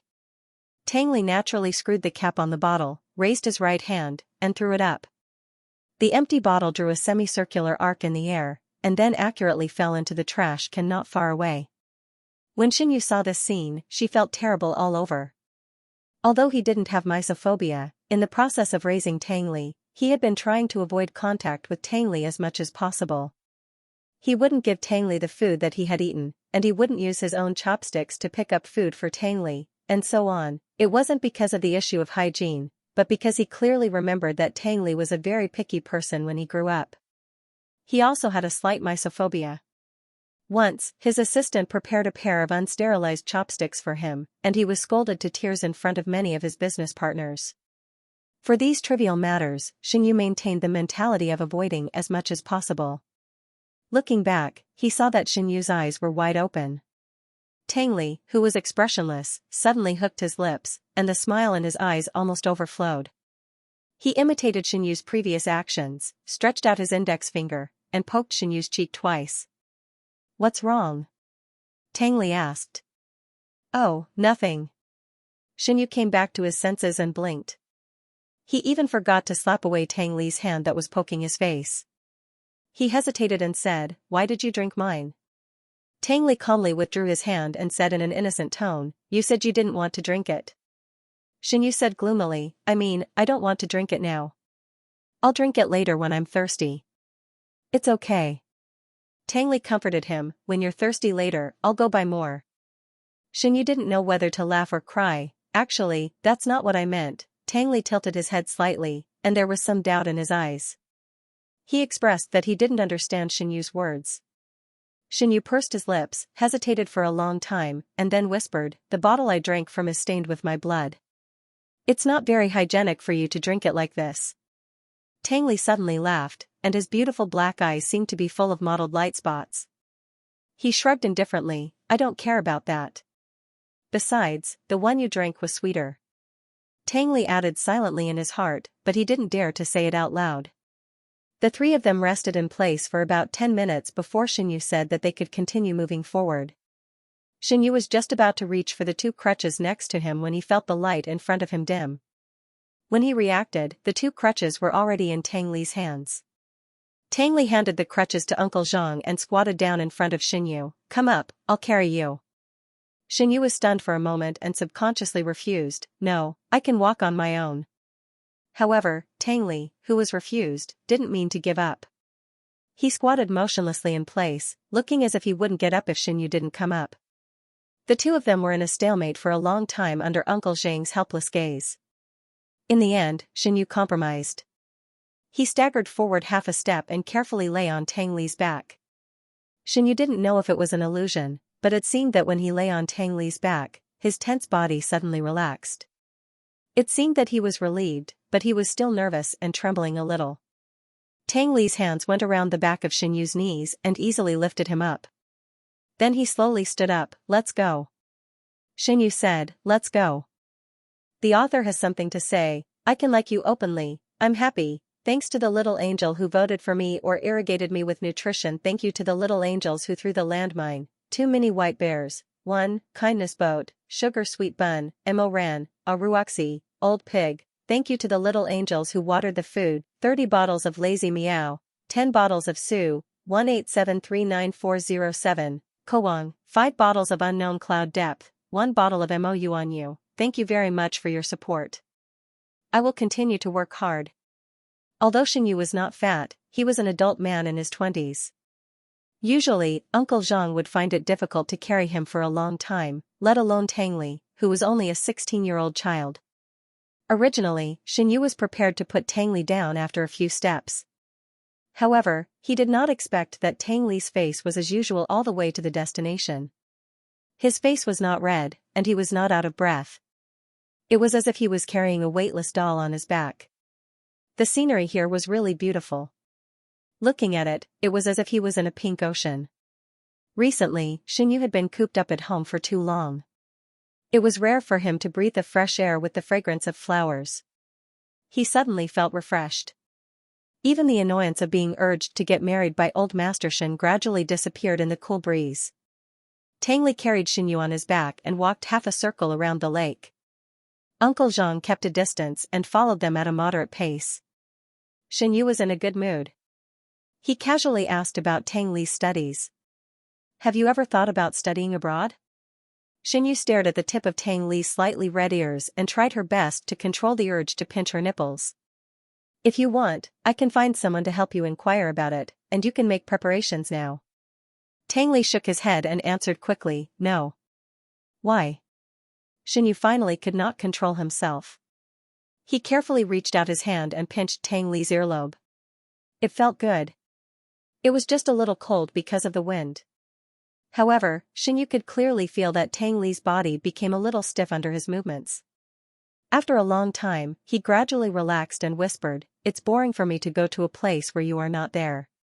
Xinyu continued to pinch Tangli's hot earlobe and said with a smile, you're going abroad to further your studies, not on a vacation. Do you think I can help you improve your academic performance? Tangli answered confidently, at least it can keep me in a good mood. Xinyu was instantly amused. Then she thought of something and her expression suddenly became sad. She sighed and said, when you find a girlfriend in the future, you won't say that anymore. Why? It was Tangli's turn to be confused. He turned his head and tried to observe Xinyu's expression. Watch the road. Xinyu held Tangli's head with both hands and forced Tangli to turn back. Then he said, friends and family can't accompany you throughout your life. Only husband and wife are a community. They are bound together for life, supporting each other, and growing old together. Tangli's hands, which were holding Xinyu, slowly tightened. He hummed in a low voice. Xinyu continued, no matter what you think now, one day you will integrate into a marriage and a new family. At that time, I'm afraid you won't be willing to face a nagging old man like me. Tangli was still walking forward in silence. The atmosphere was a little awkward. Xinyu lay on Tangli's back. He didn't hear any reply from Tangli for a long time. He thought that Tangli was not interested in this topic. He smiled helplessly and was ready to change the topic. At this time, Tangli's deep voice broke the silence, Xinyu. Yes? Perhaps the situation you mentioned will never happen to me. Xinyu blinked blankly. After a while, his confused brain finally understood the meaning of Tangli's words. You don't want to get married?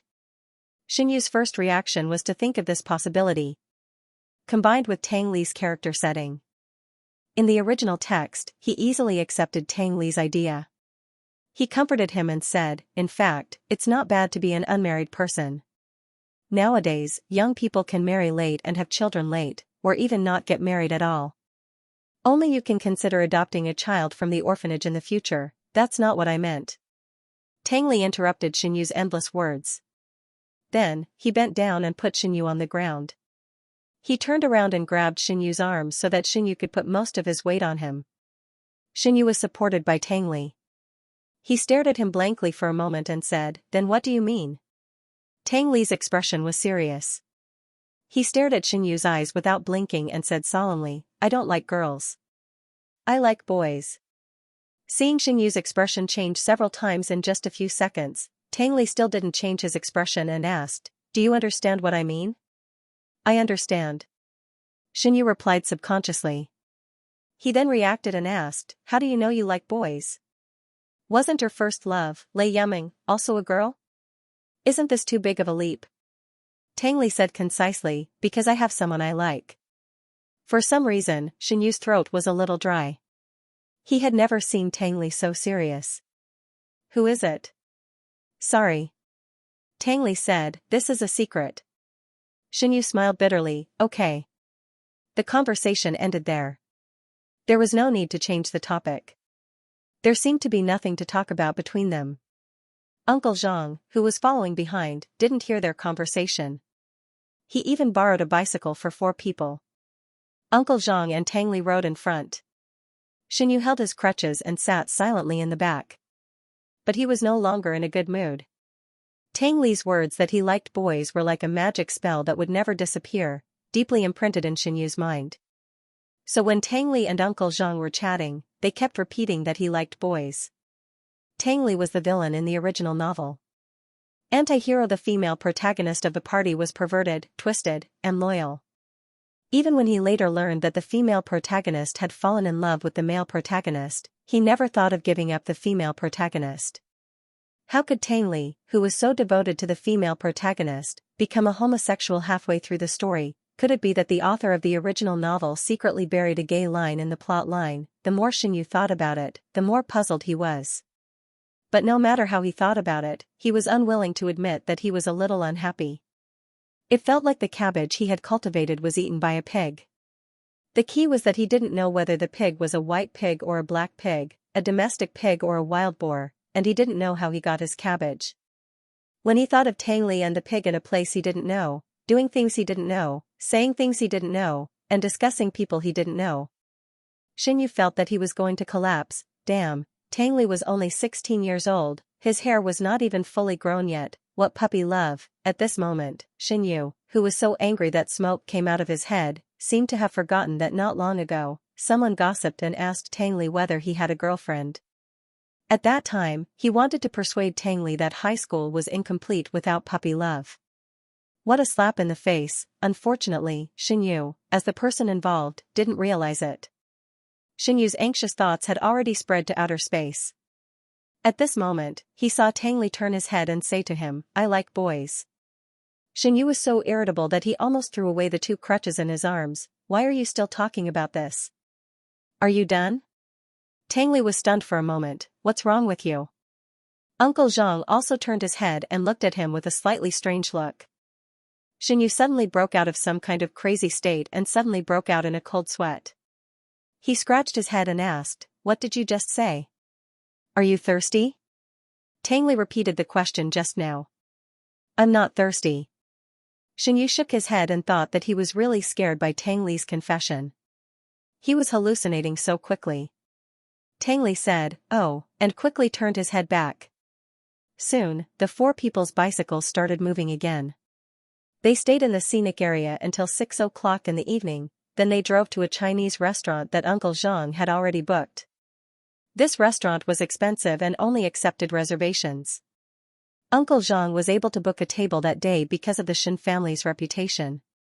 However, the taste of the food was indeed worthy of the restaurant's reputation, but the 3 people sitting in the private room seemed to be performing a pantomime. Xianyu was full of worries, while Tang Li was absent-minded. Uncle Zhang, who was sandwiched in the middle, was in a dilemma. He racked his brains to ease the atmosphere. In the end, when he saw that Xinyu and Tang Li didn't even make basic eye contact, Uncle Zhang gave up struggling. When they left the restaurant, a boy called out to Tang Li. The boy was shorter than Xinyu, but he had big eyebrows and big eyes. He was very sunny and good-looking.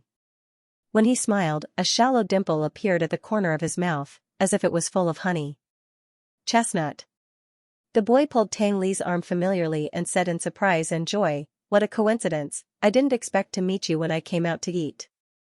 Are you with your family?" As he spoke, the boy suddenly turned his head, looked past Tang Li in front of him, and looked at Xinyu and Uncle Zhang standing behind. The boy grinned at them, and his smile was brighter than the light in the corridor. However, Xinyu's face didn't look very good. The words that Tang Li said in the cherry blossom field during the day kept repeating in his mind. For a moment, he wondered if Tang Li liked this boy. He knew Tang Li very well. A person who could call out to Tang Li in a public place was really not an ordinary person. At least he had some weight in Tang Li's heart. Although he felt uncomfortable, Xinyu still smiled and nodded to the boy for the sake of his feelings. The next second, he heard the boy shout happily, "Hello, uncles." Xinyu. Before Xinyu could react, Tang Li, who was standing in front of the boy, had already slapped him directly on the head without any hesitation. The boy covered his head with his hands and looked at Tang Li pitifully with his flat cheeks. It was a bit like how Tang Li used to act pitiful in front of Xinyu in the past. "Why did you hit me?" The boy said discontentedly, "Don't you know that hitting people's heads is a taboo?" Tang Li was expressionless. "I don't know." The boy's height was just enough to reach Tang Li's eyes. He raised his head and glared at Tang Li. Finally, he was defeated by Tang Li's cold stare and looked away embarrassedly. Tang Li was a little impatient and went straight to the point. "Why did you call me?" "Really, can't I call you if there's nothing?" The boy muttered in a low voice and then said happily, "I just want to ask you, will you come to the masquerade party next month?" The author has something to say. "Thank you to the little angel who voted for me. Thank you to the little angel who threw the landmine. Kind boater, 1,722,000 meters. 1. Thank you to the little angel who watered the food, Yu 42 bottles, the cat who ate lemons 30 bottles, Xianxia Wanmu 20 bottles, you only 15 bottles, author's chrysanthemum 10 bottles, Mo Yuan Yu, the fox who watched the golden snitch, red bean, priest, half moon city 5 bottles, Beiqi 4 bottles, continuous summer sheep, Songhua wine 2 bottles, something ball 1 bottle. Thank you very much for your support. I will continue to work hard." Facing the boy's excited and hopeful face, Tang Li rejected him without hesitation. "I'm not going." Hearing this, the smile on the boy's face froze instantly. "Why?" "No reason." Tang Li said, "Do you have anything else to say?" "No, then I'm leaving." After that, Tang Li turned around and left. The boy stared at Tang Li's back for a full 2 seconds before he suddenly reacted. "Chestnut, wait." He ran forward quickly and reached out to grab Tang Li's wrist. Unfortunately, Tang Li seemed to have a pair of eyes on the back of his head. Before the boy's fingertips touched his skin, he suddenly turned sideways and nimbly avoided the boy's hand. The boy missed. His hand froze in the air for a long time before he withdrew it embarrassedly. "Is there anything else?" Tang Li asked. "It's nothing serious." The boy sniffed awkwardly and said hesitantly, "Anyway, the homework for the second year of high school is not heavy. You can come over and have fun. We haven't seen you for a long time. Shall we and the others miss you very much?" The boy spoke sincerely, but unfortunately, Tang Li was not moved by him at all. "I said I won't go, so I won't go." Tang Li frowned slightly. "You guys have fun. I'm leaving." This time, the boy did not dare to stop Tang Li again. Although his eyes were full of reluctance as he looked at Tang Li's back, he still swallowed all the words he wanted to say. Then, his eyes suddenly turned and happened to meet Xinyu's eyes, who was looking at him. The boy was stunned for a moment, then raised a very bright smile, waved to Xinyu, and said with his mouth closed, "Goodbye, uncle." "Xinyu, screw your uncle. You're the uncle, your whole family are uncles." For the first time in his life, Xinyu was so depressed because of his age. He was only 29 years old. It was too strange to be called uncle by a boy who was obviously a high school student. Xianxia suddenly remembered that he used to call himself uncle in front of Tang Li. For a moment, Xianxia felt even more depressed. On the way back, Tang Li and Uncle Zhang both noticed that Xianxia was not in a good mood. However, Tang Li thought that Xianxia was still angry with him because he had shown his cards to Xianxia during the day. Therefore, he sat in the front passenger seat without saying a word. He was so quiet and tense that he didn't even have the courage to look up at Xianxia in the rearview mirror. Poor Uncle Zhang, on the other hand, was still in a daze the whole day. He could not understand at all. During the day, young Master Tang Li was still carrying his master on his back and strolling by the lake.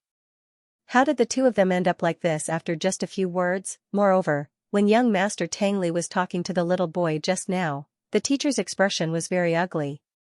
It seemed that he did not like the little boy very much. The accumulated doubts gradually converged into an overwhelming net, firmly enveloping Uncle Zhang in it. Uncle Zhang looked at Xianxia in the rearview mirror, who was looking out of the car window with an expressionless face. He opened his mouth, but did not dare to say anything. The three of them remained silent until they got home. After taking a shower, Xianxia sat on the edge of the bed and thought for a while. In the end, he could not hold back and walked out of the bedroom with the help of his crutches. However, when he walked to the door of Tang Li's bedroom, Xianxia was terrified. He began to struggle. After all, Tang Li told him such a sensitive thing because he trusted him. If he relied on Tang Li's trust in him to attack Tang Li's weakness unscrupulously, he did not know how Tang Li would look at him in the future. However, when he recalled the admiration in the eyes of the strange boy in the restaurant when he looked at Tang Li, Xianxia felt that his whole person was not good. He did not know exactly what was not good about it. He was just not happy. He did not expect that the pig who could move his cabbage was a small pig, shorter than him. Xianxia thought for a long time but could not find a suitable reason to ask Tang Li. Just when he was about to go back to the bedroom and think about it again, he suddenly heard a soft click, and then the door in front of him was opened. Tang Li, who was wearing black pajamas, appeared in front of the door. Tang Li's back was against the light, so his facial features and expression could not be seen clearly. He could only see that his black hair was wet and stuck to his cheeks, and it was still dripping down. He should have just taken a shower. Xianxia did not expect Tang Li to suddenly open the door. He suddenly felt ashamed, like a thief who was caught red-handed, and stood there at a loss. "What's the matter?" Tang Li asked softly. "No, nothing," Xianxia stuttered. Tang Li hummed a simple sound from his nose. After waiting for a long time, he saw that Xianxia was still motionless, so he narrowed his eyes, and there was a hint of a smile in the corners of his eyes and eyebrows. "You are so tired today. Are you still going to stand here all the time?" Xianxia suddenly realized something. "No, how do you know that I have been standing here all the time?" Tang Li answered matter-of-factly, "I heard your footsteps." Xianxia's eyes were suspicious. Obviously, he did not believe Tang Li's words. Now that summer was coming, the villa's central air conditioner with a suitable temperature was turned on 24 hours a day. The living room on the first floor and the corridor on the second floor were also covered with fluffy carpets regardless of the season. Usually, when Adchen pushed the cleaning cart through the corridor, even if the door of the study was half open, Xianxia, who was in the study, could not hear the sound of the wheels moving. Not to mention that he walked quietly just now. Tang Li guessed what Xianxia was thinking, but he did not intend to explain at all. He took a step back and said, "Are you coming in?" "No." Xianxia was still thinking about the problem just now. He even thought that Tang Li had installed invisible cat eyes on the door. After listening to Xianxia's guess, Tang Li immediately felt funny and helpless. The next second, he suddenly took 2 steps forward and quickly approached Xianxia. Xianxia was startled by Tang Li's sudden action. He immediately stepped back with the help of his crutches. However, Tang Li grabbed his arm. Then, Tang Li's fingertips gently tapped his ear. It was cold. It was a very subtle touch. "This place," Tang Li said, "it's very sensitive to your voice. Even if it's 100 meters away, it can still hear your call." The two of them were very close to each other. When Tang Li spoke, his breath sprayed on Xianxu's cheek. The itchy feeling made Xianxu uncontrollably want to step back. In fact, he also staggered back a little. Tangli did not stop Xinyu. When Xinyu stood firm, he withdrew his hand that was supporting him. Xinyu held the crutches tightly. He was a little breathless. After a long pause, he asked, "What if I can't hear you?" "Then you won't be too far away from me." Tangli stared straight at Xinyu. There seemed to be some darkness surging in the bottom of his dark eyes. "There will also be times when I can't find you." Xinyu was stunned for a few seconds when he heard this. His intuition told him that Tangli was implying something. But he could not understand what Tangli wanted to express, and he was too timid to ask Tangli what he was talking about. It seemed that there was a thin veil between them. Xinyu wanted to tear off the veil to see what was on the other side of him, but he was afraid of facing the consequences that he could not bear. Curiosity and fear both tortured him. The two of them were in a stalemate for a long time. In the end, Xinyu hesitantly broke the silence. "By the way, you said that you like boys." Tangli nodded. "Yes. The boy we met in the restaurant tonight, is he the one you like?" "No." Tangli denied it directly. Speaking of that boy, a trace of undisguised irritation flashed in his eyes. "I don't like those who are so clingy." Xinyu smiled and asked, "Then what kind do you like?" Tangli pursed his lips and was silent for a moment. Then he said, "Sorry, I can't tell you for the time being." "Oh, it's okay." Xinyu lowered his eyes to hide the disappointment in his eyes.